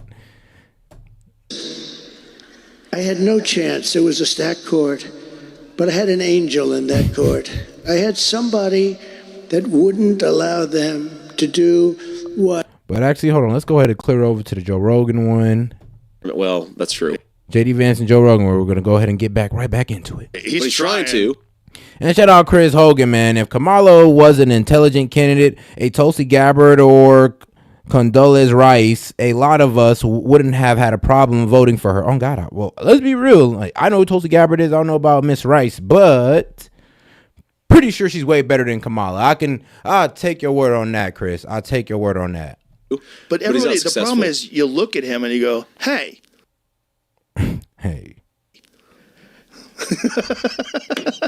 How are you a health expert? This is look at you. The funniest thing ever was when Elon showed a photo of Bill Gates next to a photo of a pregnant man emoji, and he said, "If you want to lose a boner real quick." Bruh. Brutal, man. That's a wild boy. You imagine? Elon is funny as shit, man. He's funny as shit. Yeah, Getting he dunked really on is. by that guy's got to suck because you can't even say he's a dumbass. Right. You know? That's right. Yeah. Yeah, you goddamn dumbass. Yeah, who cares? You put a rock. You was one of the first people in history able to send a rocket out to space and send it right back. Yeah, you fucking dumbass. Yeah, you dumbass. You're worth $200 billion plus, you dumbass. Like, yeah, I would find that pretty hard to be offended by. I ain't gonna lie. If I was Elon, you can call me whatever you want. Just make sure you add that 250 billion to it when you say it. Make sure you add the fact that I put a rocket back in its place when you say it. It's like, shit, it's kind of hard to come at that man. Condoleezza Rice. Okay. You can say many things. Appreciate you, You RC. can't say he's a dumbass. You get dunked on by one of the smartest guys alive. But the point is, like, Bill doesn't look good. He looks terrible. He's aging way harder than Trump. Like, it doesn't, whatever you're doing, don't eat like that anymore. Like, go to an actual doctor. Like, I don't know what you're doing. Who's telling you eat your fake meat? You look like shit. Yeah, so you can't that's give right. advice. This is crazy. That's you can't exactly give advice right. about health. Yeah. You're not a healthy person. Yeah. That's right. You know? Well, I did. So there's this thing called the Munich Security Conference in Germany. Obviously, it's in Munich. It's kind of like Davos, but for national security. And I went there, and it was like a big deal for me because I went in there as the one skeptic in the entire this like massive Euro complex. Kamala Harris is there. I went as the person skeptical of continued escalation in Ukraine because I think that what we're doing in Ukraine is insane, and that we should have a policy effectively of promoting peace in the region. And we walk in, and one of the people that I'm on this panel with is the leader of the German Green Party. The Warhawk. And, you know, she's like 30 years old, and she really, really cares about Russia, Ukraine. She's like the youngest person in the German government. And you realize you are like the exact, like you guys are literally Russian influence. Like you're accusing me of wanting to do Russia's bidding. You're encouraging your own country from the perch of government to shut down all baseload power. And you're not even self-aware about how much of your own propaganda is funded by the country that's benefiting from this. The lack of ability to interrogate, I mean, Bill Gates, you know, like maybe he's a good guy. I'm highly skeptical. I don't know him very well, but he's getting rich off of all of this stuff that he's supporting in the name of health or in the name of climate. Our inability to just ask ourselves, who's getting rich from this stuff? Maybe we should be skeptical of the people getting rich from this stuff is one of our big failures as a political society. It's a sheep costume. You put on a sheep costume when you're a wolf. That's right. And you make a lot of money with global health. That's right. Know? And who doesn't want global health? What a nice guy. Yeah. Oh, he's like very philanthropic. He's spending all this money trying to help poor people. Right. And then you find out, like, hey, wait a minute, how much money did you make doing that? Yeah, Like, exactly. you made $500 million doing that? Exactly. That's crazy. It's a very sneaky move, but he's a smart guy. He's done a lot of very sneaky moves, like the donating all the money to the media companies, which is why they never criticize him. That's right. He's donated like $350 million to all these different companies. That's right. Or, you know, this is, I think, one of the reasons why we don't have more people asking questions about Big Pharma. Of course. Is the entire national media. Think about how many pharmaceutical advertisements you watch when you watch a football game. Yeah, let's get into this because this is an interesting one. So one of the things that happened that separated us from the rest of the world other than New Zealand is in the 1990s, they allowed pharmaceutical drug companies to advertise. That's right. Is that something that has to stay that way? Is that something that can be changed with policy, or is the financial incentives of that too big to move? Oh, you could change it with policy. I don't know that Do you think that you would have enough support to do something like It's that? an interesting question. So I've been critical of pharmaceutical advertising for a long time. My assumption is that there are not enough people who would like to do it to actually get it done. But, you know, I've never actually talked to my colleagues about it. So maybe it's possible. I bet if you ask the American people, you know, I bet that's one of those things, if you put it to a national vote, instead of representatives, the problem with representatives is special interest groups. Yeah. Special interest groups and lobbyists and the amount of money. The whole conduit of money into politics is fundamentally broken. I think we have to fix that. But I mean, here's the thing, and I say this as a critic of pharmaceutical advertising. Whenever I see a pharma ad, and I pretty much only see them when I'm watching football, I'm always shocked that they actually influence anybody, right? Because it's like, oh, take this drug for rheumatoid arthritis, and you can have all these positive experiences. And it's like, oh, the side effects are, erectile dysfunction, rashes on your face, suicidal ideation, tumors in your brain, and you'll hate yourself and be depressed. So you'll need this other drug. And I always wonder, like, you get so many of these weird side effects in the advertisements. How do they actually work? So I actually think that the real corruption is not really that they like persuade Americans. I mean, if you're going to take a drug, you're probably going to take a drug based on conversations with your doctor more than a pharma advertisement, but they do corrupt the media ecosystem. Because if you're getting all that money from the pharma companies, then you're not going to launch investigations into some of the things you should be launching investigations into. 100%. And that's why it's dangerous, because it's not like these are completely innocent companies and have never done anything wrong. So if you all of a sudden have them removed from your list of people that you're investigating just because they advertise, they've essentially bribed you. That's right. They've bribed you, and you're supposed to be the people that distribute the actual news to the American people, and you're compromised. So let me tell you this story. You can no longer be trusted. This is purely secondary. So if somebody tries to fact check it, I heard this from a friend, but I heard it from a friend I trusted. So he was a guy I knew, and he worked at the largest industry lobbying organization for the pharmaceutical companies. And I was in D.C., this is a long time ago, and I just kind of ran into him. And, I care a lot about the opioid problem. My mom struggled with opioids for a very long time. She's been clean and sober for a while, but I'm very proud of her. I love you, Mom. I know you're watching this. But I ran into this guy in the street in D.C., and he had just quit his job for this pharmaceutical lobbying organization, or he was talking about quitting. And I was like, well, why? He's like, man, we just did something that's very dark.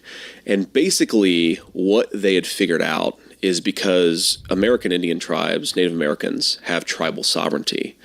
And so they figured out, I guess, that if they gave some Native American tribe some fraction of a penny of the royalties from the sale of opioids, that they could actually insulate themselves from litigation around the prescription opioid epidemic.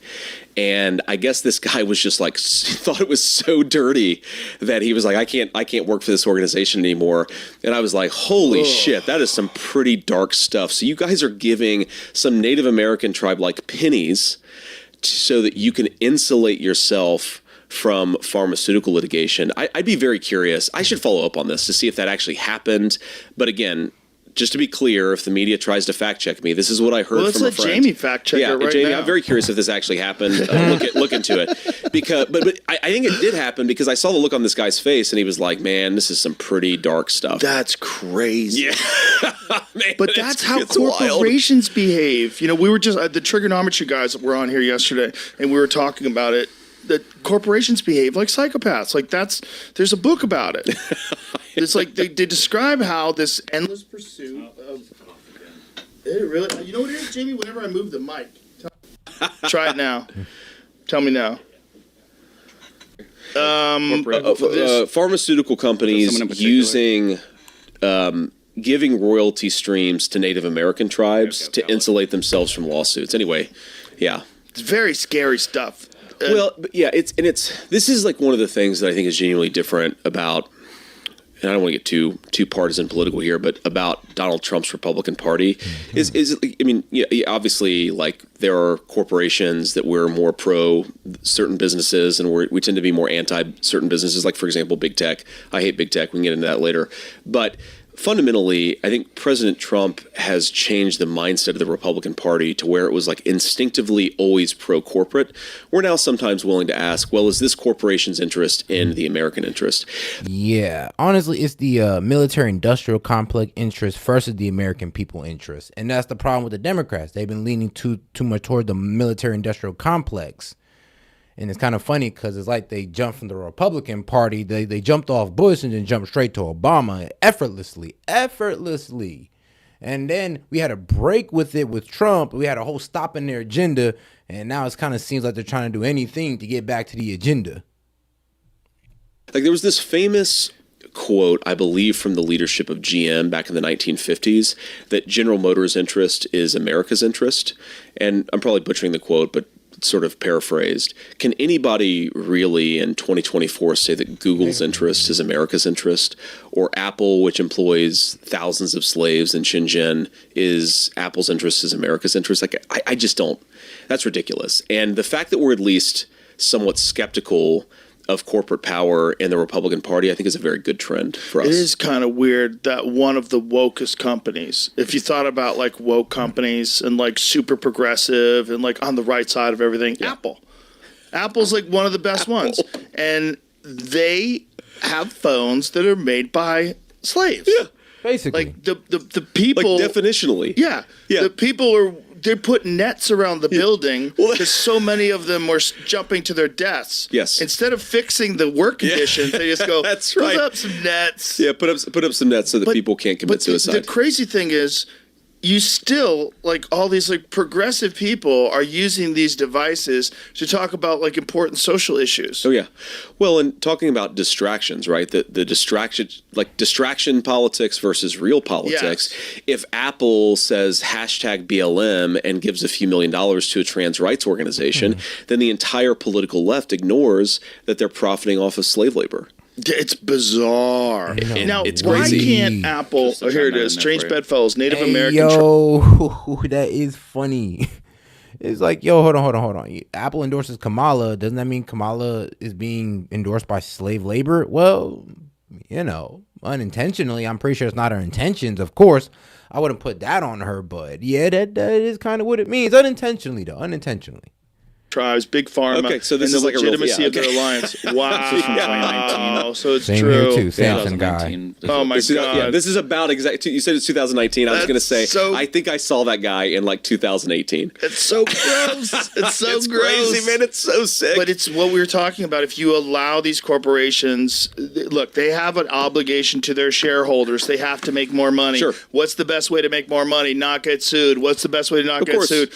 Sir, I found a loophole. Yeah. You get some fucking Adderall-riddled psychopath who's been working 16 hours. Like, I got a plan to get us out of here. And it works. It's legal. I'm sorry. Like, look, I get the imperative to make money, but the guy who thought that up is a grade A sociopath. Yes. I mean, that person is, I don't want them anywhere near my kids. You got to put guardrails up. Like, you have to have laws. That's why you can't have insider trading, right? Like, you have to have guardrails up. Well, and if you don't, people go ham. Yes. And this is why, look, corporations want to go make money. They should make money. Yes. Fine. But my job is public and social policy. And what really pisses me off, and frankly, what should piss off more Republicans, because again, historically, the Republican Party has been the more pro-corporate party. We should be saying, the more that these corporations are engaged in social policy, and in particular left-wing social policy, the more that we should be saying, I don't know that I want to give you everything that you want, which is, of course, what the historical party did, but I think is much different in the last few years. I'm just scared that the tentacles of the pharmaceutical industry are so deeply entrenched in politics and in media that you can't just shake them off. You can't just say, hey, you can't advertise on TV anymore, or hey, you no longer have exemption from responsibility from the side effects of certain drugs. Yep. Because that whole thing they pulled off with exemption of pharmaceutical companies being responsible for injuries from the vaccines vax was crazy. It's crazy because you just empower these people that have lied forever. Yeah, it does still exist. And it still exists, and that is totally insane. And I mean, I took the vax, and I haven't been boosted or anything, but the moment where I really started to get red pilled on the whole vax thing was the sickest that I've been in the last 15 years by far was when I took the vaccine.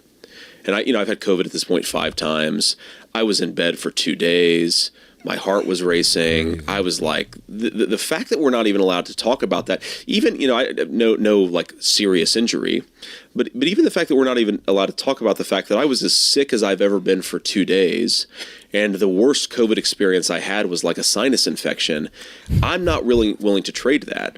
And you don't even, everybody that I know, or a lot of people I know, they talk about the second shot that they got of the vaccine that made them really, really sick.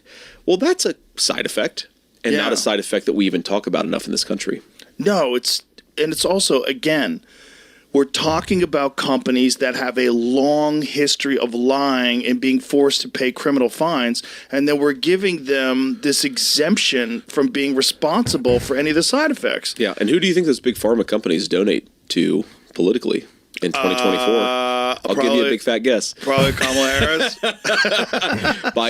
Robert Luke, dog. I'm gonna have to get you up out of here because one, you didn't concede the trans argument when I told you that they were literally giving transgender surgeries. I played the whole thing for you and you didn't even respond. So I'm sorry, you can't just pick and choose what argument you want to jump in. Have a good night, sir. A significant margin. Well, particularly with RFK Jr. being attached to Trump. Sure. With RFK Jr. comes a lot of, there's a lot. There's a lot that you're going to have to handle there. But that's the question is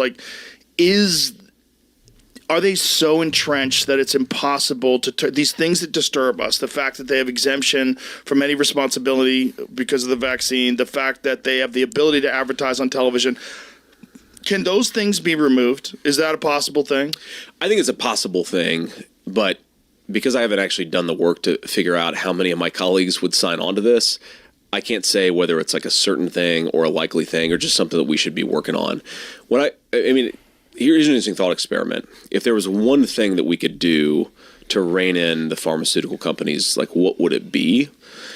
Would it be liability on the vax stuff? Would it be advertising? My intuition is actually it might be the advertising on the healthcare stuff because that's the way in which they engulf the media into this whole scam. That would be great. But the vaccine thing is important too because I will look into it. That's what I'll say here because I would need to talk to people to see if this is even possible. It's a weird one where you're not even allowed to question it. You're not allowed to discuss it. Oh, sure. And that becomes very religious, just like all these other things that we talked about, where you have this thing that everybody speaks about in hushed tones. People know people that have been vaccine injured, and particularly people on the left. They're very reluctant to discuss it, even publicly. Yeah. I know people who are public people who have had serious vaccine side effects who do not want anyone to talk about it. Absolutely. They're scared of being labeled an anti-vaxxer. I remember it was PBD who dropped an interview with this one lady. Bro, she done had the worst reaction to the vaccine. I mean, the vaccine is safe according to the CDC, but according to her, allegedly, she didn't have the worst experience from the vaccine to the point where, I think even the air was hurting her. Any sound, like the scraping of your clothes would just irritate her ears or something like that. It sounded really terrible. And this is what, the side effects of, said jab. Vaccine. Well, man, it's a side effect of the damn vaccine that was going on during COVID. It was just a side effect that she had allegedly, but according to the CDC, it's the safest thing on earth, right? Right. But, make your own choices. Yeah, it happens. I've talked to a number of people who think that they got vaccine injured. Some of them are public about it and some of them are not. But here's the thing. I'm not even... You're probably more anti-pharma than I am. There are certain I'm things. I'm pretty pro-pharma, too. I think they make great drugs that help people with all sorts of conditions right. and diabetes medication and insulin. And I mean, the sickle cell stuff that's coming out now, we maybe have cured sickle cell disease in Black Americans because of a gene therapy.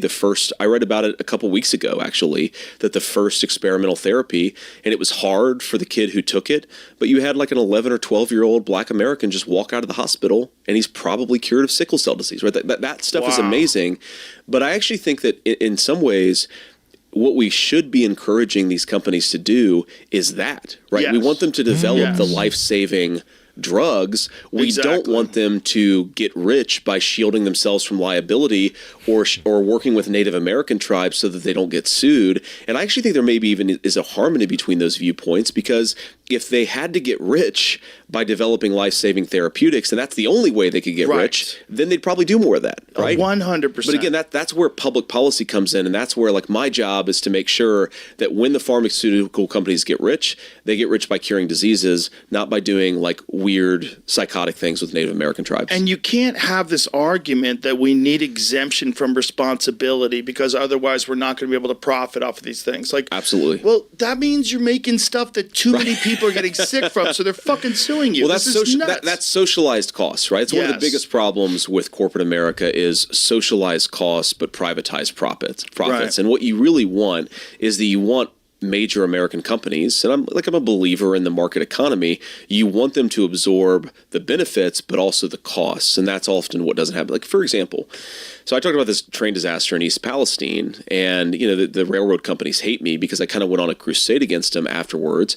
And what I realized is, think of all the costs of that disaster. Think of the healthcare costs, the welfare costs from people who lost their jobs, the declining home values in that community, just all of the costs absorbed by that community. And the railroads are paying slap-on-the-hand fines. And it sort of occurred to me that the reason they're not more serious about these train disasters is because they're privatizing the rewards. But when a major train disaster happens, who picks up the tab? It's the local residents and it's the American taxpayer. Right. And that's something that fundamentally has to change. Yeah, that has to change. And when you're talking... Hey, yo, JD Vance speaking on it. Hey. And you said, oh, they're all for the rich. They're all for the rich. Bro was just talking about, we need to hold the rich accountable. They can't just make mistakes in communities and then the taxpayers of that community pay it off. It's wrong. And I agree. Bro, over here on Trump's side, we don't just agree with letting these corporations do whatever they want. We do agree that we got to work with them in order for them to produce jobs in our economy, but we just can't let them do whatever they want at the expense of the American people. Talking about the cost from a place like East Palestine, I think we can all agree to that. How much can they clean that up? Like, how long does that stay toxic? Man, because it was millions of gallons, right? What was the number of gallons? I don't know the stuff? number of gallons, but it was a lot. And I hate to say the answer to your question, how much can they clean up? The answer is I don't know. And this is one of my biggest frustrations, probably my single biggest frustration over my time in the Senate is. When this happened, a bunch of the residents came to me. It's actually very sweet and even kind of patriotic, but certainly self-sacrificing, where they said, look, no one knows what the effect of this shit is going to be 15 years down the road, right? Because we weren't worried about, okay, a guy drinks the water in East Palestine and drops dead. The water levels did not have toxins at that level. But the question was, what happens when you're imbibing this stuff, breathing it in, drinking it at trace levels for 10, 15 years? Like, do you have weird diseases down the road? Hopefully not, right? I pray every day that hopefully not. But you can only study that in the moment. Right. And so we actually, working with a public health epidemiologist in North Carolina and some in Ohio, we actually came up with a plan. Like, here's what you would need to do. You'd collect samples in the first 6 months to a year after the disaster. And I'm talking about like fingernail clippings, things like that. You'd establish a baseline of toxins in people's blood. And then 5 years later, 10 years later, you try to figure out what the toxins were in people's blood 5 years, 10 years down the road. And then you'd ask yourself, what weird diseases, if any, are people starting to develop after 5, 10, 15 years, right? The long-term health effects of this stuff. And it was in some ways a really... Yeah, that's tough though, because you're damn near pretty much waiting like, all right, since this whole chemical spill happened, since this spill didn't happen, now the entire community is now like a test subject. You're like a lab rat. We got to see what this does to y'all over time. And then maybe if it's bad, and, some of y'all start dropping out or having contagious diseases, we may do something about it. It's kind of crazy that they kind of sort of sit there and study and do 5-10 year long, observant, like just pretty much observing an entire group of people just to say, should we take care of this? Should we try to take the toxins out their water if possible, of course, or should we just abandon the whole city? Like, but then is that even possible? What would that do? Like, what businesses would be lost? What resources would be lost? All questions, all good questions. Interesting thing to study because we had never had a chemical disaster where we tried to study the effects years down the road. And of course, how much would this have cost? Between $5 and $20 million over the whole lifetime of the study. We couldn't get Biden-Harris. We couldn't even get some of my colleagues in the United States. Pretty much are using any place that has like a chemical spill or a type of water contamination is now a case study. Yeah, it's a whole case study. We're just observing them from a while and just see what goes down. Senate to give a shit. Wow. And it's really frustrating to me because the time has now passed, right? All these people who are saying we are volunteering to be a guinea pig to understand the long-term health consequences, the time has passed and we're never going to know. because we didn't get the money to do the very small amount of money to do that study then. So you asked that question. The answer is, I don't know. I tried like hell to find out. Do you think that there's someone influencing them to not fund these studies? And shout out Riley Small, man. Best book on COVID and the actual science available at the time, not the Fauci pseudoscience, is The Diary of a Psychosis. Huh. Really? Okay, I never heard of that book. But I'm going to read it, goddamn, especially if I can find it on audio. Because they don't want responsibility for the spills? Yeah, I thought a lot about that. I've read a lot on this whole vax that I cannot say on stream, because if you look at YouTube's, medical misinformation guidelines, anything I say that the CDC doesn't say can be used as medical information and will be used as a strike on my channel. And will be administered as a strike on my channel. Yeah, I'm not trying to deal with that. Trust me. You don't want to deal with a strike. Trust me, it's not good. I think in this particular case, it was just bureaucratic bullshit and too many people being distracted. There's a lot of that, right? There's a lot of that, right? And look, sometimes, to be clear, there is outright malevolence. There's lobbyists who are in their ear. I think with this case, it was just, a bunch of people in rural Ohio that nobody, except for, a few of us, I care about them, obviously, but no person in the Harris administration cared about. And so when we went to the White House and just said, you could move money, like, even just give us a couple $1 million to collect the samples and get the study started, and then we'll privately fund it down the road. We couldn't get anything from them. And I think it was just, they were like, we've got bigger fish to fry. So do you know what efforts have been made to clean that area up, or what actually can be done? Look, we've definitely... Does it show what it is, Jamie? So, 25,800 gallons of TILX, 25,800. What's that? That's the car. That's the car ID. Gallons was on it. The capacity, and then the context is 100,000 gallons of that. Yeah.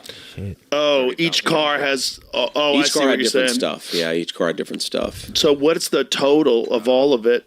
Somewhere like that's. And appreciate you, Riley, man. Appreciate you for that one. That was a good one. I'm about to go look that one up right now. 100,000. That's another like 300. It's millions, right? 2,000 gallons or so. Or millions of liters. But look, I mean, and all that stuff just leaks into the groundwater. It goes into the soil. Yeah, and a lot of people. It's a rural area, so a lot of people are in well water. A lot of people are just breathing in the air. I mean, and we won't even know what the health consequences are for those folks for years. We won't know, and we may never really know because we didn't collect the samples at the time. Because you got to establish the baseline. That was what my epidemiologist guy that I talked to in North Carolina said. You've got to establish the baseline, because here's what's going to happen, right? Fast forward 10 years. People get weird cancers, sometimes because of chemical spills, sometimes just because that's human biology. Somebody will sue the train company, which is Norfolk, I think Norfolk Southern, will sue the train company, and they'll say, I've got this weird cancer because of... And shout out Chris Hogan, man. I'm weak. Pete Booty Juice, Secretary Transport, was too busy recovering from giving birth to his adopted kid to take care of the East Palestine train wreck. Wow. Yeah, that makes sense. Pete Booty Juice, though, Secretary Transport, was too busy recovering from giving birth to his adopted kid. I mean, bro, I had to read it back because it was just like giving birth to his adopted kid is hilarious. Okay. You're too funny, Chris. You're too funny for that one. You. And what Norfolk Southern will say is, no, you don't. You don't have this weird cancer because of me. You have it because of just, you sort of lost the game of Russian roulette that is human biology. And what we could have said conclusively was yes or no. And unfortunately, we're not going to be able to say that. But this is one of the things, like when we're in office, the first disaster that we have, hopefully there aren't any, but there always are. First chemical disaster that we're going to take the infrastructure of that study, and right away we're going to try to establish a baseline. Is it possible to, when you have a spill of that magnitude, can you actually get everything out of the ground? Do you have to just remove all the ground? Like, how would you, have to test the groundwater to make sure that it doesn't... To their credit, and shout out Fox Chase. He said a great book that just came out called "Disappearing a President." the facts how Obama has been in control this whole time, and all the people or the sheeple that takes his order in the government, mainstream media, and big tech. It's like, God damn, okay then, hold on. Man, not great. Now I got a book list. Hey, shout out. Appreciate you, Fox Chase, man, and appreciate you, Riley Smalls. Man, love the support. And Chris Hogan. You hear me praising these guys that much, but the local EPA folks, I actually think, did a pretty good job there on the water side, because what they basically did is they just ran the water in the creeks through, a filtration system, cleaned it, oxidized it, and then got the chemicals out of it and then put it back into the system. Now the problem is the stuff that's just in the ground. And shout out E.P. Hill, man. Appreciate a good book about the roots of racism in psychology. It's called The Mismeasurement of Man. Easy read. Read it in my psychology testing and measurements. Oh, really? Let's see here. He said a good book about the roots of racism, the mismeasurement of man. Huh, really? About roots of racism. You can't really get that out. Right. You'd have to remove the ground. You'd have to remove the ground and clean. I don't even know how you would clean it. I don't know if we have the... If you want to ask my opinion, I think the roots of racism is rooted in it's kind of weird, like a mixed mindset. It's rooted in superiority and inferiority at the same damn time. Capacity to clean it. It's like weird. What you can do is try to, as we did, we passed out bottled water and tried to make sure that people weren't drinking the water until the levels of toxins hit a certain level. And again, but the issue is never like the levels of toxins are going to kill you. The issue is always, are they going to cause long-term problems? That is that. I mean, we got so focused, and I think the media got so focused on, is the water safe to drink? And it's like, the question is not, is the water safe to drink? The question is the water safe to drink for the next 15 years? Right. And we're never going to know the answer to that question. Ugh. Yeah, people are terrified of this idea of someone sabotaging things like that have trains that contain toxic chemicals. People are terrified about the sabotaging of the grid in particular. Sure. That's one that a lot of people have talked about. Yep. That we're very vulnerable. Yep. Like what can be done to sort of shore that up? It seems like cyber attacks are possible, physical attacks are possible. Yeah. And if the grid goes down, we have a real problem, right? We do have a real problem. I mean, look, there's the New York Times or somebody else reported recently that my phone was allegedly hacked by Chinese hackers. And so, oh no, what'd they get? Yeah, I don't think anything. Nothing. Come on, man. Got anything in there? We'll find out. We'll find out, man. We'll find out. Most likely will. Got any memes you probably should have shared with your friends? Some offensive memes, and me telling my wife to get an extra gallon of milk at the grocery store. I mean, bro, I can relate to the offensive memes. I mean, if you see the memes I have on my phone, bro, some of them I can't even post or I'll be canceled. I mean, canceled. Boom, automatic community guidelines strike. If you've seen some of the memes in my phone, bro, I would be done for. Shoot, you could hack in and find them, not be cool. But if somebody was to release them on social media, oh man. If somebody was to release those on my YouTube, oh Lord.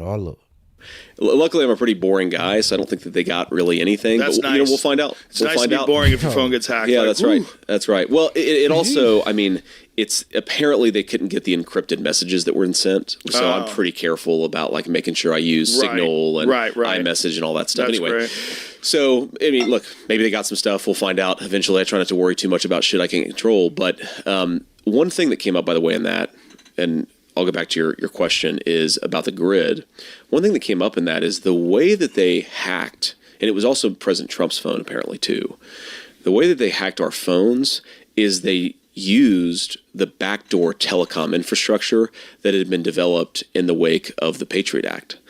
And this is something that I think should be a much bigger part of the controversy over the Patriot Act is when the Patriot Act was passed, like AT&T, Verizon, they had to build all of these systems so that if somebody got a FISA warrant and could hack into a particular phone, the infrastructure actually existed. What I've been told is that infrastructure was used by this Chinese hacker organization called S.E.T Typhoon, and that's how they got into the Verizon network, and that's how they got into the AT&T network. What a great name, by the way, S.E.T Typhoon. It's a pretty badass name, right?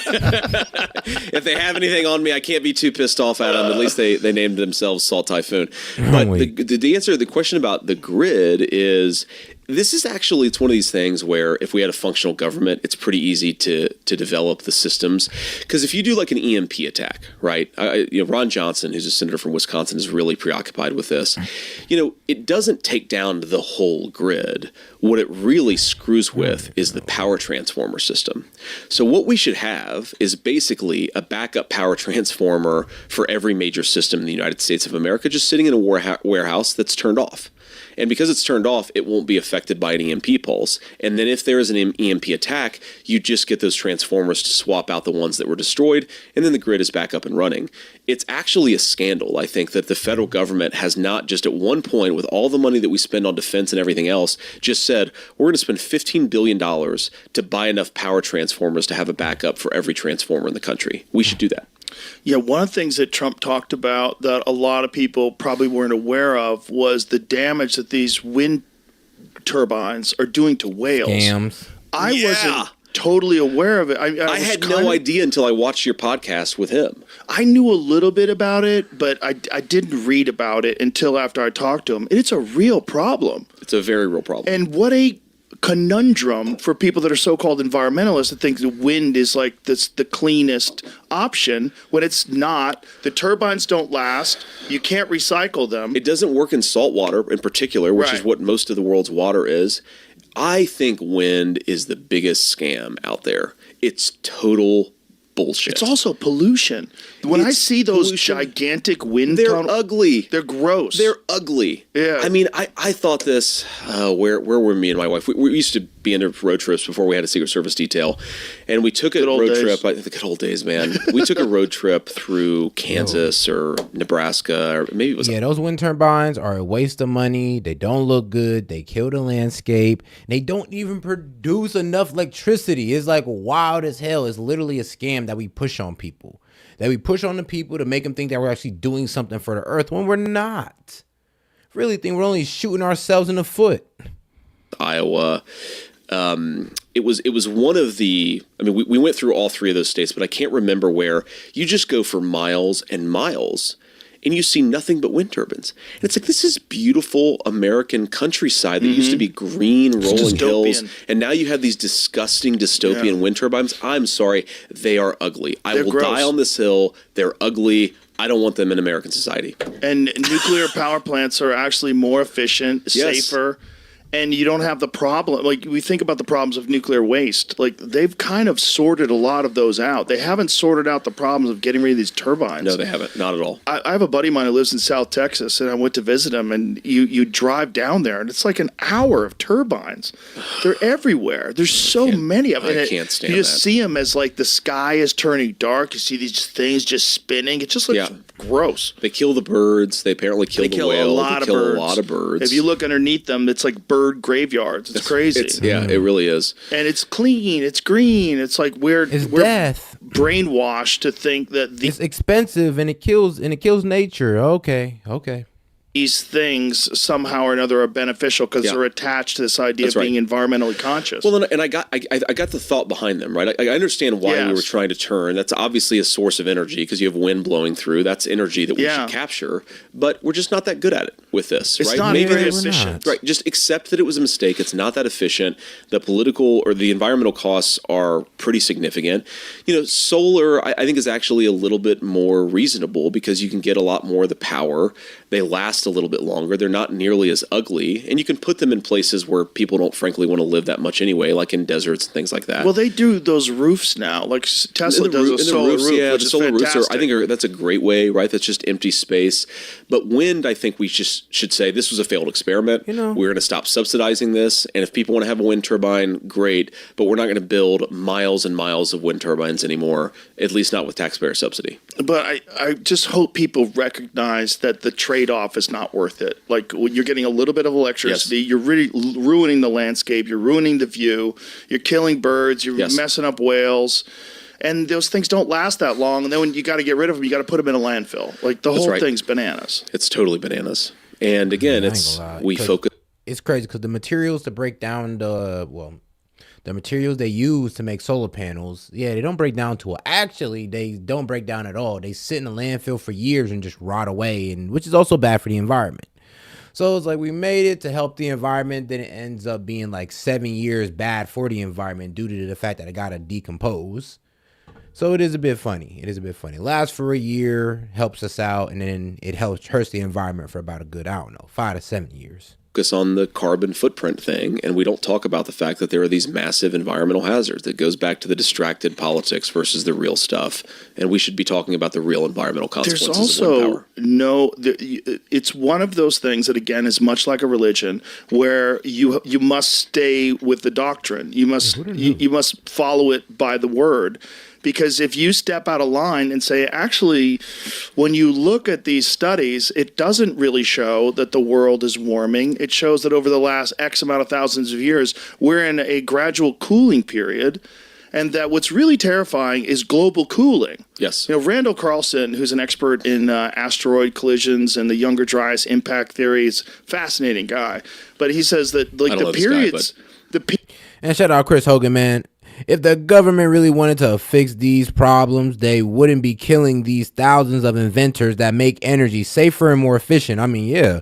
And we can go from anywhere from the water engine. Yes, the water engine to where we ain't have to use up all this oil. Shoot, 0 point energy. I guess there's all type of energy in the ether that just slides in and out of this reality that we can tap into and that can provide unlimited energy. So there's that. And then there's more, reasonable inventions, more ones that sound more plausible that we hide from y'all on a daily basis. Well, that the American government hides from y'all on a daily basis. Look up the Invention Secrecy Act. Yes, we keep inventions a secret that threaten, they tell you the environment, but really it's certain industries. I mean, come on, water engine, that would kill the electric, bro. That would literally almost overnight destroy the oil industry. If everybody got water engines and now you can just take a piss in your engine, you going for miles.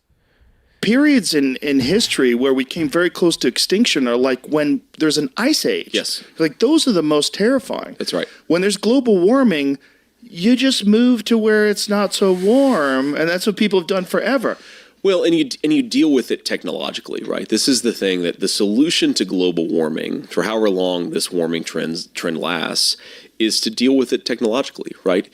I mean, if you look at the number of people who die from disasters in the United States, it's going down because we've gotten better at predicting stuff and helping people deal with things. And of course, you still have terrible things like Hurricane Helene, but they are luckily part of a downward trend and people losing their lives from terrible storms.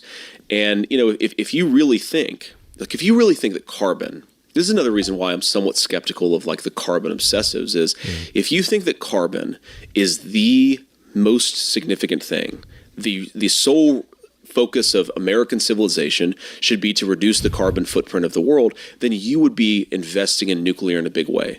And then when you say that, the environmentalists say, well, you've got all these poison rocks to deal with afterwards. Well, the poison rocks problem is a less significant problem than the carbon problem if you think that we're all going to go extinct in 100 years. So let's deal with the most pressing problem. They're all like, no.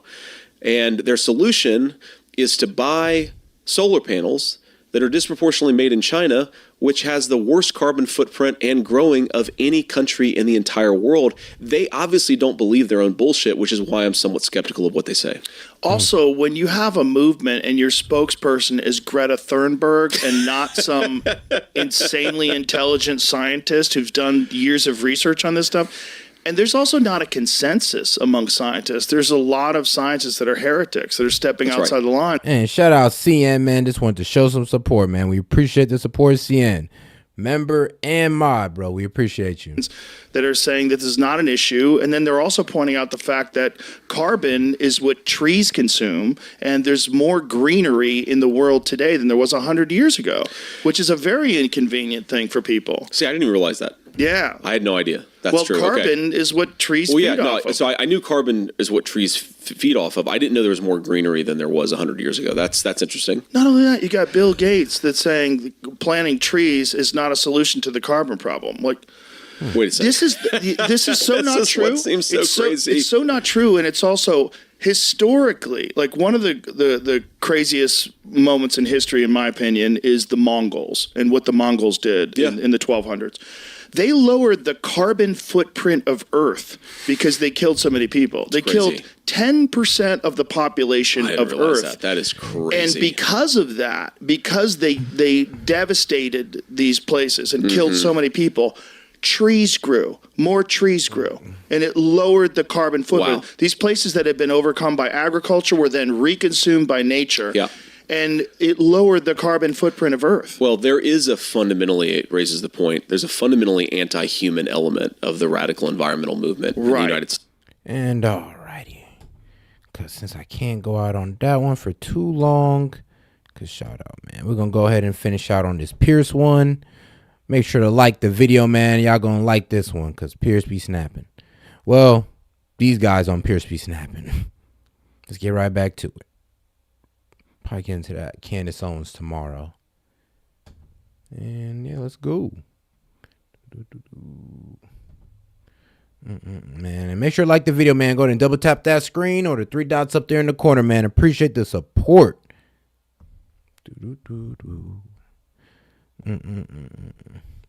Its leadership appears, in my mind, to be evil. And that is my party. The Republican Party is far more chaotic. But both parties have chosen a strategy where instead of courting common sense people, somewhat in the middle, although I don't think it's it's a linear spectrum anymore at all, they've decided to hang on to their extremes and pretend that they aren't there or not incredibly toxic and violent. And in part, my frustration is that in order for me to recommend a party, and I was hoping to recommend a ticket this election cycle. I don't think Kamala Harris and Tim Walz have given me any possibility of recommending them. So unless somebody can make that argument to me directly in the last few days, I just see it as an impossibility. I was very disappointed in some sense because I have 3 friends in the Big Six on the Republican side, which would be RFK Jr., Tulsi, and J.D. Vance. And, my feeling about this is that we have a situation by which... and shout out Seth, man. I'm going to send you a video of a pastor I know you'll like. All right, appreciate it. Let's see it. The Republican Party is just completely incautious. And if you see the reaction, just search on my name and the word Jew.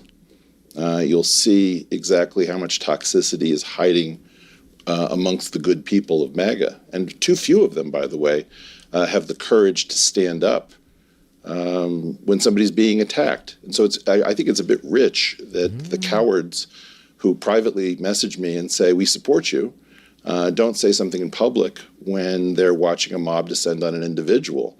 And quite honestly, I wasn't hoping to take on MAGA, but if that's what it takes to stand up and say, you cannot brutalize people like this, and inciting mobs against individuals is what I thought you were accusing the Democrats of doing. And now you've stared into the abyss and it stares back. I mean, Chris Rufo said, this is narcissism marked as idealism. It's absurd to expect politics to conform to one's individual preferences and idiosyncrasies. The essence of politics is decision under imperfect conditions. If you can't figure out how to rank Trump and Harris, you're just navel-gazing. Your response? Chris who? I mean, it's sort of my response. I mean, in other words, this is an individual who's been very successful arousing passions, and he's been very effective in being very aggressive. I think he has actually an excellent point that in many ways the Republicans have been too passive. And so in order to compensate for that flaccid aspect of Republicans rolling over in the past, he's decided to go red meat. As to whether it's narcissism or navel-gazing or cowardice or fence-sitting or any of the other epithets, I was hoping he would dig a little bit deeper into his thesaurus, but it's offensive, and I'm just not going to get particularly exercised. People have heard me ad nauseum about the problems with the Democratic Party. If I was to join MAGA, I would start criticizing MAGA in particular for blinding itself to the real problems of January 6th, just the way I point out that on the Democratic side, I don't believe it was a free and fair election in 2020 because of the interference through the tech companies and a problem with the news media that I would call a rhizome. A rhizome is like quaking aspen. You think you see a bunch of different trees, but it's actually one organism, and all you're seeing is it breaking through the ground in different places. For some reason, the Democratic machine seems to control all sorts of different newspapers that basically engage in something which I've called journo painting, which is campaigning while pretending that you have immunity under the guise of journalism. And journo painting is the scourge of these elections. So I've called the 2020 election not free and fair, and I've called the January 6th and the Georgia interference a serious question. And everyone I know who's chosen one side or the other will blind themselves to one of these two facts. And that's, I'm trying to get America back.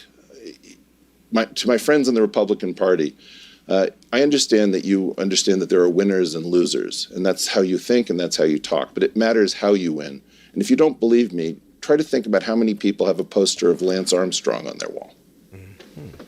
Right, that's a very good point. What you did came at a time when there's a lot of attention around some of the major newspapers in America, from the Washington Post to the LA Times, USA Today, all deciding not to endorse anybody at this election, which has caused fury with their journalists because historically they voted Democrat. And in a way, it's exposed the very liberal leanings. Alrighty. I don't know. This guy, I don't know, Che, he lacks luster to me. But you know who doesn't? Who doesn't lack luster? Who always comes out snapping? Man, shout out Trump. When he's doing a one-on-one interview. Let's go. Quick little 12-minute interview. This should be a good one. All right, we are just 7 days away from election night, although every day is election day until then, because if there's voting in America, it's election day. Earlier today, I sat down with former President Trump for an exclusive interview. Here's part one of that interview. Mr. President, great. Thank you. This will be, we're 1 week from today's election day, the last interview I will ever have with you as a candidate. I'm sure you're probably not thinking about that yet. Well, not really, but it's a little bit sad. We've been together a long time as a candidate. Now we can be together maybe toward making America great again, because we have to do that. You know, it is amazing. With 1 week to go, how are you feeling about the race? I think we're leading in every... Shoot, I'm feeling good about the race. I think Trump got it in the bag. A lot of Trump supporters feel like he got it in the bag, but you never know. So make sure you go out there and vote to solidify your feeling of, Trump most likely winning this. State, every swing state. I think we're even picking up maybe some states that traditionally don't go Republican. People want to see change. They don't want to have borders where murderers are being released into our country, and many others, drug dealers, where jails are being emptied out into our country. I happen to think it's the biggest issue. I think inflation would be second, the horrible inflation in economy. I mean, the economy went bad because of inflation. We had no inflation whatsoever. We had a great economy, maybe the best ever. I think the best economy anyone's ever had. And when you see what's happened to our country, it's very sad. But when you see what they're allowing to come into our country and kill people, I've just randomly killed so many people. Young girls are dying left and right. We can't let this happen. I think it's the most important issue. And we're talking about by the thousands. They're coming in by the hundreds of thousands and even the millions. And so they have 21 million people released into our country through a ridiculous open border policy of Kamala. You have to blame her because she was put in charge of the border by Biden, who went to sleep at 4 o'clock. And she's done a horrible job. And by the way, I think it's very important for your listeners to know that the Border Patrol endorsed me. Yeah, like I said, it always makes you wonder who's running the country when we see Biden out there enjoying an ice cream cone on the beach. Like, who's running the country when you see Jill Biden leading meetings? Like, you really wonder who's really running this country right now, because it can't be Biden. We know it ain't Biden, but we're honestly scared to take the guesses of who it really is. And said she was horrible. Obama. They said I was the best ever and that she's the worst ever. So it shouldn't be that much of a choice. In her own words, and this has frustrated me in the campaign, the media has covered for her.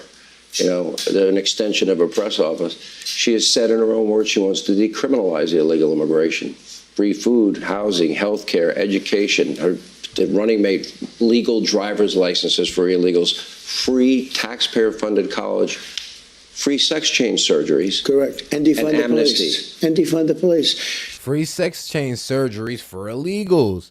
I remember when people try to say I was lying in the chat, then I had to bring up 3 forms of truth. And then, you know, it's crazy. What did those naysayers do? Didn't respond back in there until we changed subjects. Then they want to pop back in. It's kind of crazy what they do. Don't forget, she was one of the leaders of defund the police. That means it's in her psyche, defunding the police. We have to do the opposite. We have to let the police do their job. We can't take away their house and their pension and their family and everything else if they are a little bit more aggressive. Our country is a crime-ridden country. When they go into department stores and they strip the store, and our police are standing out there wanting to do their job, but they're told, stand down, don't touch anybody. And they're walking out with refrigerators, and they're walking out with air conditioners. And there's hundreds of... They let them walk away as long as it's under $1,000. Yeah. Well, that was her policy. Anything under $950, you don't prosecute. But really, it's much worse. They don't prosecute anyway. The only ones they go after is me, people like me. They go after Catholics. They go after, and evangelicals will be next. This is a horrible group of people. These are very dangerous people. Mm-hmm. Or they'll use limited resources to look into moms and dads at school board meetings as potential domestic terrorists. That's right. We're now, with the final week of this campaign, we have 2 very, very different closing arguments that have emerged. Kamala's closing argument, her. And now, if you want to dare doubt Donald Trump, like, I know, I make it sound bad, but right now, I'm gonna go ahead and show you proof, because it's probably the best video I got for you. Well, really, I got more, but this is the most hard hitting. This just sums it up so quick. So, proof. They're giving transgender surgeries. Did you know that California is offering... But we're giving illegal immigrant surgeries. Transgender surgeries. Gender affirming care. Free gender changes to undocumented immigrants? Hi, I'm immigration attorney Angelica Jimenez, and before January 1st of this year, a program was reserved for low-income individuals and families and undocumented immigrants who were only able to access emergency and pregnancy-related health care. Now, however, surgical and non-surgical procedures for gender reassignment surgeries are covered. This will cost California taxpayers an estimated $3.1 billion. What do you think about this change? Follow us for more. Law offices, Angela. Yeah, shout out Angela. Yep, whole lawyer. Shout out. So, ain't that crazy? Ain't that crazy? How y'all feel about that, California? $3.1 billion towards, well, sex change for illegals. I mean, Her surrogates, crazy. Nazi, fascist, racist, Stalin, Hitler, Mussolini. And I thought this was supposed to be the campaign of joy. It doesn't seem very joyful to me. What's your reaction when you hear that? They have no joy. They took it away from a man. I'm not a fan of Biden, obviously, but he got 14 million votes. She got no votes. She was the last in 22 people ran. She was last. She came in last, never made it to Iowa. They went in and they said, you're not running anymore. We're taking it away. They took it away, and he gave up much more easily than I would have thought he would have. But this is not a campaign of joy for them. It's a campaign of hatred. You know, my father, and I mentioned this for the first time yesterday, I was in Pennsylvania, and I mentioned it. I said, my father, when I was young, never mentioned the name Hitler, ever. He was tough on it. Somebody would say Hitler, never mention that name. Nazi, never mention that name. And he meant it too. And it was a word that you never use. You know, you never use those words. It's the embodiment of they evil. accuse me of being a Nazi they accuse me of being a Hitler type guy or a Hitler lover, and I'm not. I'm the opposite. They're the ones that are doing. They're oppressive. This is like an oppressive machine, and they also happen to have the press for whatever reason. But think of what they're fighting for. They're fighting for open borders where millions of people can pour into our country. Think of it. Millions of who can get elected with that? They're thinking of having men playing in women's sports. It's interesting. I've been a politician now for 9 years. I hate to say I'm a politician, but I guess I'm a politician. Nobody's ever come to me and say, sir, it's really important that we let men play in women's sports. Sir, transgender operations all over the place are really important. Nobody ever brought this stuff up. They bring up, could you lower taxes? Could you do this? Could you do that? Could you help me here, my businesses, et cetera, et cetera. They bring up a lot of things. But nobody ever came to me and said, it's really important that we do this. Men should play in women's sports. I think it's got a constituency of about almost nothing, and yet they do it. Maybe it's because they want to destroy the country. I don't know. Or gender-affirming care for minors. Sure. Care without parental consent. So, hey, good night, CN. A young man leaves for school and goes to school, and the authority takes him over without parental consent, and they do things to him that you don't want to know about. I mean, is this supposed to be America? I don't think so. That doesn't sound These people are radical people. And let me tell you, she's not a smart person. She's a low IQ individual. I've said it for a long time. She speaks so slowly. Everything's so slow. She thinks of answers to ask her a question. She talks about she was grown up with a lawn growing on her front yard. Everything is like crazy. 60 Minutes protects her. 60 Minutes takes out her answer and puts a new answer in because her answer was so bad. Could you imagine them doing? I'd love to have them do it for me. Think of it, John. 60 Minutes, CBS, they should lose their license. This isn't just editing. They took out her whole answer, every word, and they put a totally different answer in so that she looked better, because she looked like a very stupid person if they would have left the original answer. I've never even heard of a thing like that. You mentioned your father, and you did have, I know the media would like to focus on the comments of one general, but you had, about a week or so ago, 200 former generals, admirals, all come out in support of you. Nobody wants to talk about it. Over 300 people from the administration, the most respected people. I see even Bill Barr's name was mentioned. I said, well, that's nice. Because he understands. Man, hundreds of former generals and admirals, but we want to take on the opinion of one former general, but he got the endorsement of hundreds. I mean, man, if you want to check the scoreboard, I think Trump got this. Hey, look, he understood I did a hell of a good job. I'm going to go ahead and believe the hundreds of generals instead of the one. So did everyone. They signed a document. Over 300 people. The press will not put it out. I'm so glad you asked. Thank you for asking this question. But I had over 300 of the top people from intelligence, generals, everybody from the administration saying Trump was a great president, but the press won't put that out. They just don't. Look, we have a very, very corrupt and dishonest press. And I think with time it gets better because they're all doing pretty badly. Let me ask you this. You mentioned your father said never say the word Nazi. And you even have NBC News comparing Madison Square Garden to the Nazi rally, and I'll get to MSG in a second, and I'll get to your closing arguments. Wild. But what's interesting is if you want to talk about the embodiment of evil, you talk about Stalin, Hitler, Mussolini, and they are pounding this. It is their closing argument. This is the environment we're in. But it's the only thing they can do, Sean, because look, they can't I had the best economy in history. I had the strongest border and the border wall. I built 500 miles of wall, and without that wall, nobody could do anything. You couldn't. Remember, they used to say, you don't need a wall. What are you going to do, send some drones up to look around? She called it a vanity project, yeah, but now they have to do it. Project. Now they have to. In the meantime, they put in for funding to do a wall. Look, I had the best economy ever.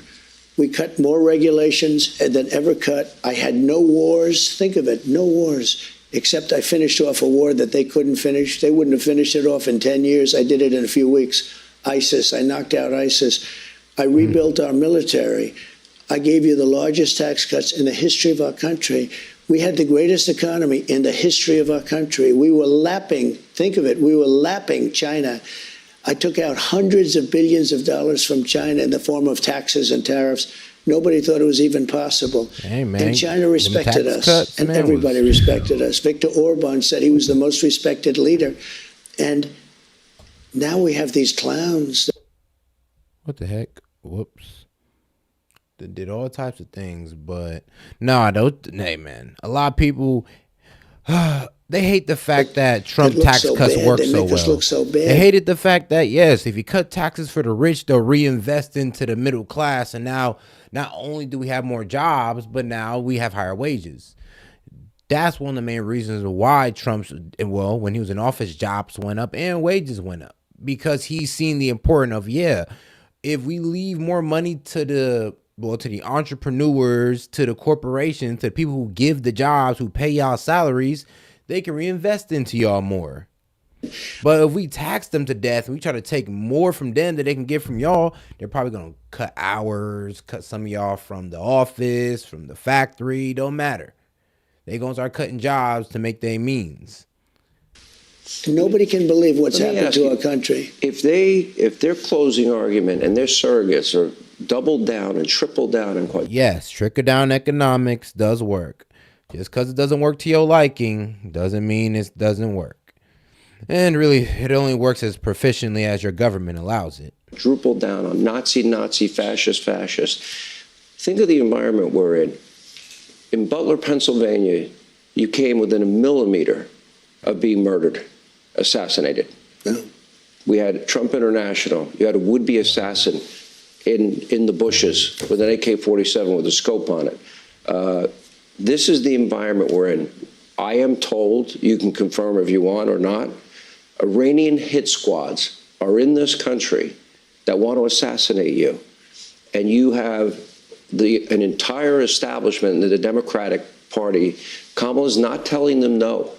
She herself is using some of these words. Tim Walz is using these Nazi analogies. And in light of the environment and what has happened and assassination squads being here, I mean, what is your reaction to the fact that they won't stand up morally and say, stop with the Nazi fascist garbage and let's argue on the issues of the day and whoever wins, wins? They only go after consequential presidents. I'm very consequential. I make China pay. I had Iran ready to make a deal. They would have done anything now. They have $350 billion.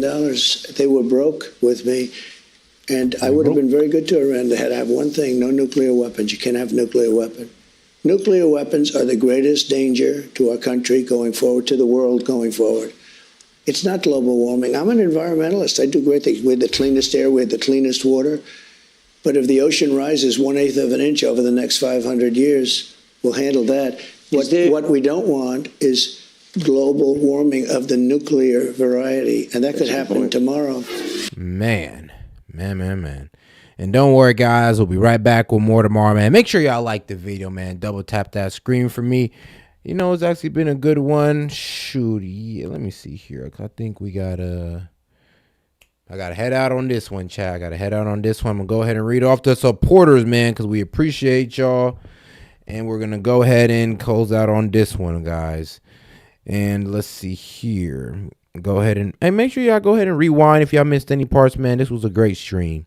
Shout out Seth, man. We appreciate you, girl. Shout out CN, Chris Hogan, EP Hill, Fox Chase, Riley Smalls, man. Appreciate you.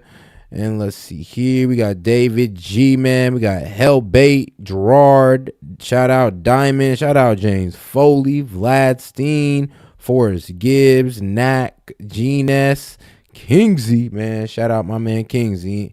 And shout out Hellbat for starting it off with this one, man. We appreciate y'all for tuning in, man. This is Set with Set and Key Media. And we will see y'all tomorrow for sure. Man, y'all stay safe out there, man. Appreciate y'all. Love y'all. Y'all have a good one. Bye. Let's see here. And